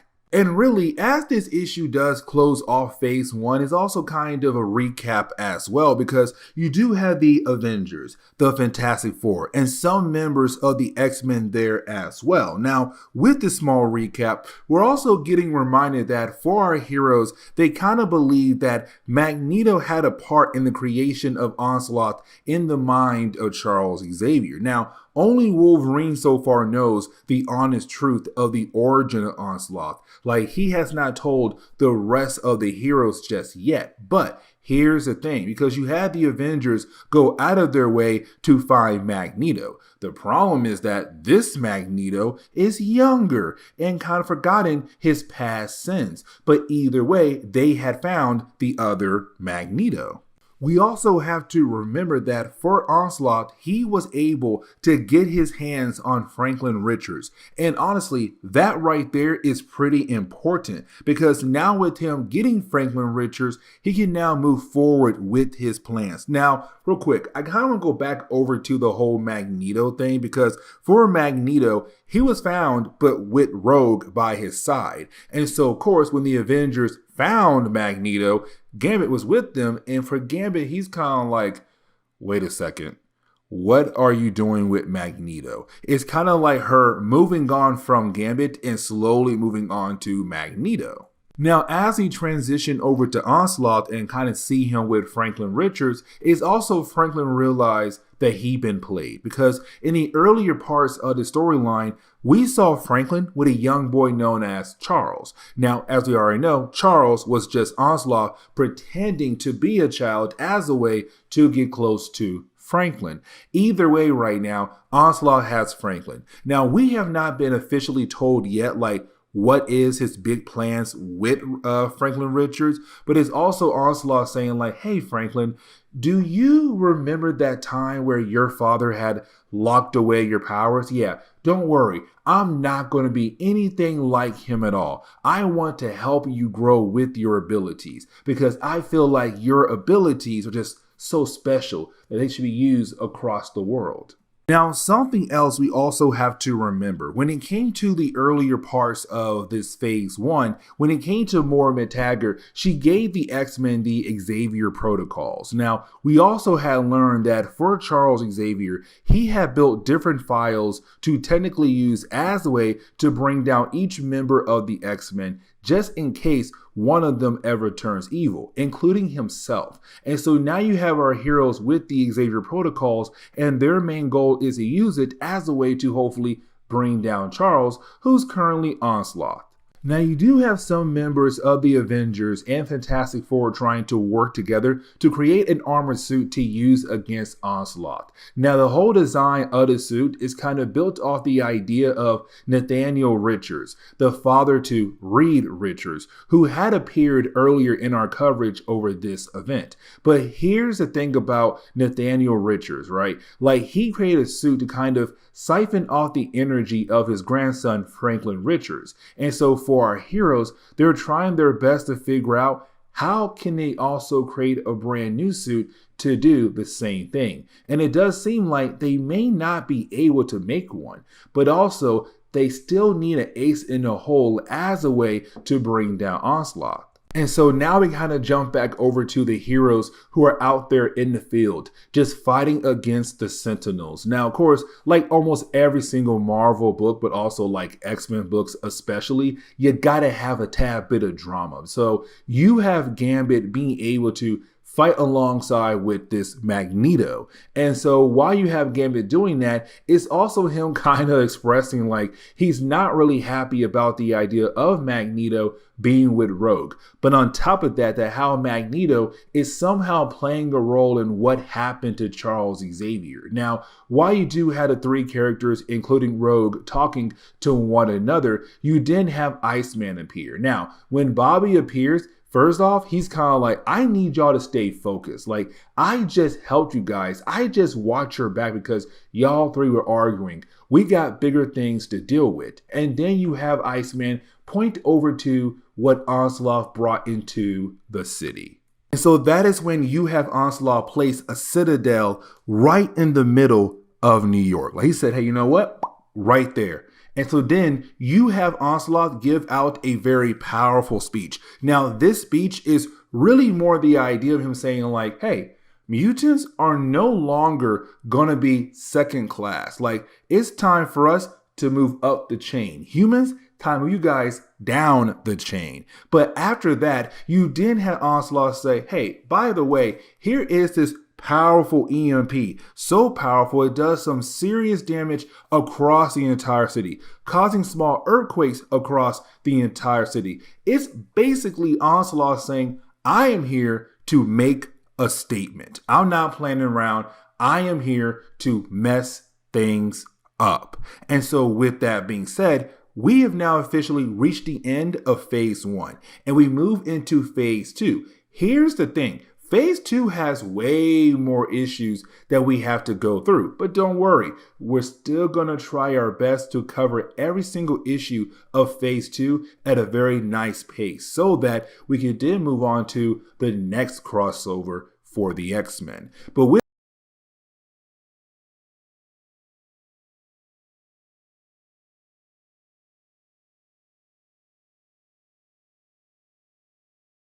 Okay, so getting back into our coverage over the X-Men, right? We're going to go ahead and get back into our coverage over the Onslaught crossover and begin Phase 2. And Phase 2 kicked off with Uncanny X-Men issue number 336. Now, this issue right here is just another step of Onslaught becoming a bigger problem for our heroes to actually handle. And it's all because of Franklin Richards. And you'll see what I mean as we get into the opening pages of this storyline.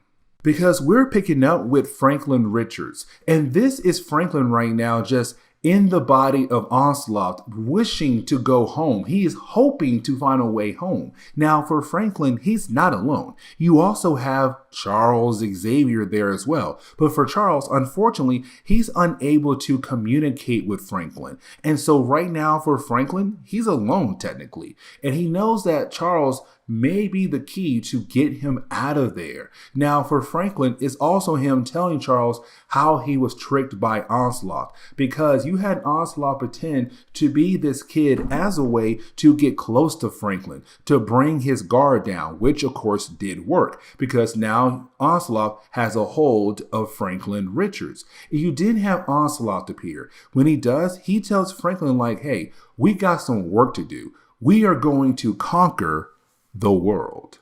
But while you have that going on, you also have Apocalypse and also the Watcher watching what's happening across the city of New York. Now remember, for Apocalypse, he's really big on survival of the fittest. The strong may live, the weak may die, the strong may lead, the weak must follow. But anything, most of the time, the strong will come out of any kind of big time situations. And so for Apocalypse, he's one surprised that it's Charles right now bring in this supposed new era into the world. But it's also the Watcher saying, you don't realize that Onslaught is not like your regular mutant. He's beyond human or mutant. He is a brand new form, a brand new kind of species coming into this world. Technically, when it comes to your whole motto, he will be the thing that will survive. Everything else most likely will not. But now we are able to kind of meet up with some of the characters who are getting involved in this event. Some members of the Avengers and Fantastic Four and also the X-Men. Now, here's the thing, because it's chaos across New York. You have Sentinels just attacking the place. You have riots happening all over the place as well. But either way, you do have our Avengers and X-Men and Fantastic Four wanting to help out all those different people in need. Now, it's also Reed coming here to kind of get more, readings on the powers of Onslaught, because they're right now trying to build a special suit that could most likely help them to bring down Onslaught as well. It's them trying almost everything they can to hopefully stop this chaos, but to also save Franklin Richards. And for Susan, she wants to be out there in the middle of the battlefield to wait for the right moment to hopefully get her son back. Now, when it came to Phase 1, one of the things we saw was Magneto getting back involved with the X-Men, right? But also Rogue being by his side. And it kind of seemed like at first you were going to have Rogue get with Magneto and leave Gambit behind, which for me is just completely wild. But here's the thing, because for Magneto, he does not remember anything at all when it comes to him in the X-Men or him with Charles Xavier. He has forgotten almost everything from his early days in his life. But the thing is, he has been told that he may be responsible for what's going on with Charles Xavier, what's going on right now in New York City. And so for Magneto, he's having a hard time trying to get over the fact that he's at fault for all of this mess. Now, for Gambit, it's him right now trying to be in his corner. But for Gambit, it's kind of you know what, even though you are technically with my girl, it seems like, I understand what you're going through. Because for Gambit, we learned that he has some big secrets that have not been told to us yet. And those secrets are kind of like some dark things.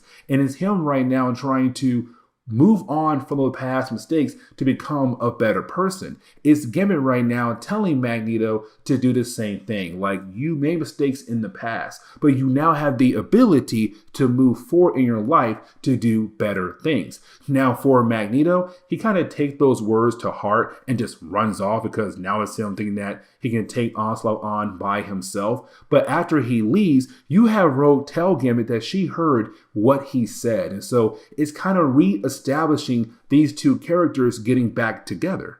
But as we transition over to our heroes at 4 Freedom Plaza, we also get reminded of what happened at the end of Phase 1 of this event. The whole idea of Onslaught releasing an EMP across the city. And of course, it did affect some of the heroes like Iron Man and also Vision. So those two characters plus Ant-Man, they're off the board at the moment. And so for our heroes, they're right now trying to finish the Xavier Protocol, because we had learned that in Excalibur issue number 100, Charles Xavier had files on all the different members of the X-Men to how to bring them down, including himself. And so right now for our heroes, they're trying to build some psionic armor to use against Charles to hopefully defeat him. Now, back at the Citadel, we're seeing that Onslaught is getting stronger and stronger by merging with Charles Xavier and also Franklin Richards. But here's the thing, because you have Susan want to go in there and get her son back. But for Cyclops, he tells her, that's a bad idea. Like, you don't fully understand what we're going up against here. Like, that being is just way too powerful. Now, for Susan, it's her kind of acting like Scott does not understand what she's going through, being a parent, but you didn't have Cable and Storm appear. Now, for these two characters, they were away fighting against the Hulk. But now that's handled, they can rejoin the rest of the X characters. But it's also Cable saying like, nah, my dad knows what it's like to be a parent. Now, as we get back over into the body of Onslaught, it's Charles Xavier just trying his best to comfort the boy. Franklin is freaking out, but it's also Charles saying like, you gotta fight back against Onslaught here, because he's trying to use you to accomplish some type of goal that will affect the entire world. Now for Onslaught, he appears and he absorbs Franklin energy. And so we're kind of left to wonder, what in the world is he going to do next with Franklin Richards? But also you have Onslaught tell Charles Xavier that you have now officially lost your mental powers. But back on reality, you have our heroes, really more Magneto at first, fighting against Onslaught. Now for Magneto, the reason why he's fighting against Onslaught, because he feels responsible for the creation of this creature. This thing gotta go right now, out the door. Now you do have the rest of the heroes jump in to actually help out with this situation, right? But here's the thing, because for Onslaught, we were kind of left to believe that he's just this psionic energy being, and that's truthfully it. But there's more to him now, because here he is right now fighting against our heroes. You do have our heroes being able to crack his shell, his armor. And when they do that, they see Charles Xavier. Now, for Charles, he tells us right off the bat, he says, amazing. I'm existing on 2 planes of existence at the same time. Inside the astral plane, yet outside in reality as well. And that right there is really important. And let me explain why. Because right after that, you didn't have our heroes continue to break apart the armor Onslaught. You didn't have Thor just fly in, grab Charles, and being able to pull Charles away from Onslaught. That should have been the end of him, because Charles was his host.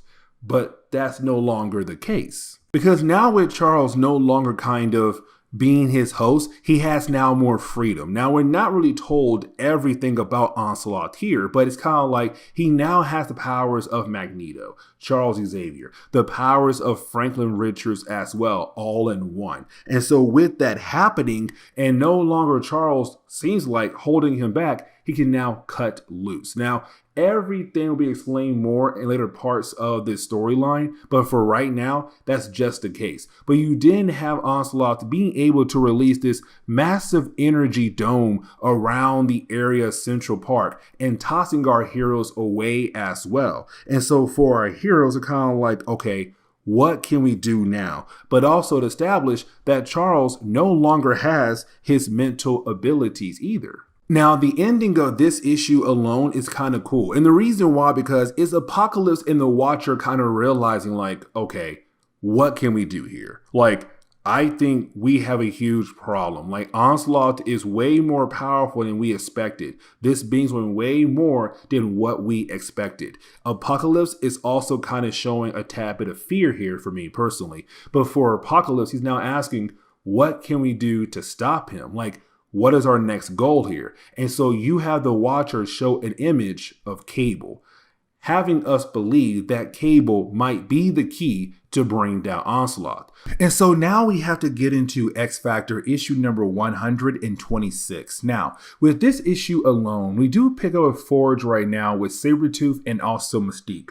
Now, this is going to be our last like X Factor video for the time being. And the reason why, because the rest of volume 1 of X Factor, unfortunately, is not on Marvel Unlimited yet. And matter of fact, those issues have not been collected any type of way at all when it comes to physical or even digital. So unfortunately, I can't review those books until they come out some kind of format. But either way, this is kind of picking up where our last video left off at. The whole idea that you now have X Factor know that there is another beast, better known as Dark Beast. And for Dark Beast, as we all know, he comes from the age of Apocalypse reality. Now, when it came to the end of that reality, him and 3 other characters were able to make it over to the main Marvel universe. That would be him, Sugarman, X-Man, and also Holocaust. Now, with all that being said, for Dark Beast, in the Onslaught crossover, he had officially joined the side of Onslaught.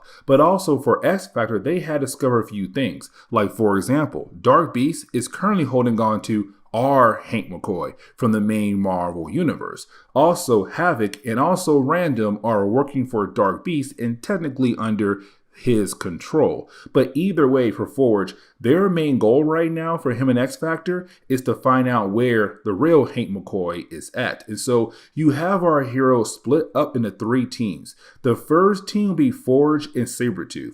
Team 2, Mystique and Wildchild. Now, those 2 teams will go out of their way to find Dark Beast. The last team, Shard and also Polaris, they'll stay behind to watch Havoc and also Random, who are currently their hostages at the moment, or prisoners. Now, for me personally, I kind of like these next few pages, and the reason why, because with me covering all these different X books, right, it gets a tad bit confusing, and sometimes I may forget a few things when it comes to all these different X characters. And so for Mystique and Wildchild, I kind of forgot these 2 characters don't really like one another for a lot of different reasons. And so we're kind of being able to see like, hey, don't forget, Wildchild and Mystique, they don't like each other. And for Wildchild, he wants to make sure Mystique stays on the good side and not on the bad side. Because once she does cross that line, Wildchild will most likely try to take her out. Now, for Forge and also Sabretooth, it's a tad bit different, and let me explain. Because for Forge, he was kind of forced to allow Sabretooth to be on the X Factor team. For Forge, he's kind of like, I don't like this guy at all. And matter of fact, I would be okay if he wasn't on my team. But unfortunately, he is on my team. And I don't like this at all. But also because of Forge, he found out earlier on in our coverage over X Factor that when it comes to the government, they have been working on a program called the Hounds. And basically, they're mutants being used as a way to hunt down other mutants. And so for Forge, he's kind of like, I'm trying my best to be a good guy for the American government. But at the same time, it shows that they got a lot of things going on behind the scenes to show me I truly can't trust them all the way. Now, the next few pages are really more of us just seeing our heroes find Beast. Unfortunately for Beast, he's currently being held in some kind of device. And with him being in that device, he's right now being, well, basically tortured. Now, before our heroes are able to free him, well, that is the moment they're confronted by Fatale. Now, Fatale works for Dark Beast, and so for our heroes, they already know she has to go, which honestly does not take that long for them to come out because, well, they have the numbers, but also this whole little battle scene right here is only like 2 pages long, and that's truthfully it.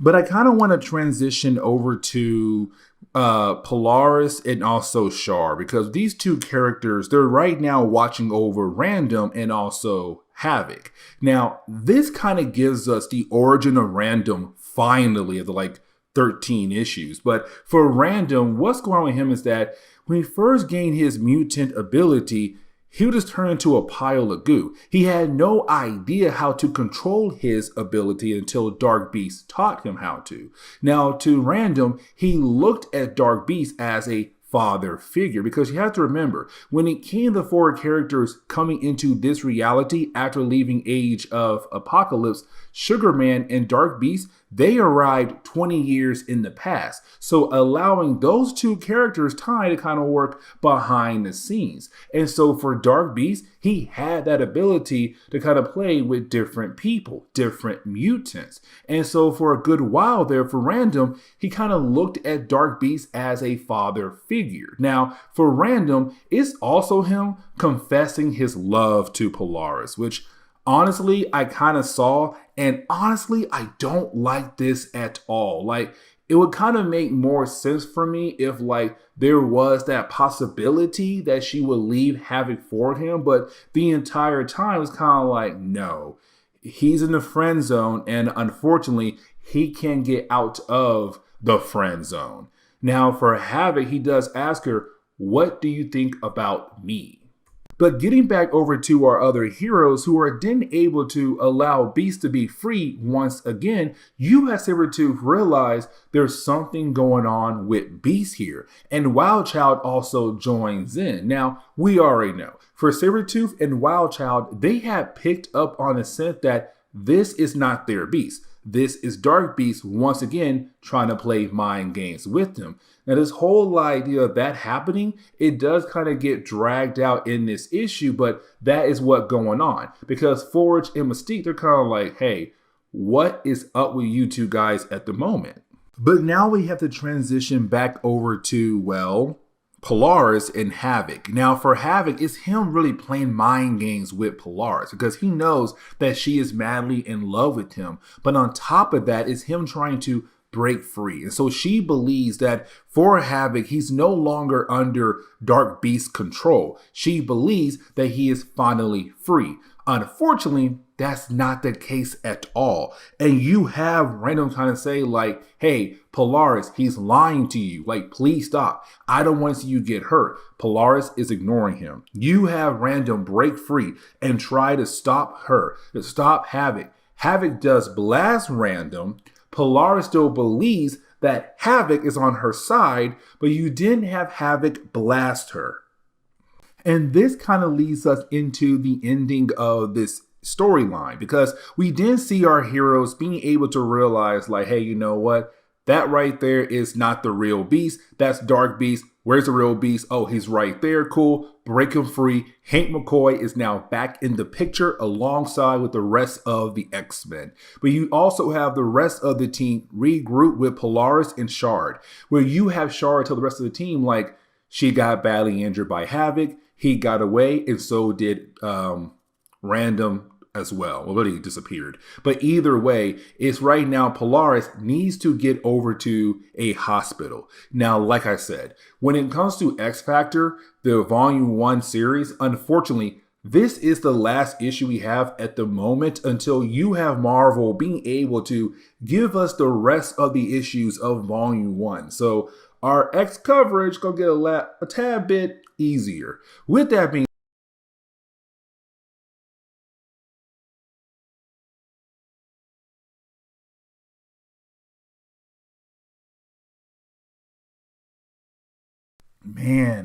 Oh man. Okay, so we're getting back into our coverage over the Onslaught crossover. Going to cover 2 more issues of Phase 2. And we do pick up with Cable issue number 35. And this is where you have Apocalypse finally getting involved in this event. Like, finally, after everything been popping off, he says, you know what? I think it's time for me to go ahead and get involved. But of course, for Apocalypse, he always has some kind of special reason when he does something for somebody else. Now, as we get into the opening page of this storyline, we're picking up with the Watcher. And I kind of like this a lot. And the reason why, because for the Watcher, he can't do anything at all when it comes to helping out our heroes. His task is to just watch what's happening right now for our heroes as they go up against Onslaught. He just must stand there and watch as it all goes down. And he believes that we're getting very close to the end of the era of heroes and bringing in a new era. The problem is that he has no idea what that new era could possibly be. But now we have to transition over to Cable and also, well, Susan Storm. Now, when we do, it's the 2 characters currently just standing in the middle of this psionic hurricane. Psionic energy just flying around in this entire area. Because for Susan, she wants to get over to where her son is at. She wants to save Franklin Richards. Now, for Cable, he's trying to tell her, like, we cannot stay here too long. With our powers combined, we are barely able to make it through this actual hurricane. We need to turn back at the moment. But for Susan, she keeps forgetting that there are other people out there who are parents just like her. The only difference is that their situations are a tad bit different than hers.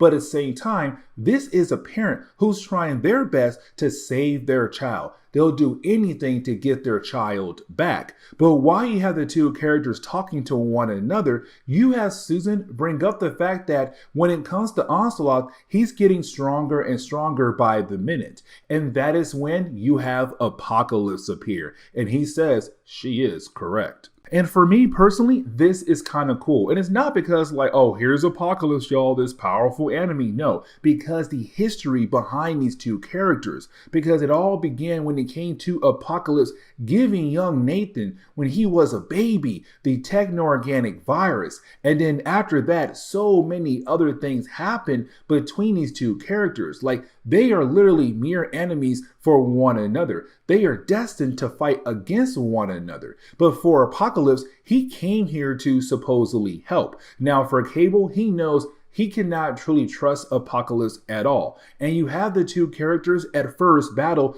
against each other. Now, neither side is really able to win at the moment. But you also have Apocalypse tell Cable, like, I didn't really come here to fight you. I came here to help you out because I think I have a way to stop Onslaught. I think I have a way to free Franklin Richards. Now, for Cable, he cannot believe what Apocalypse is saying. But for Susan, she wants to. And so she stops the battle. She's kind of like, listen, if he says he has a way to save my son, we need to hear him out. Because for her, she made deals with bad guys in the past before, like Dr. Doom. And so it's her right now telling Cable, like, sometimes you don't have a choice but to make a deal with the devil, like Apocalypse. Now, for Apocalypse, he knows what they have to do to kind of save Franklin Richards. They must go into the astral plane. But for Apocalypse, he really can't do that. But you know who can?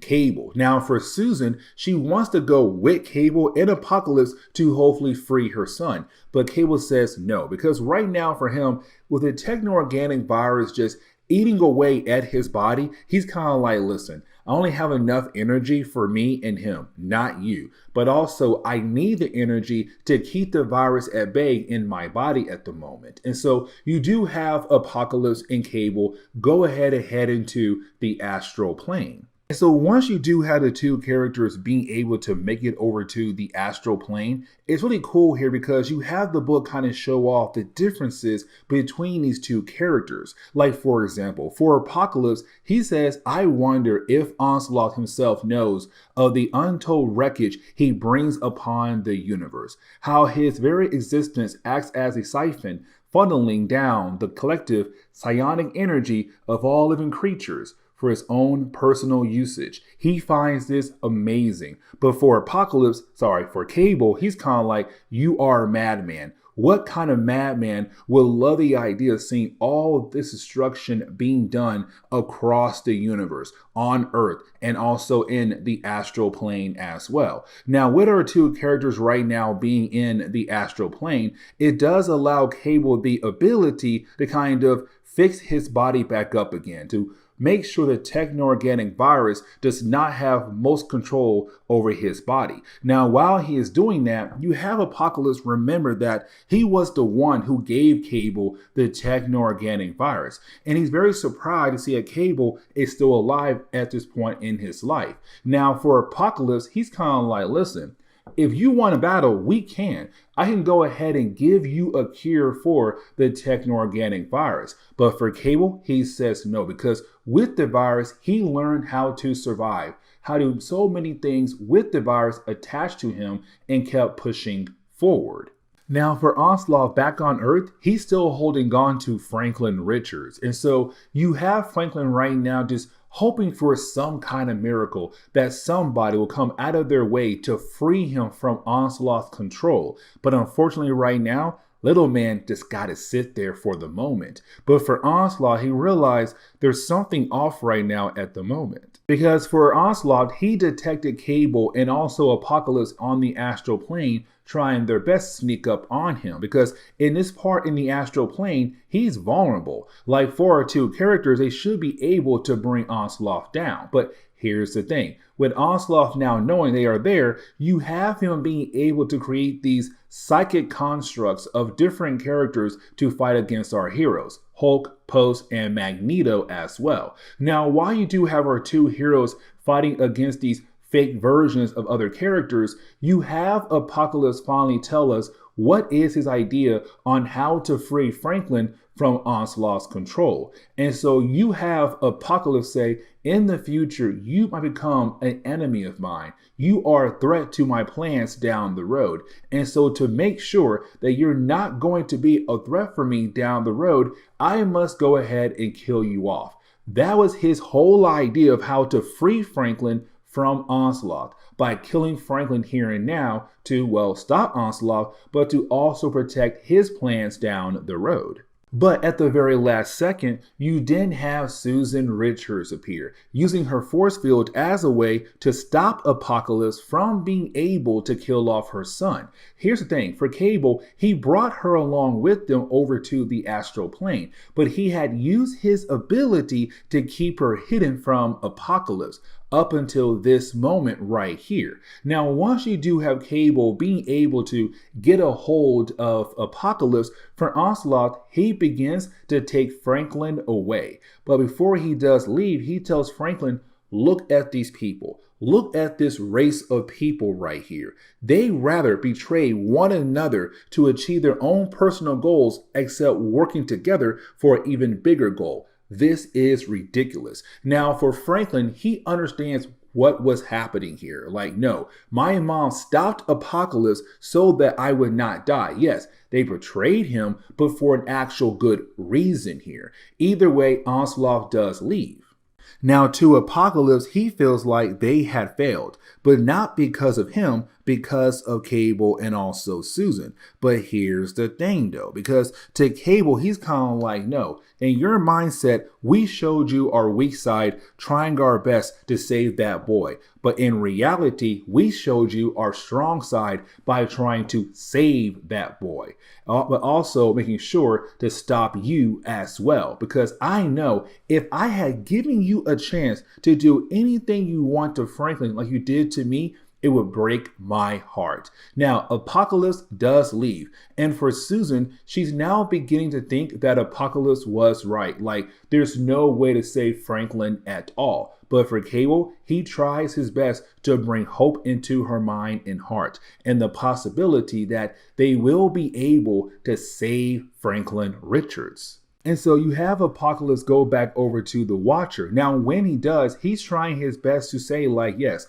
they has showed me their weakness. But for the Watcher, he's kind of like, no, what they have shown you is actual strength, because they did everything they can to avoid the possibility to become something like you. And that right there is not weak. That shows real strength right there. But to close on this chapter alone, we see that Franklin Richards is different now. Like, something changed in him. The possibility that he's no longer going to just sit on the sideline and watch Onslaught being able to win here. That for Franklin, it's now him saying, like, it's time for me to take action to hopefully help out the rest of the heroes against this creature.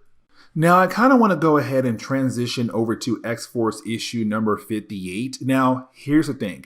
X-Force issue number 58 is really more of a impact issue. And remember, impact issues are technically just these books that come out to show us the actions of Onslaught affecting other people across the world. Like how his actions truly do affect them. And so for X-Force, it's one of those impact issues, and you don't really see the actions of Onslaught affecting them until the very end of this book. But as we dive into the opening pages of this chapter, we are given a flashback. Now, with this flashback, it's kind of cool because we're kind of seeing Roberto playing soccer, Roberto being Sunspot. But this is a callback to the first time he appeared in Marvel Comics. In Marvel Comics Present number 4, which of course gave us the first appearance of the New Mutants. Now, for Sunspot, while he's playing soccer, the crowd is there, his girlfriend is there, his dad is there, everything is going great for him. And once he does hit the winning shot, you then have this voice called out to him, saying like, Roberto, I need your help. Listen very carefully. I'm somebody you can trust, but I came to you first for a very special reason. You are now and always will be the heart and soul of X-Force. Without you, the rest will not follow. And so it's him saying like, I need you to help save the rest of the X-Force team. So let's go. But as we get back into reality, we're now picking up with Siren. Now, the last time we saw X-Force, they had fought against Mr. Sinister in the earlier parts of our coverage of this event. They lost to him, and he was able to grab Nate Gray and get the heck out of there. And so unfortunately for X-Force, they were completely knocked out. Siren is the first to wake up, but she realized the rest of the team is still completely knocked out. And so you didn't have her try to contact Cable. The problem is Cable right now is with the rest of the heroes trying to deal with Onslaught at the moment. And so technically for Siren here, she's on her own to find a way to wake up X-Force, starting with Meltdown, better known as Boom Boom. But as we dive into the minds of the different people on X-Force, we now pick up with Meltdown. Now for Meltdown, better known as Boom Boom, in her mind is her trying to kill off Victor Creed, better known as Sabretooth. And here's the reason why, okay? So for Charles Xavier, this man truly believed that he had the ability to cure the mind of Sabretooth, to turn him into a better person, a good guy, which of course was not going to work at all. But here's the thing. You had Logan go out his way to stab the mind of Sabretooth, where of course it did cause some brain damage. Now, for our heroes, they believe the brain damage was very severe, but in reality, it wasn't. Once his mind had healed up, you then had Victor pretend that he was some kind of house pet. Now, when it came to Meltdown, she believed that everybody deserves a second chance, including Victor. And so he kind of played on that for a good while until he has shown his true colors, that technically he was just pretending the entire time. And so in her mind right now, it's her killing him as a way to get payback against him. But that is when she's confronted by Sunspot and our mysterious character. Now, here's the thing, because for each member of X-Force, they are bringing something to the table. They are bringing something to the team. And so for Meltdown, it's Sunspot saying, your fighting spirit always helps us to keep pushing forward. Even though we face some crazy odds, it's always your fighting spirit that keeps pushing us forward. You need to come with me and our mysterious friend. And so for Meltdown, she's down to go with Sunspot. Now, the next person up is Caliban, and I kind of found this a tad bit funny. And the reason why, because for Caliban, in his mind right now, he's going through the origin of Superman. It's kind of cool. And so once he does crash on Earth, his parents are Cable and also Domino. Now, once you do have him kind of grow up in his mind, he's then confronted by Sunspot, Meltdown, and our mysterious character. Now, for Caliban, what he brings to the team is the idea of hope. And so right now, it's them saying like, you must come with us. Now, for Caliban, he's afraid to go with them because that means they go back into reality where you have, of course, Onslaught at. But you say, listen, just come with us. You can trust us. And for Caliban, he does go with them.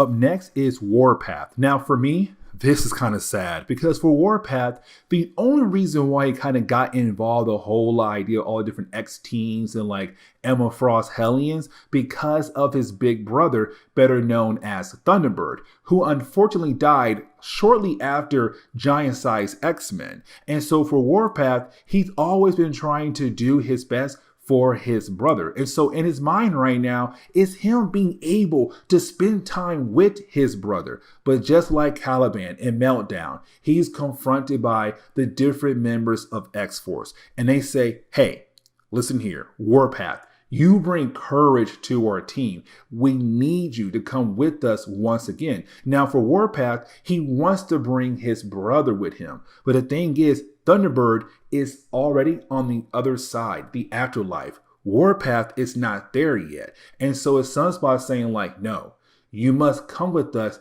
if you want to survive.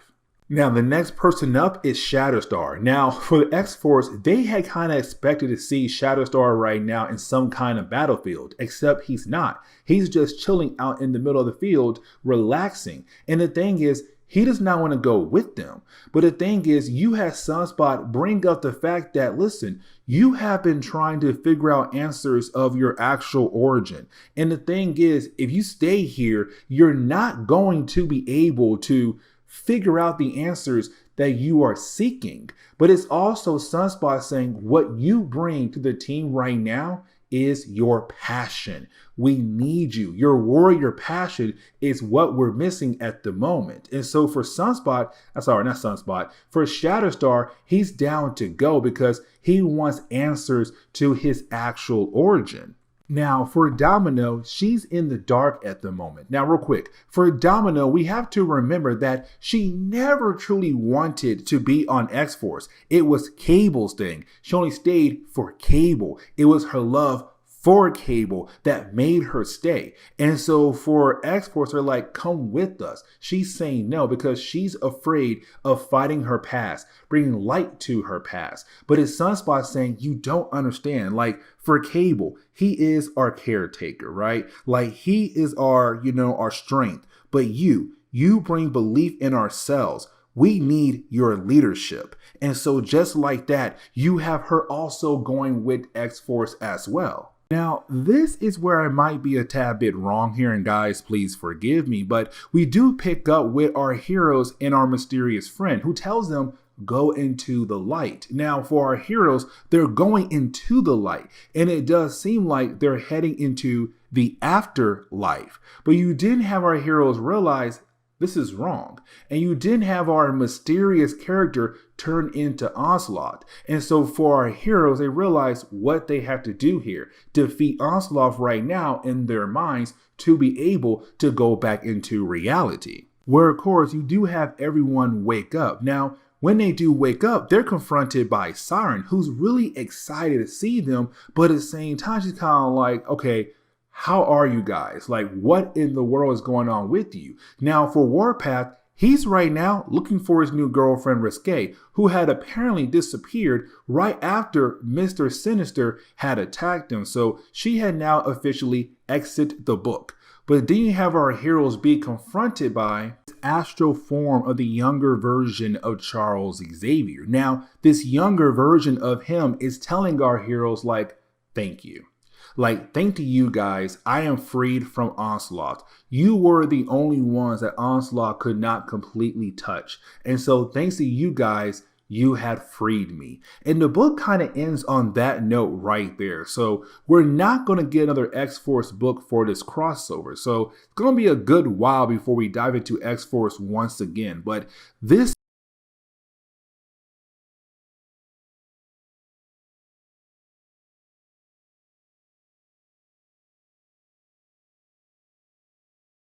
Okay, so getting back into our coverage over the Onslaught crossover, we're going to go ahead and pick up with 3 more chapters of this crossover. Now, here's the thing, because all 3 chapters kind of go together in one single storyline where it's the Avengers getting ready for the final strike against Onslaught to hopefully bring him down, but to hopefully save the world as well. Now, here's the thing, because the 3 issues we're going to cover are The Incredible Hulk issue number 445, Iron Man issue number 332, and Avengers issue number 402. Now, here's the catch. The last 2, Iron Man and Avengers, these were their last issues leading into Heroes Reborn. And what I mean by that statement is that their titles were officially canceled and relaunched in that new reality. For the Hulk, his series kind of continue on for a tad bit more because they did things differently when it came to the Hulk. And I'll explain more of that later on in a different video. Now, these 3 issues are technically impact issues. And remember, impact issues are really more of us kind of seeing how the actions of Onslaught truly affect people across the world. Like, for example, when it came to Generation X, thanks to the actions of Onslaught, we had learned that for that particular team, they're technically sidelined it. When it came to Emma Frost, she wanted to make sure that her students are well protected from Onslaught and far away from him. So that was an impact issues. These 3 issues are the same thing, kind of like how are the actions of Onslaught truly affecting our heroes in different ways. Like, for example, when it came to the end of Phase 1, we had saw Onslaught go out of his way to release an EMP across New York City. Now, when he did that, everything across the city had officially shut down, including subway trains as well. And so for the Hulk right now, in the opening pages of his issue, we are currently seeing him trying to help people who are currently stuck inside a train. Get that train over to a nearby station, open up the doors to allow the folks to be free, and try to get somewhere safe. Now, we also have to remember that when it comes to the Incredible Hulk, in his last chapter for this event back in Phase 1, he was being mind controlled by Onslaught to fight against Cable. Now, you had Cable and Storm being able to work together to, well, free the Hulk from his control. But for the Hulk right now, his main focus is to go after Onslaught. Like, he feels like they should go ahead and strike right now before Onslaught is officially ready for almost anything the heroes throw at him. Now, as we all know, it's not a Hulk book without good old Rick Jones. And so we see Rick Jones is not in New York. Matter of fact, he's in LA. Now, when it comes to Rick Jones, he's trying his best to get over to New York because he feels like he should be there alongside with the rest of the heroes. Except by this point in Marvel Comics, when it came to Rick Jones, he was married to Marla Jones. And so for Marla, she's kind of like, dude, no. First off, how dare you try to sneak away from me to Coney Airport to get a flight over to New York? Like, how dare you? But also, I don't want you going over there because there's a possibility that you might die. I need you here. You're my husband. Like, I want to be with you and to hopefully start a family. And so you do have the 2 characters go back home because, well, she drags him away.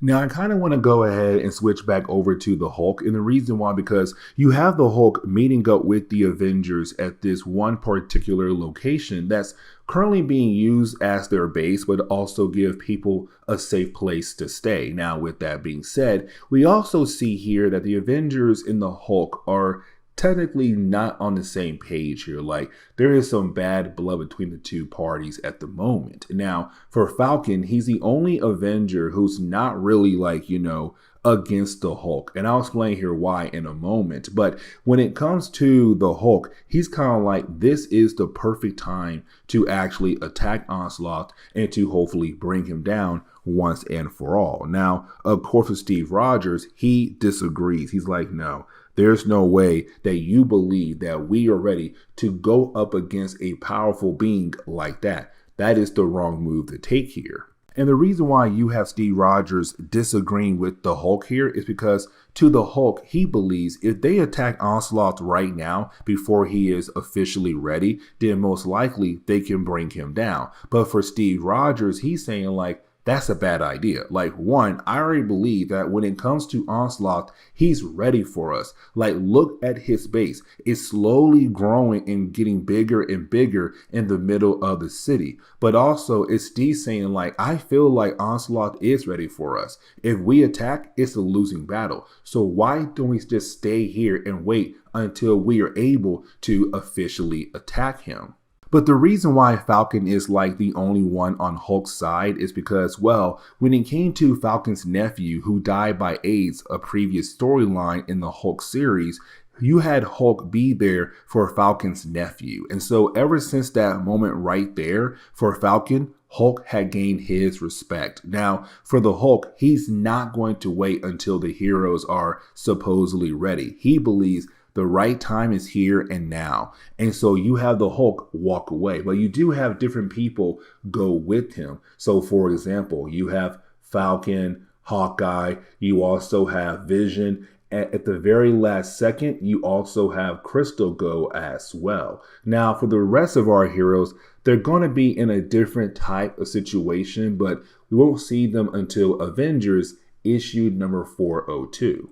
Now, for the Hulk here, he does have a game plan here. His game plan is to basically go underground and just break his way through the bottom of the citadel that belongs to Onslaught. Now, technically that may work, but you see, for Onslaught, he already realized that he may have some visitors very soon.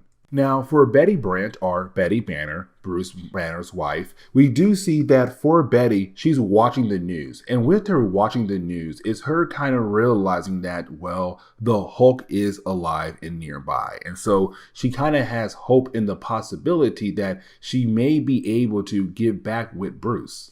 But getting back over to Hulk and his team, it kind of leads into the ending of this chapter right here, where you do have the Hulk believe that they were able to capture Onslaught by surprise. And so once you have the Hulk going first, the rest of his team tries to move in to bring Onslaught down, but they officially fail. You see, you have Vision die just like that. You didn't have Hawkeye and Falcon die just like that, leaving Hulk and Crystal. Sorry, I forgot. Crystal also dies just like that. So just leaving the Hulk behind.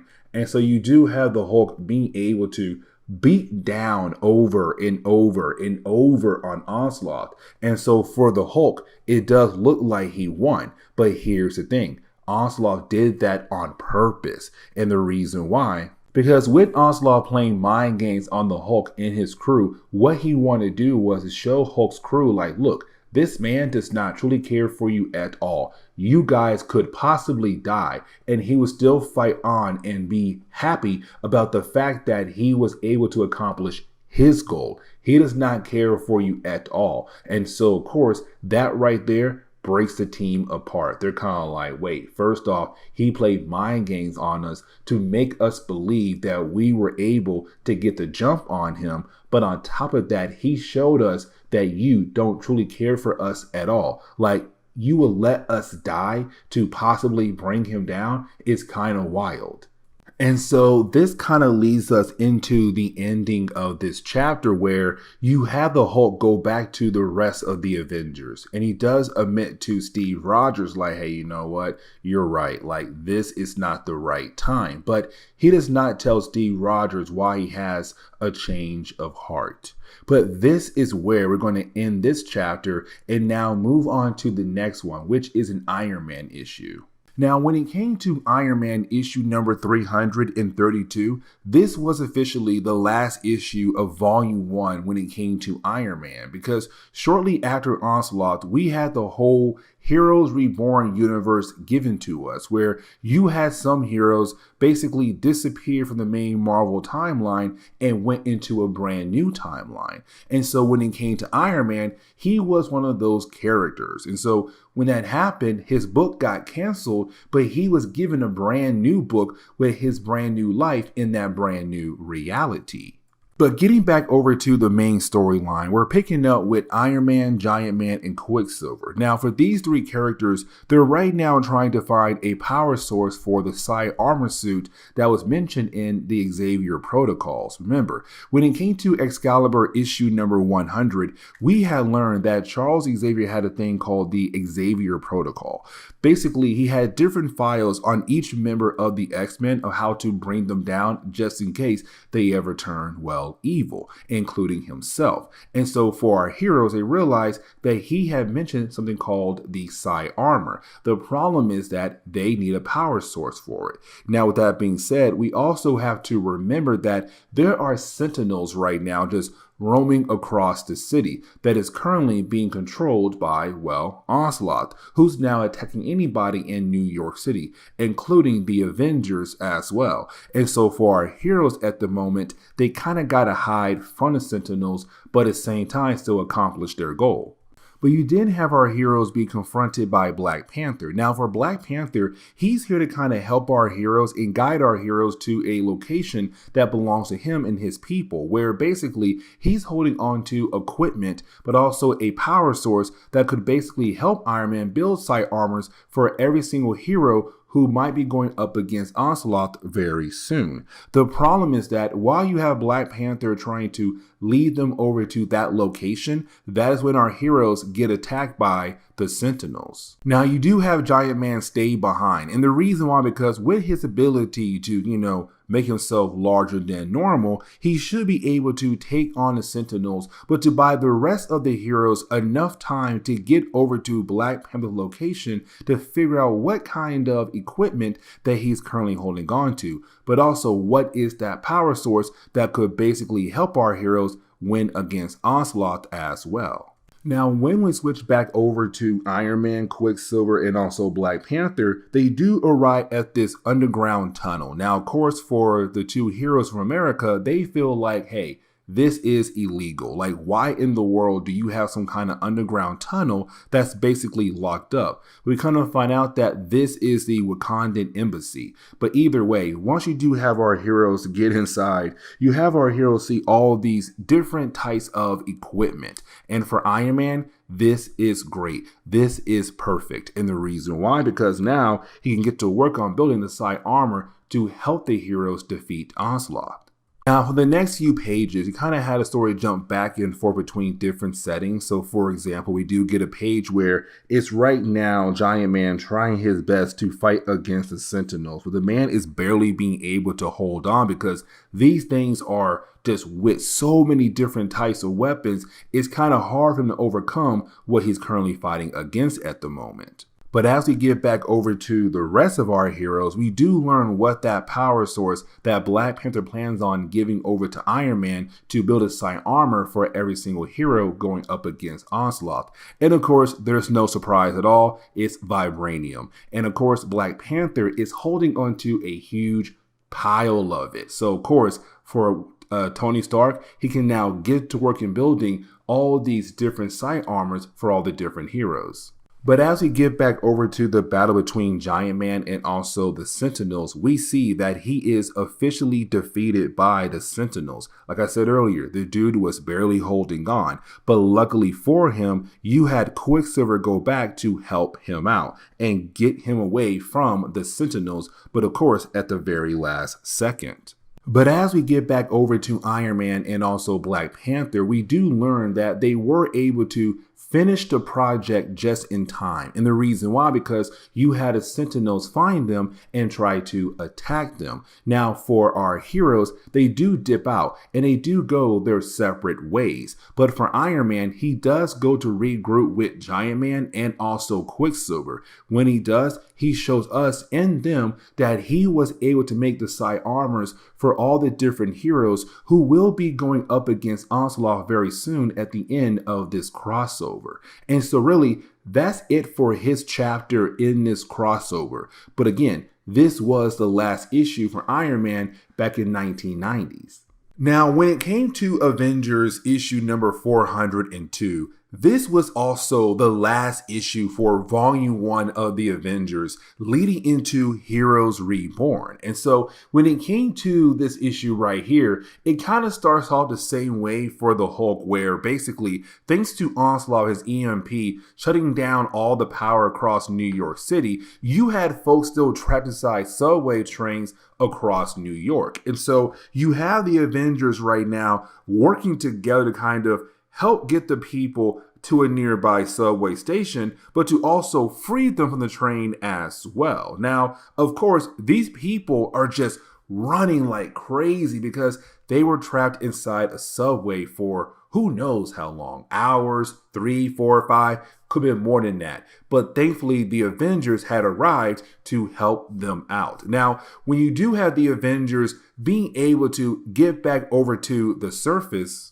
we are kind of given a few more examples of like how crazy the city had truly become thanks to Onslaught just releasing that EMP in the ending of phase 1 of this crossover. So you have the Avengers right now just trying their best to figure out what to do here and how to help out all these different groups of people who are basically trapped in all these different types of places. Now, you do have the Avengers kind of wonder like, where in the world is Black Widow? Because she was supposed to be here by the time they got there as well. And I kind of like this a lot because it kind of shows that when it comes to an incident like this, people are going to go crazy left and right. And unfortunately for Black Widow and for the Avengers, they really can't do anything about that. All they can do is just be there for the folks who are freaking out, because you have all these different people just grabbing Black Widow left and right because they want her help for different types of reasons. Like, hey, I want to get out of here, or my wife is trapped, or I can't find my kids. But you do have Steve Rogers being able to pull Black Widow away from those crowd of people. But right after she does that, we're kind of given this idea that Steve Rogers just scared. Like, he's freaking out because all this chaos happening across New York is just too much for him to handle. Now, I'm going to tell you right now, that's not the case. Like, literally, it's Steve Rogers at the moment just kind of figuring out what to do here. Like, how can he truly be a hero to these people? How to help these folks out the best he can. But for Wasp, she believes that Steve Rogers is freaking out because he's not really able to give answers or directions on how to handle different things popping up left and right across the city. But while you have that going on, you didn't have Iron Man appear. And of course, Giant Man and also Quicksilver. So this kind of brings in the whole idea of what happened in Iron Man, where you do have Iron Man bring over the side armors for the different heroes to use as they get ready for their final battle against, of course, Onslaught very soon. But while you have the heroes right now being amazed by Iron Man's work, you did have our heroes be confronted by Post and also Holocaust. Now, these are two characters who are really powerful, who are working for Onslaught at the moment, and of course, giving our heroes a hard time here. And so for our heroes, they're really struggling when it comes to fighting against, well, Post and Holocaust. Now, for Wasp, she does look at Steve Rogers for some kind of answer here, like, hey, Steve, how in the world can we handle this situation? The problem is that for Steve, at first, he's completely frozen. And then he says, we can't win against them. We can't beat them. And for the Wasp, it kind of seems like it's him officially kind of giving up here. But that's not the case, because for Steve Rogers, he never backs down so easily.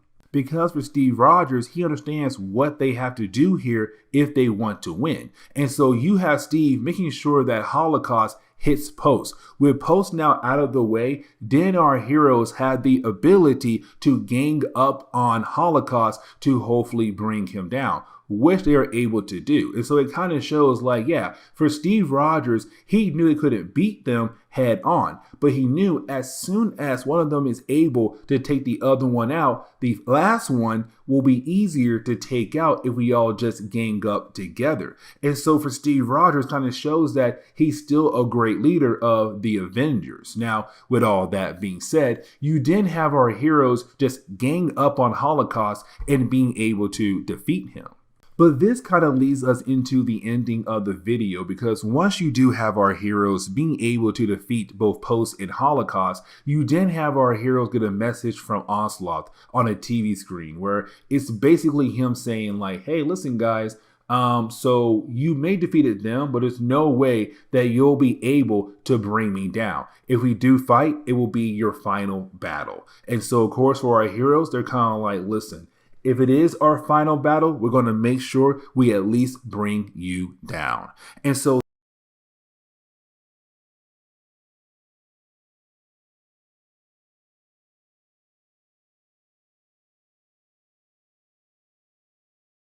okay, so we're kind of at that point where when it comes to our coverage over the Onslaught event, we're going to see a lot of different Marvel characters being affected by this event in different types of ways. Now, here's the thing, because this event is technically a Avengers, Fantastic Four, X-Men event, but you still have other heroes getting involved, because when it came to Onslaught, this man is right now attacking all of New York. And so the question is, how are other characters in New York who had a book around this time being affected by this event, like the Green Goblin or Spider-Man and even the Punisher? And so this is us picking up with Punisher issue number 11 to kind of see what is the Punisher doing when it comes to Onslaught attacking New York. And really, the first few pages of the storyline kind of give us the answers that we were looking for, because we pick up with the Punisher kind of wishing that he had a bigger weapon. And the reason why, because hell heck, you got Sentinels right now just walking across New York, because when it came to Onslaught, he took over the Sentinels, reprogrammed them to not go after mutants, but to now go after humans. And so right now for the Punisher, he realized things are popping off left and right across New York. Now, he also realized that S.H.I.E.L.D. is here as well. But here's the thing. Their helicarrier is not being attacked right now by the Sentinels. It seems like they're able to just fly by without being noticed. And that all changes in a matter of moments. And the reason why, because as soon as you had G.W. Bridges, who's technically in charge of S.H.I.E.L.D. at the moment, because by this point in Marvel Comics, the Punisher had quote unquote killed off Nick Fury. And so right now, G.W. is in charge. Either way, when it came to G.W., he wanted to send out some S.H.I.E.L.D. agents to kind of bring order back into New York to help out the heroes. The problem is that as soon as you had these agents fly by these Sentinels, they're kind of like, oh, look, we now have brand new targets. We have to kill them. Where are they coming from? Oh, that helicarrier. We got to bring that down as well, too. And so just like that, S.H.I.E.L.D.'s helicarrier is being attacked by the Sentinels, and it goes down fast. So just like that, S.H.I.E.L.D. is right now in some big trouble at the moment. Now, for the Punisher, he's nearby. And for the Punisher, he's kind of like, listen, there's some bad blood right now between me and S.H.I.E.L.D. because, well, I did supposedly kill off Nick Fury. But at the same time, I just can't sit here on the sideline watching them trying to survive in the middle of the body of water they're in right now at the moment. Like, they need some help. And technically, he's right, because it's the Punisher saying, like, scavengers are going to try to steal things from the S.H.I.E.L.D. helicarrier. And matter of fact, as we get into the next section, we pick up with the Junkyard Dogs. Now, this group right here, they work for the mob, but they're kind of tired for working for the mob. So why not go ahead, swing your way over to the helicarrier and steal some nice weapons to use against your enemies, including the mob who currently control you at the moment. And so you had a small gang right now heading their way over to where the helicarrier had crashed. Now, for S.H.I.E.L.D., they see them coming and they begin to freak out a tad bit. And for G.W. Bridges, that now gives him another reason why to get away from the helicarrier, because if they stay, they're basically sitting ducks. But also because when it came to G.W. Bridges, what he did was he told the helicarrier to begin the self-destruct sequence. That place is going to blow up very soon. And so he now has to hurry, get all his people out of there, but also defend them against the junkyard dogs and get far away from the helicarrier. But luckily for S.H.I.E.L.D., Punisher does arrive.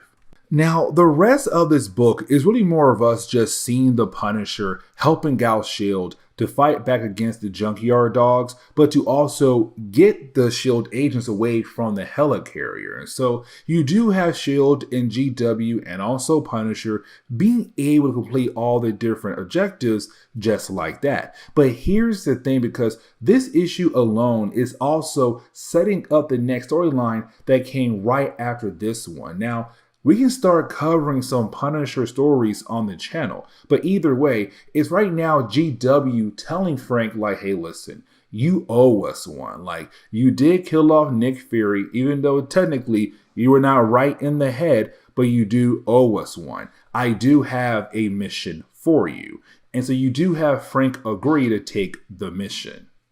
But now we kind of transition over to X-Men issue number 19. Now, when it comes to issue number 19, it's really more of us seeing the storyline picking up where we left off at when it came to Nate Gray in X-Force. Because remember, when it came to the early parts of this crossover, you had the X-Men tell X-Force, you are supposed to guard Nate Gray, because they believe Onslaught would sooner or later come for Nate Gray and try to grab him. Now for X-Force, they were on guard. The problem was that he was taken away by Mr. Sinister, who was then able to shut down the powers of Nate Gray. Now this issue right here will kind of explain how he was able to shut down the powers of Nate. But when it comes to Mr. Sinister, he's telling Nate Gray right now, like, I know where you're from. I know almost everything about your reality. I know that technically you are a child of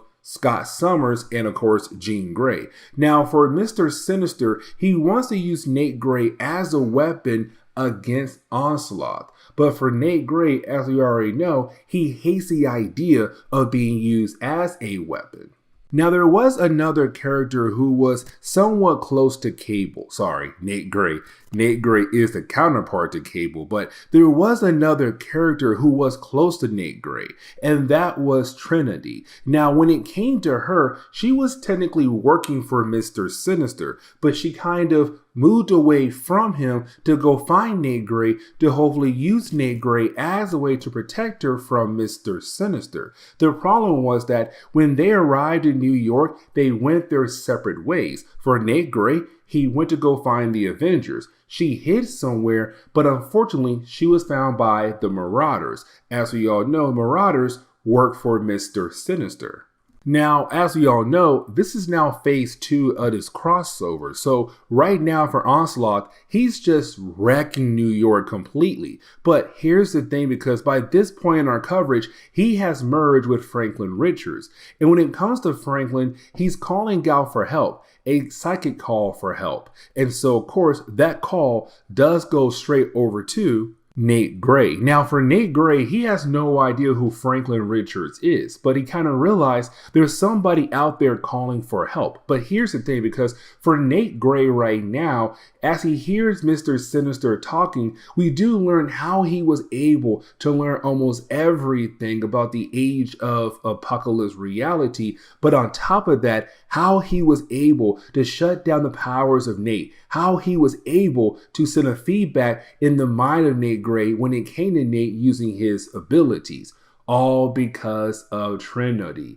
And the reason why, because when you had Nate Gray go into her mind, well, she had devices on her head that came from Mr. Sinister. You see, for her, she did not have the ability to control her powers. You see, for her, she has the ability to absorb energy from people who are dying. And once she does absorb too much energy, she has to release it. And so when it came to Nate Gray, when he went into her mind, those devices on her head that helped her control her abilities allow Mr. Sinister to go into her mind, to go into his mind, to map out how his mind works. And so that is how Mr. Sinister was able to learn everything about Nate Gray. But this is where you kind of had the story wrap up very quickly here. And the reason why I'm saying that, because when it comes to Trinity, she is able to break free by grabbing a rat, killing that rat, and absorbing the energy of that dead rat. When she does, she can use that energy as a blast to break her binds off. The problem is that while she's trying to escape, well, she's then confronted by no other than the Marauders. But here comes the big catch, because before you have Marauders do anything to her, something or someone else comes behind them and takes them out.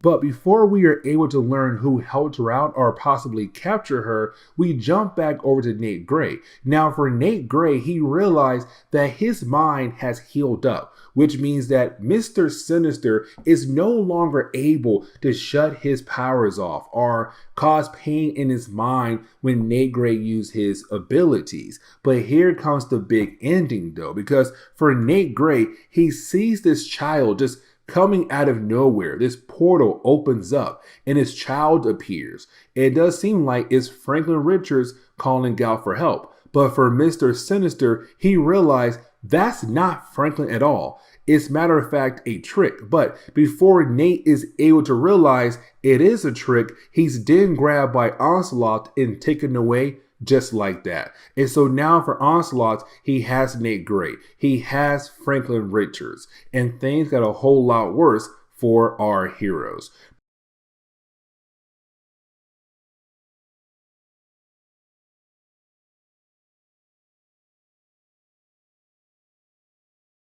You know, as we went through our coverage over the Onslaught saga, I kind of realized that I love the prologue. I love phase 1, because phase 1 for me really was like each chapter, things just got bigger and bigger, crazier and crazier. Now phase 2 is somewhat like that as well, but you do have some like random chapters that would have been okay if they weren't really part of this event, like Punisher. It was a cool chapter, but technically we didn't need that book. The same thing goes for Green Goblin and also for me, Generation X. Now, hear me out real quick. Generation X tie-ins to this event is pretty cool, I guess, because it's the whole idea of Emma Frost, and let me explain. You see, for Emma Frost, she kind of realized that things were popping off back in New York for the X-Men and also for the rest of the heroes as well. And so her main goal was to find a way to protect Generation X,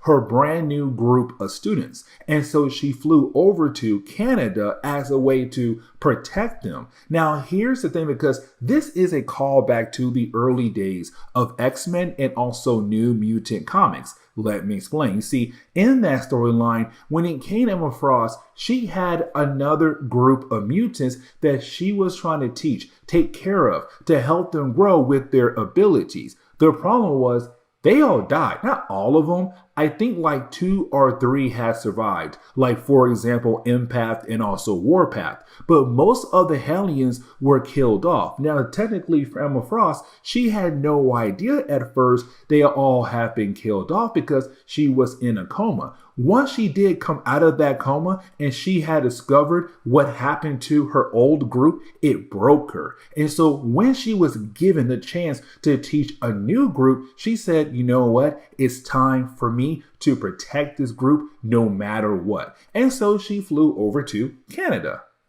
And really, when it came to Emma Frost, she made sure to use her abilities on them as a way to kind of make them act and think differently than they usually do. And here's the reason why, because if these young mutants were able to think the way they usually do, to act the way they usually do, then most likely they would try to escape. They would try to fight back against her, and she can't have that. She's trying her best to protect them from the possibility of being killed or hurt by this powerful being known as Onslaught back in New York. But here's the thing though, because for Emma Frost, it's her kind of playing house with them as well. Like, she's really trying her best to keep them acting differently than they usually do. And matter of fact, she's in the kitchen right now trying to cook up breakfast for them. Now, apparently, she is a horrible cook. But again, it's her playing house, using her powers to keep them busy long enough until she can figure out what exactly is happening back in New York, but to also protect them.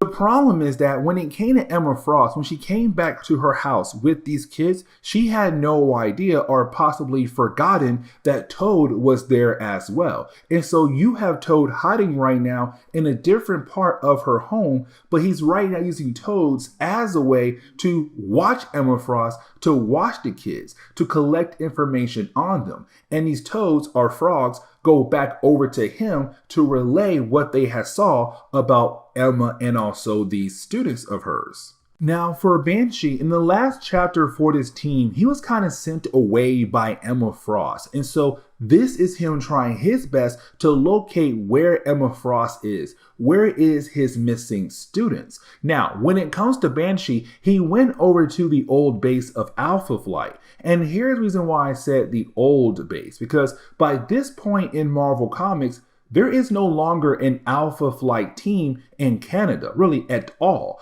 And so for him, it's kind of like, great, I'm out of luck. But luckily for him, he does run into Sasquatch. Now, here's the thing. He's down to help out Banshee to find Emma Frost. But it's also Banshee realizing that there's something off about Emma Frost, and most likely it's not her fault. And the reason why, because he got a call from the X-Men about what's happening back in New York. So most likely he's kind of like, there is something off about her, but at the same time, she's probably just okay, but I gotta find her and my missing students. Now, for the missing students, Generation X, when we jump back over to them, they begin to realize there's something wrong with them. Like, their minds are screaming out like, hey, you're not acting your normal way. You're being affected. You're being controlled by somebody. You need to come back into your own reality. But at the same time, they also realize they're not really able to feel different types of emotions, just being happy. And that's truly it. Now, when it comes to the students, out of nowhere, a tree does fall into the building. Now, for the kids, they should be scared or at least somewhat freak out. But they're not. They're kind of like, hey, we're still happy, but at the same time, we shouldn't be happy. Like, what in the world is going on with us? But then you also have Toad appear. Now, when Toad appears, it's kind of him saying like, it's now time for me to attack you guys, but also using my army of frogs and toads as a way to attack you guys. So this kind of leads into the ending of this storyline, because we do pick up with, well, Emma Frost right now being confronted by two people who had always been working with her for like many years, right? Like as her drivers or bodyguards, whatever. They came to her and said like, hey boss, you didn't realize a tree fell down into your house? Like,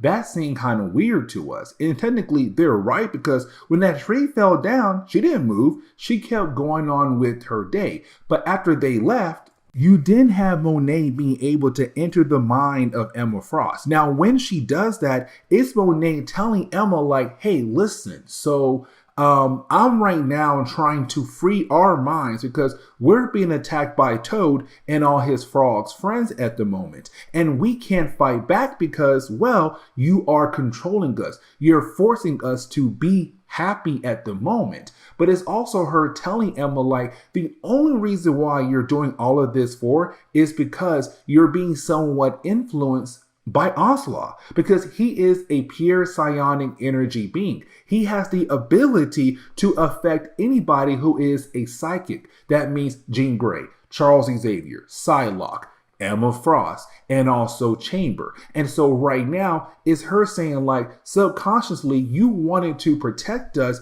from him, but the problem is you're going at it the wrong way. And matter of fact, you're about to get us killed right now by Toad and all his frogs. And so when we jump back over to the young mutants right now who are about to be attacked by Toad, we do learn how Toad was able to communicate with the frogs, how he was able to control them. He gained this ability by a character known as Surgeon. Now, when it comes to Surgeon, this is his only appearance ever in Marvel Comics, but he does have the ability to add on to mutant powers. So like, if you're a mutant that has one power, he can most likely give you another ability on top of that. And so for Toad, he was able to gain the ability to communicate with the frogs and toads in this area. Now, with all that being said, you do have Emma arrive just in time to basically stop Toad. But this is a callback to the very early days of X-Men comics, because she said, Toad, let's not forget, you hated the idea of Magneto just lording over you. You hated the idea of the Hellfire Club declining your offer to join the inner circle. You hated the idea of all these people just mistreating you. And here you are right now, mistreating my students. Now, once she's able to send Toad away, you have Sasquatch and also Banshee arrive. Now for Banshee, again, he's not really mad at Emma because he realized there's things popping off back in New York at the moment. And so because of that, he goes ahead and gives her a pass when it comes to the way she's been acting this entire time. But after doing that, the book kind of ends on that note right there, getting our kids ready for their next adventure after this storyline right here, but really after the Onslaught crossover. And so now we have to jump over to Amazing Spider-Man issue number 415. Now, when it comes to Spider-Man, he's one of the few characters to actually get 2 books in this crossover, while some of the other characters only got 1 chapter in this event. But here's the thing, because when it came to Peter Parker in the Amazing Spider-Man, he was still in the middle of the Clone Saga, and let me explain. You see, when it came to Marvel Comics, they were trying to make people believe that Peter Parker was not the real Spider-Man, that Ben Reilly was the real Spider-Man, and Peter Parker was the clone. On top of that, when it came to Peter Parker, he was still married to Mary Jane, and she was also pregnant, which is kind of like, okay, cool, that's a great thing. But for Peter around that time, his powers would disappear here and there. And so for Peter Parker, he never knew when his powers may be with him or possibly gone in the middle of the battle. And so when you have Peter and Mary Jane trying to go back home, well, the city is currently being popped off at the moment. You have Sentinels just everywhere attacking people left and right. And Peter knows what he has to do. Get Mary Jane the heck out of there. And luckily for him, his powers are back at the moment where he can grab Mary Jane and get her the heck out of there. He also goes out of his way to save a child who had lost their parents. Now, this issue was also taking place around the same time as the Green Goblin issue. So, of course, you had Phil Urich being the Green Goblin and trying to be a hero. Well, not technically just yet. You see, this part of the issue takes place at the beginning part of that issue right there. So, currently, the Daily Bugle is being attacked by a Sentinel at the moment.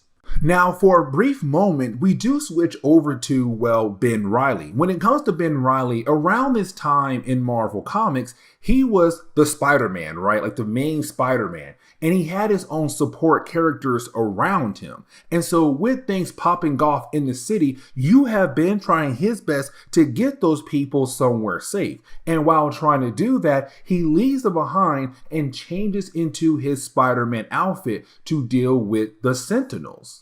And so now we switch over to Peter Parker. Now for Peter, it's him right now trying to get Mary Jane somewhere safe. And the reason why, because they're being chased down once again by another Sentinel. Here is the thing though. You see, for this Sentinel, it does pick up 2 possible threats. The first is Peter Parker. The second is the baby that Mary Jane is pregnant with. And so it's kind of like, hey, here is a sign the child that she has right now might have powers down the road. As we all know, unfortunately, Mary Jane and Peter will not have a child together. Anyways, though, when it comes to Sentinel, it wants to target Mary Jane. But because Peter is there and you have Peter being able to show off all his abilities for the Sentinel, it's kind of like, you know what? That person right there is second on my list. My main goal right now is him, Peter Parker. And so you have Peter trying his best to get the robot away from Mary Jane,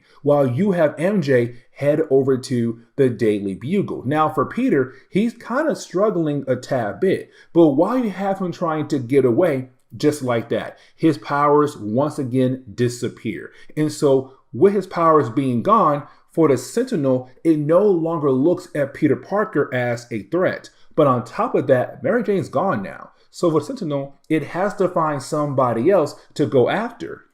And this kind of leads into the ending part of the Green Goblin issue, because as we switch over to JJ, is him trying to inspire all his different employees to stay here with him to make sure they are able to report what is happening across New York. But at the same time, it's him saying, like, if you want to leave, to go see your family, to go protect your family, you can go. And don't worry, I won't dock your pay at all. But if you want to stay, we gotta work. And so this part right here kind of picks up at the very end of the Green Goblin issue, where we see Green Goblin fighting against a Sentinel. But on top of that, it's JJ wondering, like, who the heck is that guy right there? And with the city popping off at the moment, you're going to have a few people out there who are going to try to, you know, steal some things as there's chaos happening across the city. And so we see a few thugs right now trying to rob a store. Now, luckily for the owner, Spider-Man does arrive, Ben Reilly. Now for Ben, he tells the thugs, like, hey, listen,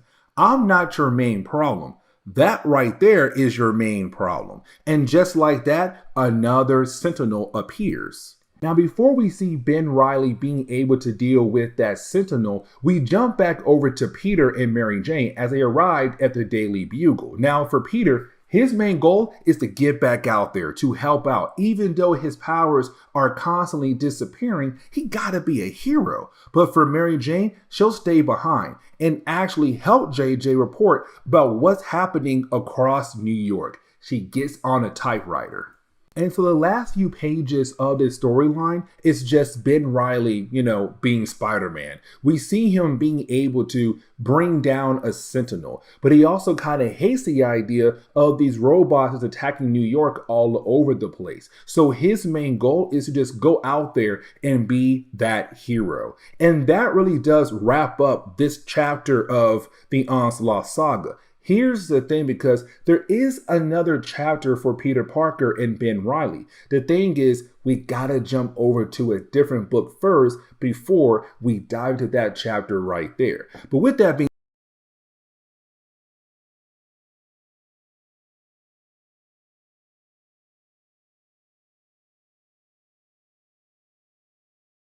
okay, so getting back into our coverage over the X-Men, really the Onslaught crossover, we're going to pick up with Wolverine issue number 105. Now, with this issue right here, we're technically picking up with Wolverine trying to help out people, because what happened at the very end of phase 1 of this crossover going into phase 2, because remember, when it came to Onslaught, he had released this powerful EMP across New York. It brought havoc across the entire city, but also he had released Sentinels as well into the city. So right now you have the X-Men, Fantastic Four, the Avengers, really all the different heroes in New York just trying their best to help out innocent people, including Wolverine, who's not right now with the rest of the X-Men. He's just out there trying his best to help out the people who may need some help.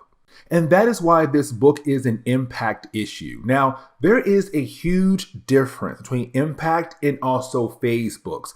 Phase 1 and Phase 2 were technically used as a way to continue the main storyline in this crossover. When it comes to impact issues, they're really more of like the actions of Onslaught are truly affecting other people across the world. But how are those actions affecting other people across the world. Like, for example, when it came to phase 2, most of phase 2 for me personally is just impact issues where you have different heroes, Green Goblin, Spider-Man, Punisher, those characters out there just trying their best to help out the people of New York. Because when it came to Onslaught, when he had released that EMP, it affected the entire city. Impact issues. And so that's why this one is also an impact issue, because it's Wolverine out there just trying to help out innocent people thanks to the actions of, well, Onslaught. And so as we get into the opening pages for this one particular issue,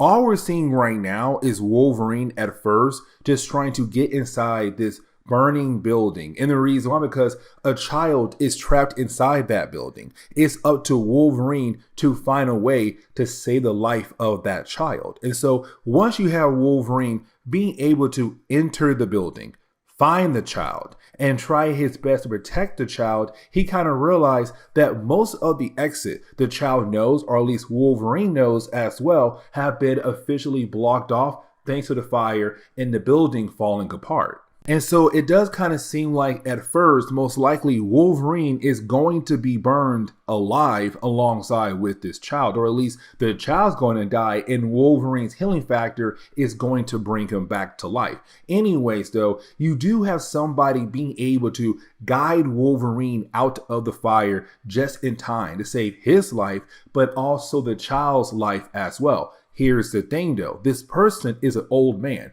We already know it's Stick. It's kind of continuing the overall story where you have Elektra and also Stick trying to help out Wolverine here and put him on the right path. And I'll explain why here in a moment, but you do have Wolverine being able to grab the child and get the child out of the fire just in time. But you didn't have Wolverine go back inside the building to hopefully find the old man. Now we already know the old man is Stick. Here's the thing, because when it came to Elektra and Stick, their main goal was to help Wolverine stay on the right path, to help him realize that he's always going to be a man, that even though currently he's going through some kind of transformation that was supposed to turn him into a wild beast, a wild animal, it's not going to happen at all, as long as he realized that he is a man. He's not an animal. And this right here is kind of a callback to an earlier storyline that went on in the earlier parts of Wolverine comics. You see, when it came to Wolverine, really more Fatal Attractions, we saw Magneto rip off the adamantium off the bones of Wolverine. Here's the thing, because when it comes to Logan, we had learned that when he first gained his mutant ability, he was supposed to turn into this wild beast, this savage animal. But when it came to Weapon X, when they gave him his adamantium, it stopped that process. So when it came to Magneto ripping off that adamantium, that process was able to pick up again and continue to change him into this wild, savage beast we see at the moment. Now, technically, thanks to Elektra and a few other people, they put Wolverine on the right path again, where he will not act like a wild animal or a wild beast. He may look like one, but he'll still think and act like a man supposed to.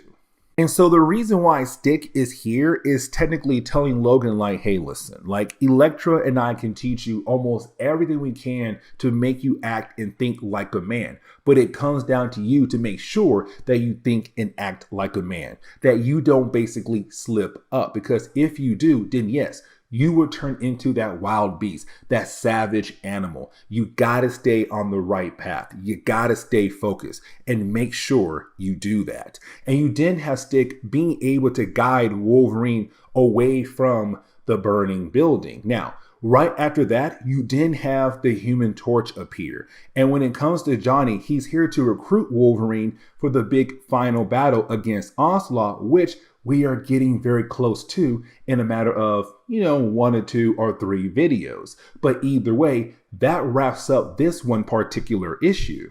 But this leads us into Amazing Spider-Man issue number 72. Now with this issue right here, this was the last chapter for Peter Parker in this event, but also the last chapter for a non-X character in this event as well. Now when it came to Peter Parker around this time in Marvel Comics, he believed that he was the clone and Ben Reilly was the real Peter Parker. Peter was married to Mary Jane and she was pregnant. On top of all of that, when it came to Peter Parker, his powers would disappear out of nowhere sometimes. So he could have his powers in the middle of a battle, and then sometimes they would just disappear out of nowhere. And matter of fact, in the last chapter we did for Peter Parker, he was fighting against a Sentinel, but then out of nowhere, his powers just disappear. Now, luckily for Peter Parker, it kind of worked out for him because for the Sentinel, he was no longer a threat. But yes, this is the last chapter for Spider-Man in this event and the last non-X character in this event as well. And really, when it comes to this one particular issue, it's really more of us just seeing Peter Parker just realizing that everything is still popping off across New York. You have Sentinels everywhere. You have people running for their lives because they have no idea what to do when it comes to all these different robots just attacking all over the place. Now, when it comes to Mary Jane, she's safe for the time being. She's at the Daily Bugle. But for Peter Parker, he's just out there trying to get pictures of what's happening, but at the same time wants to help out people if his powers will allow him to help out other people. Now, while he's out there, he also sees Ben Reilly as well, who at this point was Spider-Man and Peter was just Peter Parker, and that was really it. And so while you have Ben out there trying to fight against the robots, he is somewhat struggling. And you do have Peter Parker try to jump in and help out Ben Reilly the best he can. And so he does try, but it does tick off Ben because Ben knows that when it comes to Peter powers, they come and go. But either way, while you do have Peter and Ben trying to get away, Ben is hit right in the middle of while he's trying to web swing.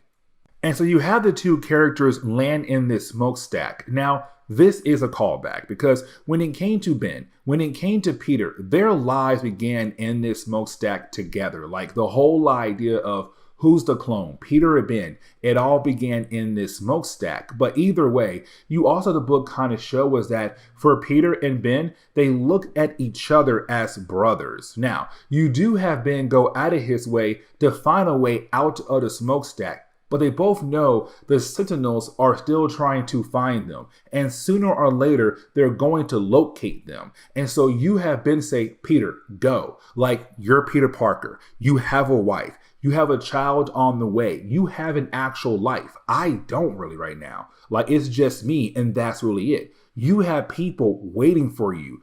Go ahead and leave. And on top of that, you don't have your powers all the way. I'm Spider-Man. You're not. And so you have Peter leave and Ben stays behind to fight against the Sentinels. Now, this was a very short issue here. So by the end of this issue, it's really more of us just seeing Ben being surrounded by a bunch of Sentinels and being grabbed by one of them. And at first, it does look like he might die or possibly be just seriously injured. But you do have Peter come back for him, and you have Peter and Ben being able to work together as one. And with them doing that, it's the two heroes kind of like, okay, cool, you know what? Let's go ahead and work together to figure out how to bring down all the Sentinels across the board. Because for Ben and Peter, really more Peter, they heard about what's going on when it comes to Onslaught, that you have the Fantastic Four, the Avengers, and the X-Men trying to deal with that character. But for them right now, their main goal is to bring down all the robots across the city. But unfortunately, this is the end of this chapter right here for our two heroes. And so with that being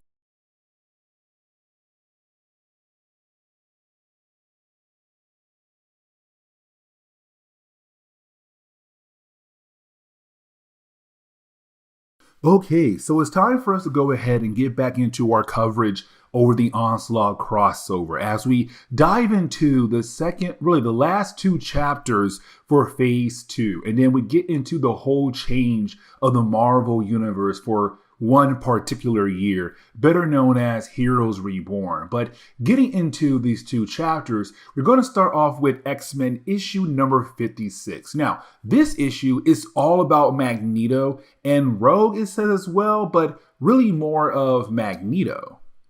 And the reason why I say more Magneto than Rogue is because when it comes to Magneto, at this point in time, he was going with a name known as Joseph. And the reason why he was using that name is because he woke up one day and did not remember anything from his past at all. And so for him, he's hearing all these things he did in the past being Magneto, this evil person, an enemy of the X-Men, and done some horrible things across the world, but also he's part of the reason why we have Onslaught here at the moment. And so for Magneto, hearing all these bad things that he has done over the years is just eating away at him. But here's the thing, because you do have him and Rogue right now trying to work together. You have Rogue trying to get survivors away from the Sentinels, while you have Magneto trying his best to fight against this group of Sentinels. Here's the problem though, because for Magneto, or Joseph here,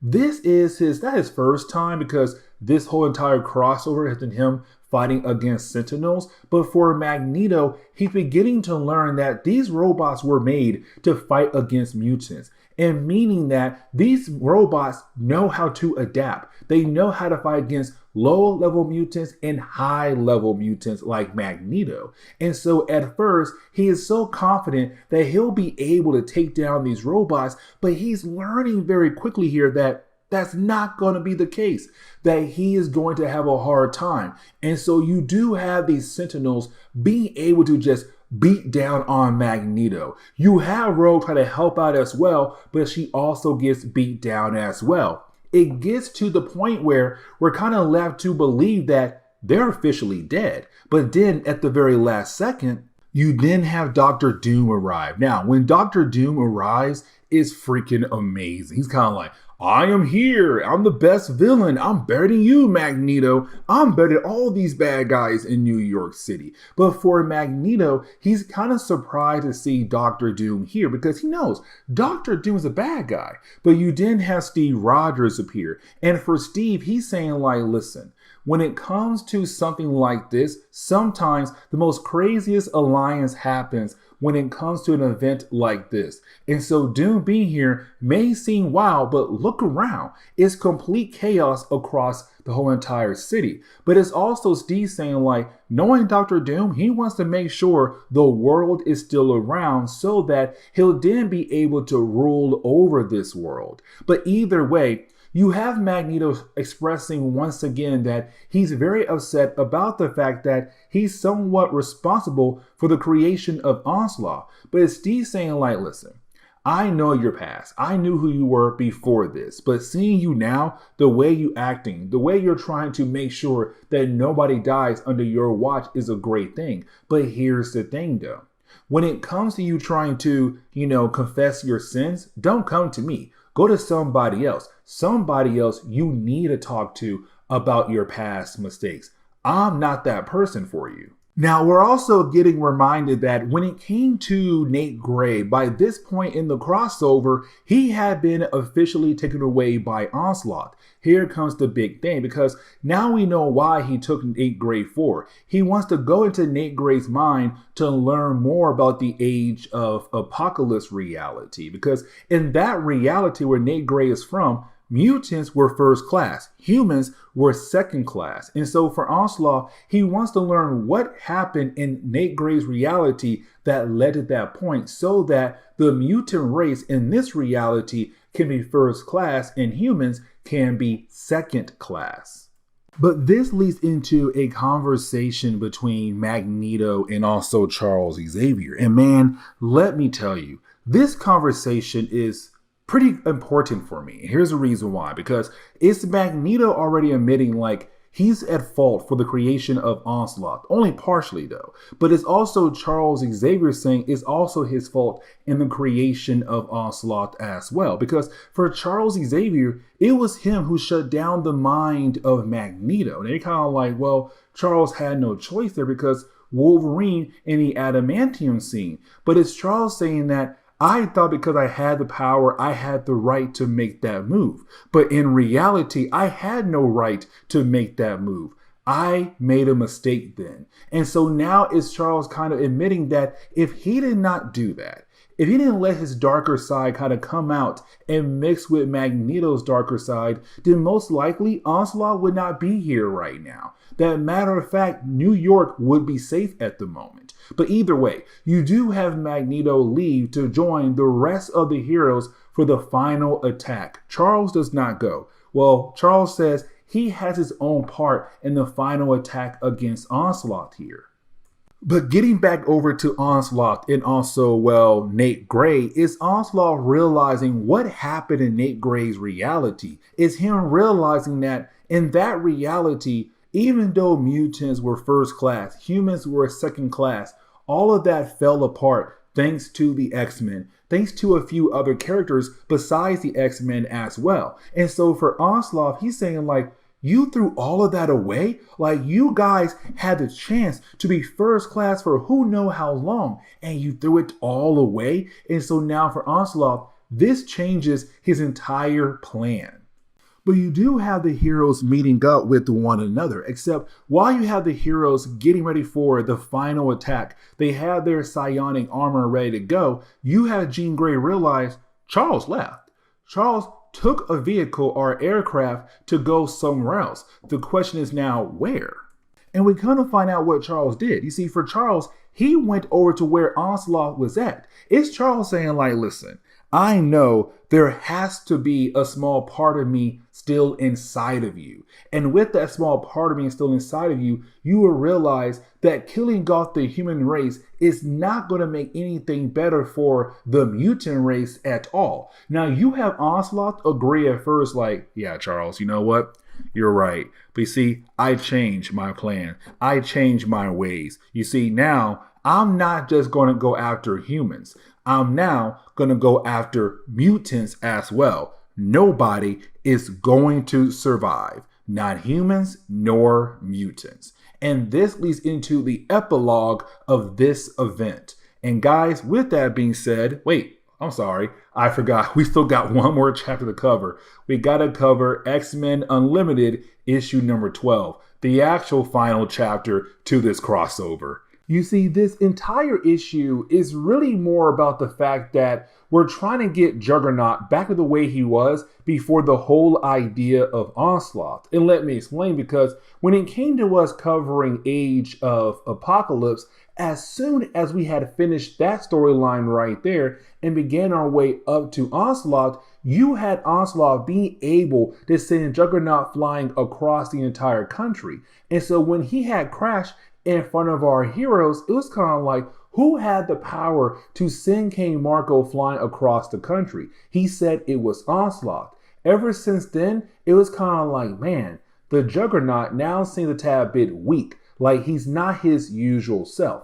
This storyline, its main goal is to get back to where we were when it came to his character. That is why as you get into the opening pages of the storyline, you're picking up with, well, Doctor Strange. Now, this is Doctor Strange arriving at the school of Charles Xavier. This part right here is really going to be him learning about Onslaught and what's happening back in New York, because when he arrives at the school of Charles Xavier, he realized the X-Men nor Xavier are there at the moment. But he has some kind of weird sense that there's something bad going on when it comes to magic. And so that is when he looks at the desk of Charles Xavier. What he sees is the Crimson Gem of Sidorak just sitting there like a paperweight. But also he realized who is trapped inside the gem, and that would be King Marco. Now, for Doctor Strange, you kind of realize for that to happen, somebody or something really powerful had to find a way to separate the gem from King Marco, but to also lock him inside of it. And so you have Strange being able to use his magic to figure out what exactly went down at the very beginning of this event. The whole idea of Onslaught being able to remove the gem from King Marco, but putting him inside of it. Now, for Doctor Strange, And for Doctor Strange, he tells us this is really a problem because with King Marco no longer in control of the gem, no longer holding on to it, there's a possibility that Sidorak will be able to come back to Earth. And so for Doctor Strange, he's right now trying his best to find a way to make sure that does not happen. But before you have Doctor Strange being able to do anything at all, that is when you have Gomor the Ancient appear. Now, when it comes to Gomor, we have met him in an earlier storyline dealing with the Crimson Dawn. The whole idea of using the Crimson Dawn to save the life of Psylocke. Now, when it comes to Gomor, he kind of realized also what's going on when it comes to the Crimson Gem. And so his main goal is to go inside there, help King Marco to bring King Marco back into, well, the Earth reality. But here's the thing. He wants to go by himself. Now, he also kind of hints at the idea of the reason why, because for Doctor Strange, Wolverine, and Archangel, they are the reason why Psylocke now has the Crimson Dawn. But also, they had crossed the Guardian of the Crimson Dawn, better known as Tar. Now, Tar will play a somewhat important role at the very end of this chapter. But either way, you do have Gomor go inside the actual gem.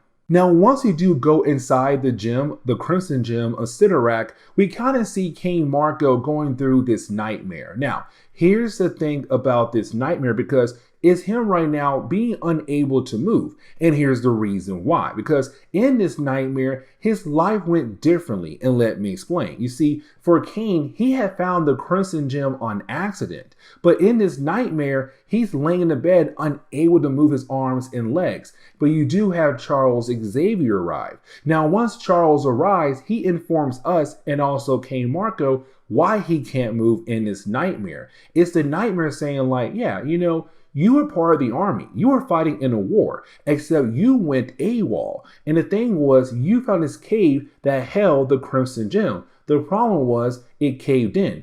Bunch of rocks fell on you and crushed your body. And so unfortunately for you, you can't move. You can't walk. And so in this nightmare, he's just stuck. And it's Charles having to take care of him.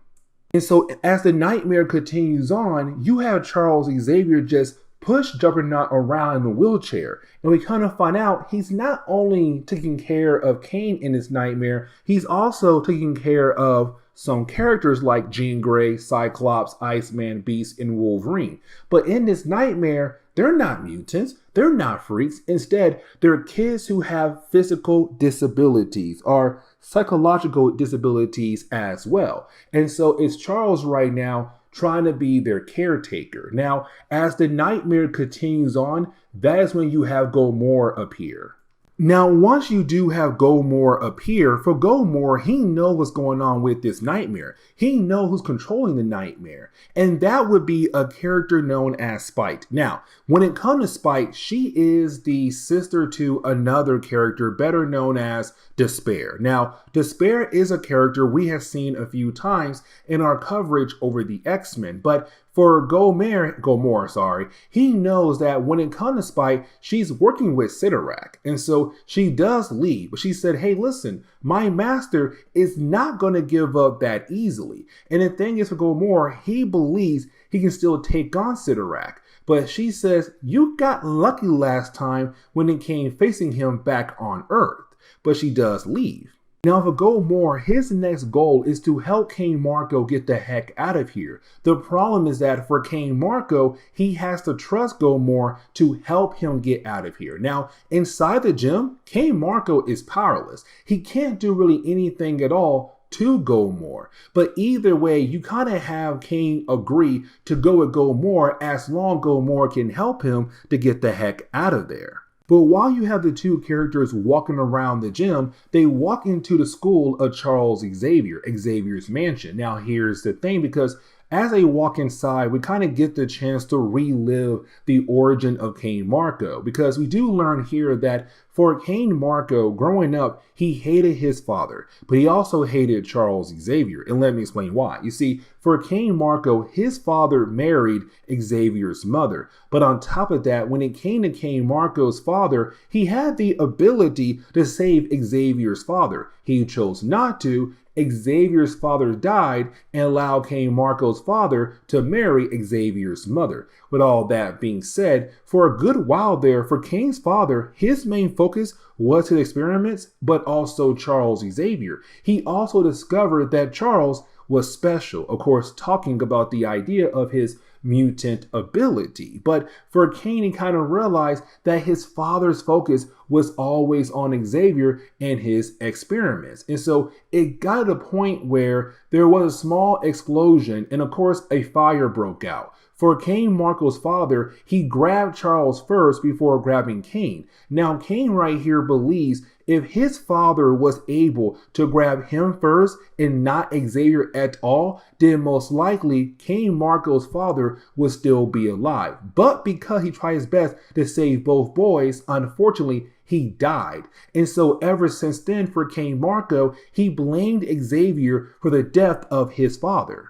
So you have Gomor tell King Marco like your hatred for your brother is consuming you. Once it does, there'll be nothing left of you at all. But it's also Gomor saying like your anger, your fear is blocking you from seeing the true goal that Sidorak had left out for you. Here's the thing, you have to let go of your past. Once you were able to do that, you then have the ability to get the heck out of here. And so once you have Kane kind of say, you know what, fine, I will let go of my past, a doorway begins to open up. But that is when you have Spike reappear. Now, when she does reappear, her main goal right now is supposedly help King Marco realize that Gomor is trying to trick him. She's saying like, listen, he's right now guiding you in a different direction where you're going to end up powerless. And that's what he wants for you. But if you follow me, I can unlock the true power that has been kept away from you.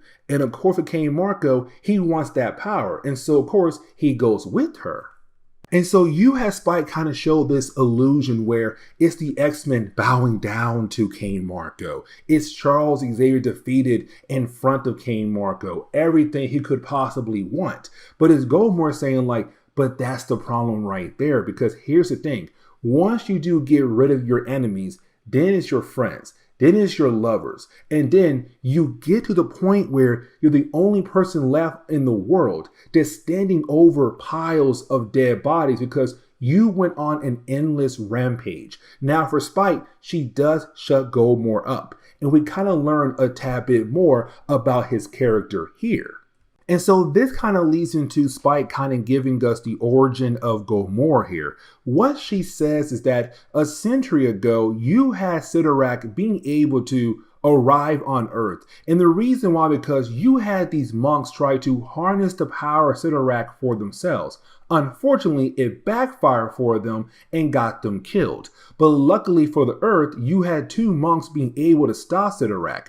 One being Gomor and the other one being Tar. Tar, who's right now guarding the Crimson Dawn. The two monks were able to work together to lock Sidorak inside the gem. Here comes the big problem though. Neither monk had trusted one another to guard the gem, so they buried it and went their separate ways. The problem was that over time, you had earthquakes happen left and right. And of course, it allowed King Marco to find the gem. Now, what Spike is saying is that if King Marco had left the gem like Gomor wanted, then Gomor be able to possess the power of Sidorak for himself.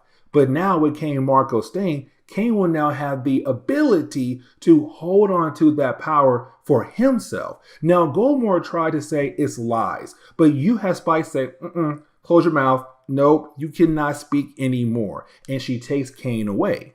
And so you have Spike take Kane over to this huge statue. Now, we learn here, this is not a statue actually. This is Sidorak himself. This is Sidorak basically saying like, oh, she played you, Kane. Like, what I'm going to do right now is make you my vessel to allow me to head over to Earth, to continue to cause havoc across the entire planet. And so for King Marco, he's now realizing that he got played by Spike. We also learn here that for Spike, she was locked away in his gym by her brother Despair. But either way, Sidorak promised her to take her with him back over to Earth. Now, you do have two characters being able to come in the very last second to save the day. You see, you have Tar appear and also Gamora. Now, when the two characters do appear, they again work together to kind of restore the power that Cain Marko lost. Of course, the power of the Juggernaut. And so with that power now being restored, it allowed Cain Marko the ability to be able to defeat Sidorak. And so with him doing that, you didn't have Cain Marko being able to leave this dimension and head over to, well, back to Earth. And of course for Tar and also Gamora, they're stuck inside the gem still.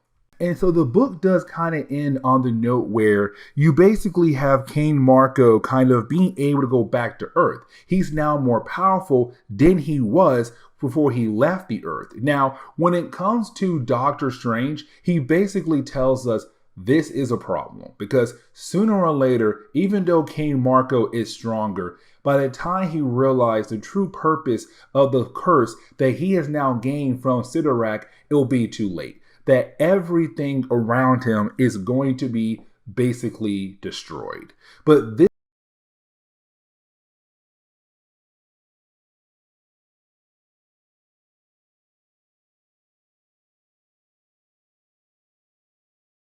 Okay, so we have now officially reached that point where we're now going to sit down and talk about Onslaught, the Marvel Universe. This is technically the ending point of the actual crossover. Like, this book right here says, you know what? Let's go ahead, get rid of Onslaught, but also like bring in a brand new universe, the Heroes Reborn universe. And with this brand new universe, I'm going to sit down and cover that in separate videos that might come out like, once a week or twice a week. But either way, I kind of want to sit down and also cover the Heroes Reborn universe. With all that being said, let's go ahead and dive into the defeat of Onslaught. And really, as you get into the opening pages of the storyline, you're picking up with the Watcher. Now remember, when it came to the Watcher, he was there at the beginning of phase 1, I want to say, when it came to him saying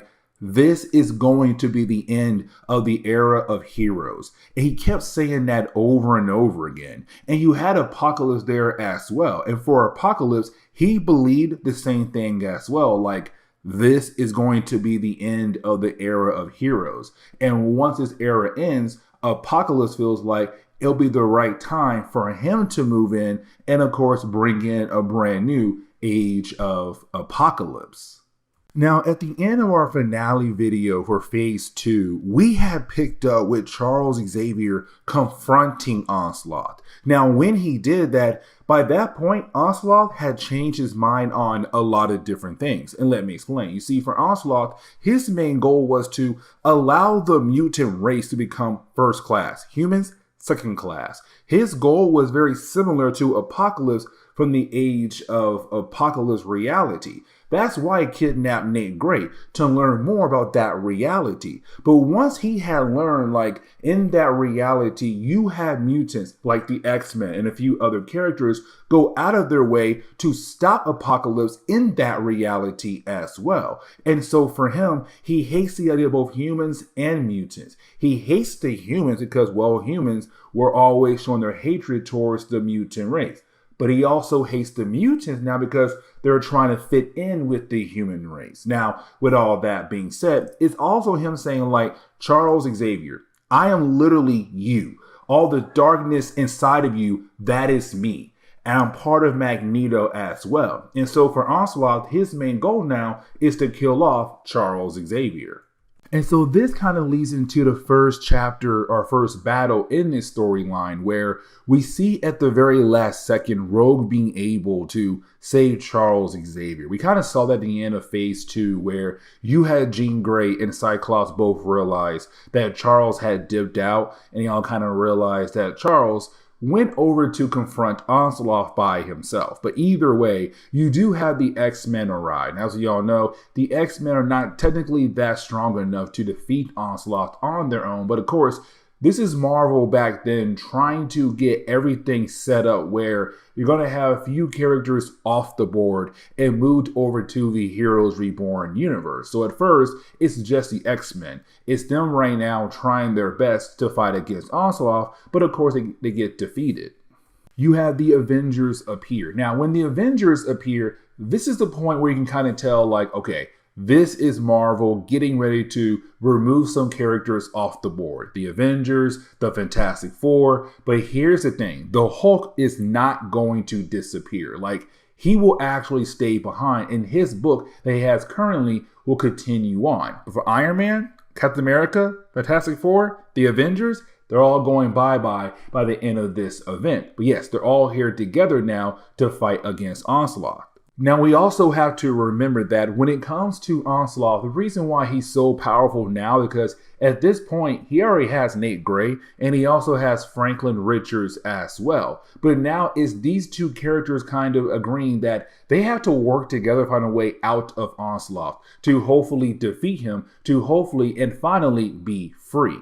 But while you have that going on inside the body of Onslaught, on the outside, you have our heroes still trying their best to fight against this powerful being, but of course, they're basically struggling. Now, with Franklin Richards being inside Onslaught, that means he has the ability to use Franklin Richards powers however he wants to use Franklin Richards powers. And so right now, what you're seeing is basically Franklin Richards' power is being used by Onslaught to create a second sun that does seem like it's going to crash into the Earth. So you do have our heroes right now trying to fight against him, but also stop that as well. But this kind of leads into different plans happening while this whole entire chapter is going on. So for example, you have Cable kind of help Charles Xavier and Magneto build up a plan to kind of help get Nate Gray and also Franklin Richards out of the body or out of Citadel of Onslaught. And so you have Cable say, listen, I can use my powers to kind of work on Magneto powers to help guide his powers into your brain, to remove the blocks that basically Onslaught have put into your mind so that you'll then have the ability to use your powers again. With that being said, once your powers are restored, it's up to you and Magneto to work together to go inside a Citadel to get Nate Gray, to get Franklin Richards, and get them the heck out of there. Now, while you have that plan going on, Dr. Doom believes he has an idea to kind of bring down the force field that Onslaught has around him at the moment. But of course, it involves the powers of Rogue and another member. Now, at first, I kind of thought like, okay, it's also going to involve Gambit as well because how close Rogue and Gambit are. No, it's Rogue and Vision. But while you have those two characters getting ready, you also have every other person around New York kind of seeing what's happening when it comes to that second son. You know, you got Foggy and I want to say Karen Page possibly from Daredevil. You also have, you know, Jonah there and Robbie Robertson from Daily Bugle. You have a few other Marvel characters right now just wondering what is going to be the end result of everything happening. But when it comes to Dr. Doom's plan, what he wanted to do was have the Vision kind of merge with Rogue, of course, you know, being able to phase inside her body. With him doing that, it's kind of like the two characters adding their strength together. And so while you have Thor, I want to say it was Thor, Giant Man, Wolverine attack the force field, they allow a small part of the barrier to go down to allow Rogue inside the barrier to actually hit Onslaught. Now, of course, it does not stop him, no, but it does bring down a force field around Onslaught to allow our heroes the next part of their plan to go into work to hopefully bring him down. And that brings in the Hulk. You see, like I said earlier, when it came to Marvel Comics, all the names I mentioned earlier, the Avengers, Fantastic Four, they all go into the Heroes Reborn universe over there. The Hulk does not. And here's the reason why. Because you have the Hulk tell Jean Grey, like, hey, listen, I need you to kind of like shut down the Bruce Banner side in my mind. Because basically, Bruce is holding me back. If Bruce no longer around, that gives me the ability to fight against Onslaught as a full-on savage. But also, I'll be way stronger. And I should be able to help us bring him down. And so this battle right here is the reason why the Hulk does not go into the Heroes Reborn universe. So you do have the Hulk begin to literally go toe-to-toe with Onslaught here. And so while you have the Hulk fighting against Onslaught, you didn't have like the rest of the heroes, especially Reed Richards and also Susan Richards, kind of realize this is their supposed endpoint. Like they're all going to die basically. Like all their decisions kind of led up to this moment right here.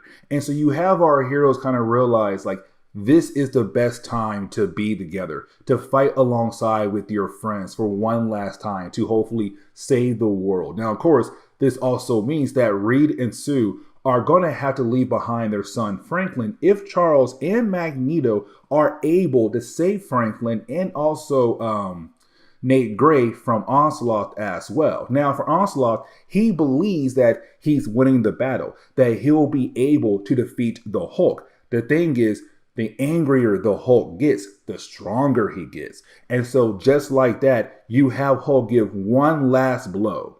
And so with the Hulk being able to deliver that one last punch, it does seem like at first the Hulk was able to bring down Onslaught. Except here's the thing, Hulk is knocked out. So this is why the Hulk does not go into the Heroes Reborn universe. But also when it comes to Onslaught, basically, he's now just pure psionic energy all over again. But what you have the heroes do instead, they run towards this huge amount of psionic energy, which is Onslaught. But their masks of their bodies begin to break apart that pure energy he is. And so one by one, they're kind of making him smaller and smaller, basically getting to that point where he's going to be defeated. So you do have the Avengers go in first. Now, here is what I do want to say. The Scarlet Witch does go inside because, again, around this time in Marvel Comics, the Scarlet Witch and Quicksilver, they were still known as mutants. But the reason why she was able to go inside because she is well protected by her hex magic. Quicksilver is not. And so he does not go into the Heroes Reborn universe. Now, you do have other characters go into Onslaught as well, like Doctor Doom. Now, at first, Doctor Doom was not going to go at all, but you had Hawkeye stop Doctor Doom, Iron Man grabs Doom, and they go into the psionic energy. So just like that, there goes Onslaught. Now, here's the thing, because now it all comes down to all the non-X characters going into Onslaught, while the X characters stay behind. Here's the reason why. Because you have Reed say, listen, this all began because of a mutant, Charles Xavier, and also Magneto, but more Charles Xavier. And he's kind of like, if any mutant gets touched or absorbed by Onslaught here, then basically he has a new vessel, which means sooner or later, all of this will happen again. And the problem is you'll have less heroes to work with when it comes to fighting against Onslaught. So with that being said, the X-Men, X-Force, X-Factor, they cannot get involved at all. You all got to stay behind. And so just like that, you didn't have Reed and Sue go into it as well. Now, like I said, Quicksilver does not because he is a mutant at his time, but his sister, Scarlet Witch, she does because she was protected by hex magic. I should probably also mention that the Inhumans, some of the Inhumans also go as well, like Crystal, which for me personally, I'm kind of like, she could have stayed behind with her husband and their child, but of course she goes as well. So for Quicksilver, he's now on his own. But while you have all the non-X heroes go inside Onslaught, you didn't have all the X heroes attack that psionic energy. And so just like that, you didn't have this huge explosion. Now, before you had that huge explosion, Magneto and also Charles Xavier, they were able to grab Nate Gray and Franklin Richards to get the heck out of there. So the day is officially saved.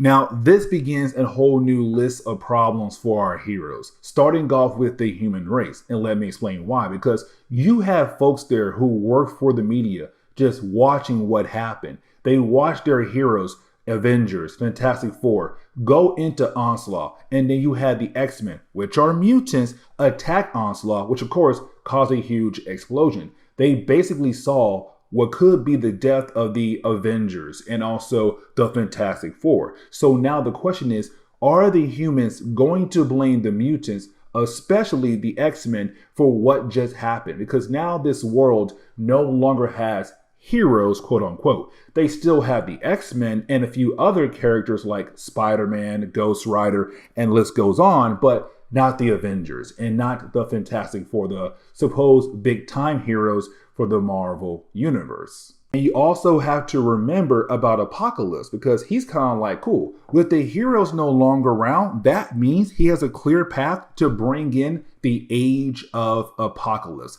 Like, this man is truly ready to just bring chaos to Earth very soon.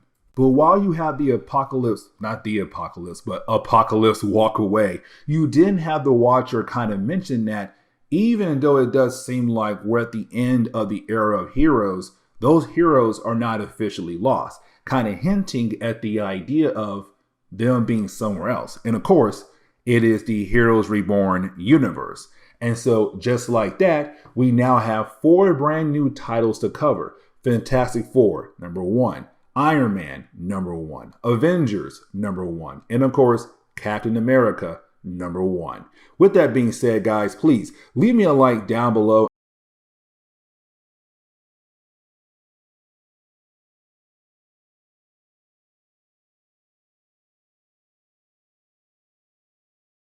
Okay, so it's time for us to go ahead and dive back into our coverage over the X-Men. And with us doing that, we're going to pick up with Uncanny X-Men issue number 337. Now, we're only covering 2 issues for today, but this is really more like the true epilogue for the Onslaught event. I know our last video, I basically said it's labeled as the Onslaught epilogue, but for me, that was just the end. That was the last chapter for the main event. For me, these next 2 videos are truthfully the epilogue for the entire event. But either way, we do pick up with Wolverine and Charles Xavier. And the reason why I like this conversation, because it's Charles Xavier trying to be that loner that Logan used to be. And so it's Logan realizing what Charles is trying to do. It's him right now trying to just shut out the world around him. Now, for me personally, I'm kind of like, Charles Xavier is at fault for what exactly happened when it came to Onslaught. You could argue no, it was Charles Xavier and Magneto's fault. But at the same time, it was Charles who decided to shut down the mind of Magneto, where of course he did absorb the darker side of Magneto's mind into his mind, which of course created Onslaught. But either way, it's Charles kind of blaming himself for what he did. He's like, hey, it's my fault the world, really New York City, got completely wrecked. That Franklin Richards no longer has his parents. That the Avengers, the Fantastic Four, they're all gone at the moment. And that right there is my fault. Quicksilver is downstairs right now feeling sad because his wife and his sister have both just disappeared. Because at the end of our last video, the Avengers, Inhumans, Fantastic Four, they all went into Onslaught and disappeared. Now we already know they went over to the Heroes Reborn universe. But this was Marvel also kind of like, okay, cool. Even though we had just wrapped up one event, it's time for us to go ahead and get ready for the next one, because it's the X-Men. In the 90s, they were Marvel's most popular property. And so you have them right now working their way up to Operation Zero Tolerance. We pick up with Bastion getting ready to go after the X-Men, because what happened in New York can never happen again when it comes to the mutant race. And so it's him right now saying we got to go ahead and get rid of these mutants. And technically, he's not the only one trying to use what happened with Onslaught as a way to say, you know what, it's time to get rid of the mutant race, because we do pick up with Graydon Creed. Now remember, Graydon is the son to Mystique and also Sabretooth, but he came out human, not a mutant. But either way, for Graydon, his main goal right now, like I said, is to get rid of the mutants. But he's running for president, and so he's just standing where Onslaught was, where the battle took place. He's kind of like, look around. Look at what the mutants did. How in the world can we accept this? This is not okay. They gotta go. Now, Spider-Man, he's there because, one, he does work for the Daily Bugle, but also kind of he needs these pictures, but it's also him kind of showing us that he is a hero. Like, he understands what exactly happened when it came to Onslaught, what came to the heroes who had disappeared. But for Graydon, he's right now trying to spin it in a way where it's like, you need to vote for me so I can promise you that this will never happen again.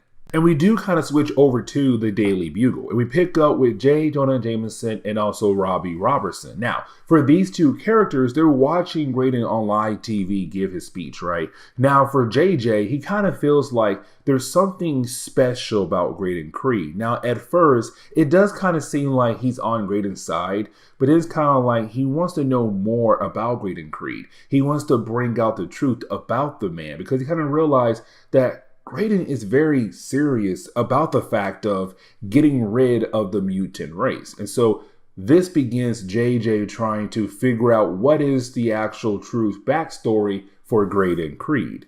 But now we kind of switch over to the X-Men, starting off with Cyclops. And for Cyclops, it's kind of like him being the first X-Men is also like, this is the first person who has to begin the process of a new beginning for the X-Men, because it all began with him and Charles Xavier. And so you have Cyclops getting up but kind of realizing that this is going to be a huge adjustment for him and also for the rest of the X-Men. Because again, the person they trust the most, Charles Xavier, turned evil, created this powerful being known as Onslaught, wrecked New York, got rid of the Avengers, got rid of the Fantastic Four. Like, he did a lot of damage. But for Cyclops, he looks at Charles as his father, like most of the X-Men do. But this whole entire event did not just only affect Cyclops.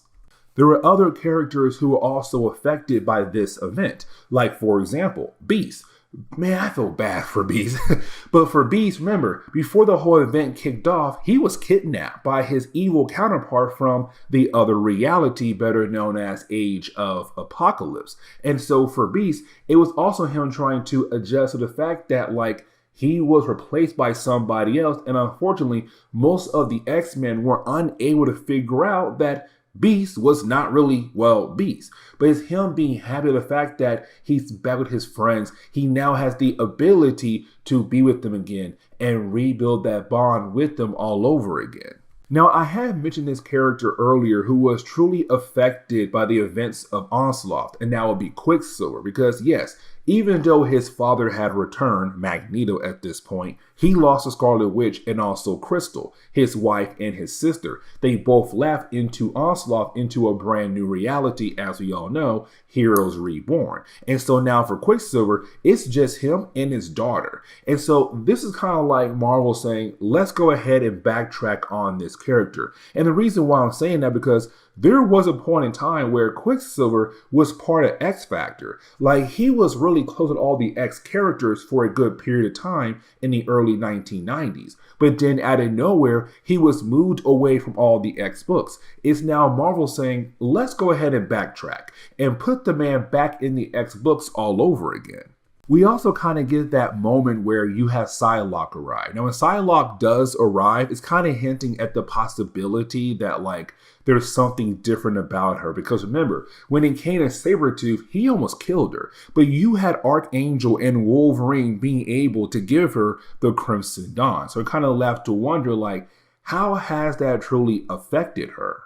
Now, the rest of the first chapter that we are covering is really more of us just kind of seeing Wolverine telling us, or really reminding us, that when it comes to Charles Xavier, he lost his powers thanks to his battle against Onslaught. So it's also Marvel trying to do something new and different with the character of Charles Xavier, but also with the entire X-Men team. But is Charles truthfully going to shut himself away from the rest of the X-Men, the people that he had brought into his lives who look at him as a father figure? And so you do have Logan leave. And so to close on the last few pages of the storyline, we really do pick up with the X-Men coming together for breakfast. Now, here's the thing, because, okay, these last 3 pages are really important also for the character known as Gambit, really Gambit, Rogue, and Magneto. And let me explain, because in the Onslaught crossover for Rogue, she kind of went back and forth. You know, there was a point in time where it seemed like, okay, she's going to leave him behind and move on to Magneto. But then there was one point where it did seem like she had forgiven Gambit and might go back with him. But right now, it's Magneto trying to adjust to the idea of living with the X-Men again. Because again, for this Magneto, he does not remember anything from his past life prior 3 months ago. And so for him, he's just kind of lonely. And so for Rogue, she feels bad for him. And she's right now with him. And for Gambit, he shows that he is truthfully jealous. But either way, the ending of this chapter is really more of the X-Men coming together for breakfast and kind of like being able to have a new start in their lives. But when we transfer over to X-Men issue number 57, we're really kind of getting into that idea of you having Marvel remove Charles Xavier. And the reason why I'm saying that, because we pick up with Charles Xavier right now in the room with Cerebro Izette. And when it comes to Cerebro, it's Charles asking it like, I need you to locate Charles Xavier or Professor X. And the problem is it can't. And so it really shows that right now for Charles Xavier, he's basically powerless. And this right here kind of makes him realize that maybe he should just go ahead and begin to move away from the X-Men. But this kind of gets into the major point of this video. And the reason why, because you do have Val Cooper arrive. Now for Val Cooper, she works for the government. Really, she works for X Factor as well. But her main goal is to kind of like build relations between the government and also the mutant race. And so any mutant affairs, she has to handle it. And so it's her right now arriving at the school of Charles Xavier. And she's there to arrest Xavier. Like, hey, I got to bring him in. Now, for Cyclops, Wolverine, Bishop, Cannonball, Iceman, really most of the guys on the X-Men team, they're kind of like, you can't do that. But for her, she's kind of like, I don't have a choice here. Like, we saw what just happened not too long ago when it comes to Charles Xavier losing control of his abilities. Like, what if there's a possibility that could happen again? And that time around, we're not really able to win. Like, what if he becomes Onslaught? Because if he does, we have less heroes on the board to actually handle that kind of situation. And so for her, she does have a good reason. But for the X-Men, they also believe like we have a good reason. Like, hey, he made a mistake, we're going to move on. That's their actual reason. But then you have Storm arrive. Now for Storm, she realized that Val Cooper is right. Like, what he did is crazy. Like, the Avengers are gone. The Fantastic Four are gone. Like, really, half the heroes of the Marvel Universe at this point in time have been officially removed off the board. But then we got to put that on a pause. And the reason why, because now we have to transition over to Beast. Now, this is Beast meeting up with, of course, Trish Tilby. Now, for Trish Tilby, she was the long-term girlfriend for Beast when it came to like late X-Men, going to X Factor, and all that stuff. Now, here's the thing though. She is a reporter. And so they broke up because of that. Because basically she told the world about the legacy virus. As we all know, the legacy virus is going around killing off mutants left and right. Now, supposedly the virus had evolved and now going after humans as well. And so it was her who told the world like, hey, listen guys, there's this virus that the mutant race and the government has been hiding from us that's going around right now, killing off mutants, but also killing off humans. But originally, it was only going after the mutant race. And so for Beast, he felt betrayed in the fact that she told the world about that virus. But it's Beast kind of realizing that maybe he went a little too far, you know, breaking up with her and stuff. And so it's him right now trying to reestablish their relationship, hoping to get back and falling in love again and be a couple. But now we have to jump back over to the X-Men. Now, when we do, it's now time for Jean Grey to talk. Now, for Jean Grey, when she talks, she's kind of like, listen, you guys have to understand where Val Cooper is coming from. Like there is a possibility of Charles turning into Onslaught all over again, but it's Jean Grey also telling us and reminding us that she was there at the very beginning of the crossover in the mind of Charles Xavier. She was the first one to figure out, like, okay, Charles is Onslaught and we are screwed. Like, she saw the whole mental breakdown of Charles Xavier. But it's also Val Cooper showing like all these different news reports about what happened when it came to the Onslaught event. People died. People lost their homes. People lost a lot of things thanks to him turning into Onslaught. And so it's Val Cooper saying, I'm trying to prevent that from happening. But also right now, the relation between mutants and humans is at an all-time new low. Like right now, we might see an actual war between the two parties. But once again, we got to put that on the back burner. And the reason why, because now we switch over to J. Jonah Jameson. Now, this is JJ meeting up with Bastion. In the last chapter, we saw at first where it kind of seems like maybe JJ's on Graydon's side, Graydon Creed's side, but now it kind of shows like, no, he realized there's something bigger going on with Graydon Creed. And so for JJ, he wants to expose Graydon. But for Bastion, we can't have that. And so it's Bastion saying like, I need you to stop.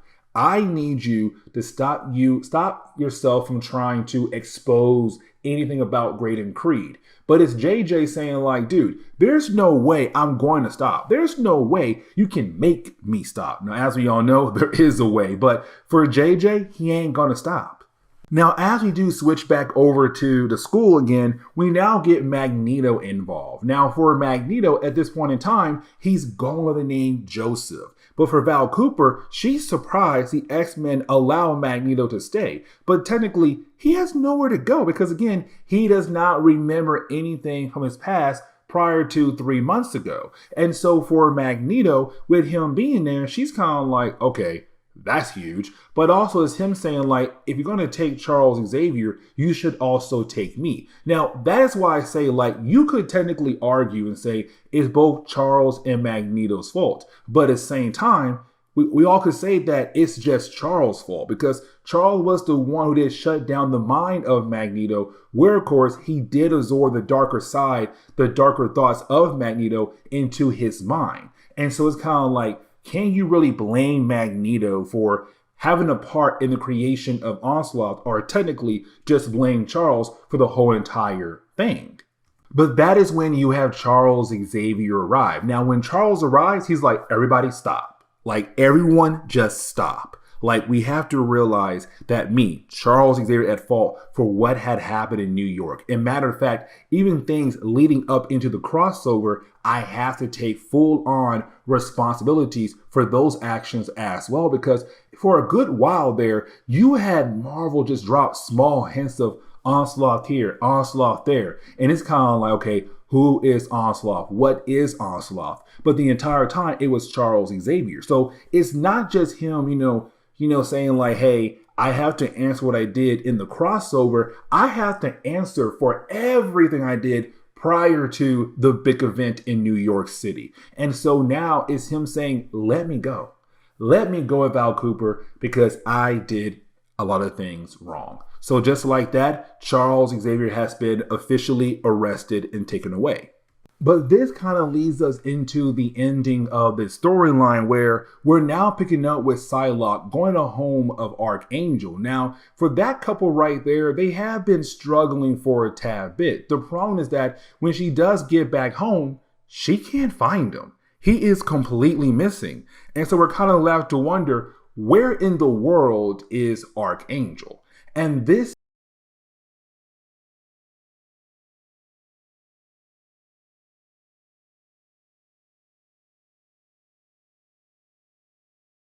Okay, so this is going to be our last X-Men Onslaught video. And so with that being said, we're kind of getting into the idea of really seeing things set up for the next few crossovers for the X-Men. Because when it came to Marvel Comics, their main goal was to just have the next crossover ready to go. Like, yes, we just had wrapped up one, we got to get the next one going. And so in this case, with Onslaught being done, we're now working our way up to Operation Zero Tolerance, but also kind of working our way up to the hunt for Xavier as well too. Now, with that being said, this takes place right after you had Charles Xavier go ahead and allow Val Cooper to basically arrest him because, again, it was Charles at fault for what happened in the crossover. Like, it was his mind and the dark side of his mind and the dark side of Magneto that led into the creation of Onslaught. And so for the government and also Charles, they're kind of scared of the possibility there could be a chance that he may turn to Onslaught all over again. And if he does, they have less heroes on the board. And so he allowed Val Cooper to go ahead and arrest him. And that kind of leads into the problem of this storyline because we do pick up with Charles Xavier, right?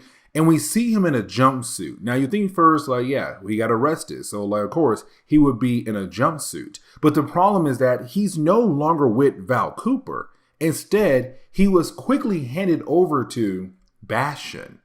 And when it comes to Bastion at this point in time in Marvel Comics, he had agreed to work with multiple governments across the world to begin Operation Zero Tolerance to go after mutants across the board. But it's also him kind of telling us, like, when he looks at mutants, he don't see mutants as humans. He sees mutants as basically creatures that gotta be put down because how dangerous they truly are. Now, with all that being said, when it comes to Bastion, he's not alone at the moment. You also have Henry Gyrich there as well. But here's the thing, for Henry, he's very confused on why in the world Bastion is treating Charles the way he is currently. Because for Charles, he volunteered to go ahead and turn himself in because what happened in the Onslaught crossover. But right now, it's him seeing Charles on the floor in a jumpsuit, but all these extra security measures put on top of Charles like he's some kind of dangerous creature. Now, you also have Bastion kind of tell us that they're right now working out of a old Hulkbuster facility. So of course, right now, this will be their base of operations. But either way, for Bastion, he does show Henry like why he believes that Charles Xavier is actually dangerous. And so this kind of leads into Bastion showing Henry Gyrich this videotape. Now, with this videotape, it's really more Bastion interrogating Charles Xavier because for Bastion and Henry Gyrich, they have no idea why in the world Charles Xavier had turned himself in when it came to the whole idea of Onslaught. They have no idea that technically Charles Xavier was Onslaught in that huge event. But with that being said, it's also Bastion trying to prove that what he believes is actually correct. That mutants are dangerous. That mutants are creatures that have to be put down. And that's really final. But it's Charles, of course, disagreeing with Bastion. And every single time you have Bastion try to bring up a point where he believes that he is correct, you have Charles basically shoot him down. And that right there ticks off Bastion a lot.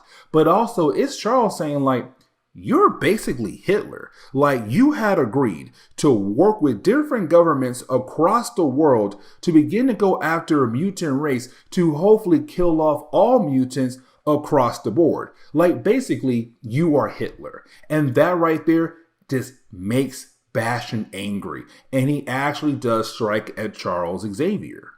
Now, we also learned that for Bastion, he no longer calls Charles Xavier by his actual name. He calls him M13, a prisoner name, but a creature name as well. Now, with that being said, we also learned that there's a young girl there as well being held in that same facility, and that'll be M9. But before we have the chance to learn more about her, we kind of find out that somebody else arrived to help Bastion with Charles Xavier. And that would be a character known as Ingrid Tyson, better known as Dr. Tyson. Now, when it comes to Ingrid, her main goal is to give Charles Xavier full-on psych evaluation, kind of figure out, get more information out of Charles Xavier about the whole idea of the Onslaught event. Now, here's the thing, because at first, when she does arrive, everything does seem a tad bit normal. But then she sees a dead body being carried out. And that kind of begins the process of her wondering what in the what is going on at this facility. Now, once you do have Bastion show Charles Xavier, she's even more confused because, again, she also heard that Charles had gave himself up. He didn't fight back. He literally said, go ahead and arrest me because I have information about the whole Onslaught event. And so she's kind of wondering, like, why is the man knocked out right now on the ground? Now, with that being said, you do have somebody else there as well that came with Ingrid, but of course, they're not really together. And this person, and that would be Daryl Smith. And Daryl Smith actually first appeared in Wolverine issue number 95, and we barely even talked about him, but he does become somewhat important in a Venom Wolverine crossover that apparently I had just completely forgotten about, so we got to sit down and cover that. With that being said, when it came to that storyline, he was being controlled by a character known as Dirtnap. Now, you did have Venom Wolverine being able to break him free. But either way, he is a mutant hunter undercover. But right when you have him introduce himself over to Bastion, you then have Bastion realize there's something going on the monitors at his base. Like, he's only seeing teddy bears and rainbows. Now, for Bastion, he believes it's Charles Xavier, but in reality, it's not Charles Xavier. Matter of fact, around this time in Marvel Comics, we were kind of left to believe that Charles Xavier is completely powerless. And so kind of find out it's M9, the other prisoner, the young girl. Now for Nina, that's her name, she has a range of different abilities. Unfortunately, I'm not going to sit down here and try to explain all the different powers that she has, but she kind of realized that Charles Xavier's one a prisoner like her, but also for Charles, he is a good person. But this kind of builds a bond between the two characters. Now, by the time you have Bastion arrive in the room Charles was at, Nina is long gone. She went back to her room. And so for Bastion, he believes it was Charles who had messed with the monitors, no one else. And so this kind of leads into Dr. Tyson kind of giving Charles Xavier a full-on, psych evaluation, because to her, it seems kind of weird this man will go out of his way to turn himself over to the government, but no one knows truly why. It's kind of like, wait a second. Why in the world would you just go ahead and give yourself up to the government? Like, there has to be more to the picture. But the thing is, for Charles, he's not really trying to give her any information at all, especially now because he believed when he said, you know what, go ahead and arrest me, he'll be working with Val Cooper. But instead, he's now with Bastion. And he realized if he does give Bastion any piece of information at all, it would be a major problem. And so, of course, for Charles, he's kind of like, no, I can't tell you anything at all, but also I fear for your safety as well. And so that leads us back over to Bastion and also Henry. Now for Henry, is him informing Bastion like, listen, M9 does have powers, but the problem is she's an alpha class, meaning that sooner or later, when she gets older, her powers will be way too strong for us to stop. Like, we go ahead and get rid of her now. And so, of course, they want to go ahead and kill her. The thing is, they can't do it because if they walk down there, Henry or Bastion, she's going to know what's up and try to escape. So why not go ahead and use somebody else? And that would be Daryl Smith, because Daryl Smith apparently is, untouchable. He has some kind of side shield around him, which of course protects him from all different types of psychic abilities. And so, of course, that means he has the ability to get close to Nina and actually kill her off. And so that kind of leads us over to Charles Xavier, where he's once again confronted by Nina. Now, again, here we kind of learn more that Nina has a range of different abilities. Now, it's also Charles beginning to realize there's something going on with Bastion. Let me explain. Because for Nina, she's able to pick on people's emotions, an empath. And so she realized that Bastion is angry, but she can't read his mind. And for Charles, he's kind of like, wait a second. You can't read his mind, that's not okay. But she can also read the mind of Henry. And she kind of realized that sooner or later, these guys are coming after her. But she can read the mind of Charles Xavier. And with her doing that, she learns that he also has the ability to read other people's mind. Now, like I said earlier, for Charles, he believes that he's powerless. He believes. Because Nina says, oh, you believe you're powerless. But the thing is, you're not. Your powers have just been turned off.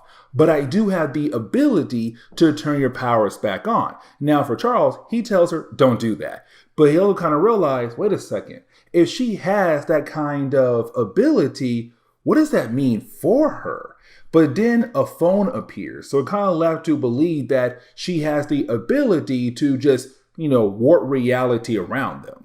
And so with the phone, you had Charles Xavier call up Renee Machcomb. Now, Machcomb is an old character we saw in the earlier parts of our coverage over the X-Men. Now, just know that she's an old friend of Charles, but also had a hand with things going on with Genosha as well over the years. Either way, it's him calling her to help get Nina the heck out of there. Now, while you have him on the phone, you do have Dr. Tyson realize the monitors that were watching Charles Xavier's room had just went offline again. All she sees is teddy bears and rainbows. And so, of course, she wants to know what's going on. When she walks in there, she finds Charles, but she also finds Nina. Now, with Charles, he tells us Nina's not a mutant.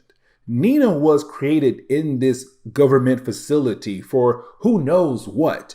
But that's why she has all these different types of abilities. Here's the problem, though, because for Nina, she is an alpha class threat to the human race. But also, as she gets older, she gets stronger. And so Charles basically taught her in a matter of seconds how to control her powers because she went into Charles' mind. And now it's Charles saying we got to get her out of here because she is a young girl and we have no idea what they're going to do to her. But you didn't have Nina say, well, I kind of read the minds of different people in this building and they want to DX me. DX means basically kill her off. And so now for Dr. Tyson and Charles, they got to work together to get her the heck out of there. And so this kind of leads into a fast ending because you do have Charles Xavier try his best to distract the guards, Bastion, and also Henry Gyrich long enough to allow Dr. Tyson to get Nina the heck out of there. Except while they were trying to escape, unfortunately, they were confronted by Darrell. And so we're kind of left to believe that Darrell had officially grabbed them and, of course, made them prisoners again. And really, right after we see Darrell, we see Charles not being able to get too far away, so he does get recaptured. We also see that Dr. Tyson has also been captured as well. So kind of left to wonder what happened to Nina. And so we see Darrell hold a bag, a DX bag. And of course, in the bag is Nina. And so we're kind of left to believe that Nina is officially dead. And the helicopter leaves with her dead body. Now, for Nina, she's not dead. What happened was that they put her dead body in that bag, but then at the very last second, she was able to sneak off the helicopter. And she found Renee, and they got the heck out of there. Now, for Charles, unfortunately, he is a prisoner again. For Dr. Tyson, she's leaving. She's going somewhere else. But for Bastion and Henry, they believe that Nina is officially dead. But in reality, she is not. Now we're kind of left to wonder, what else is special about this young girl? Because for Charles, he wants to know more about her, but also Daryl Smith as well. But the book does end on that note right there. And technically, that is the end to the whole Onslaught crossover. And so with that being said, guys, please leave me a like down below and subscribe. But guys, see y'all next time. Later.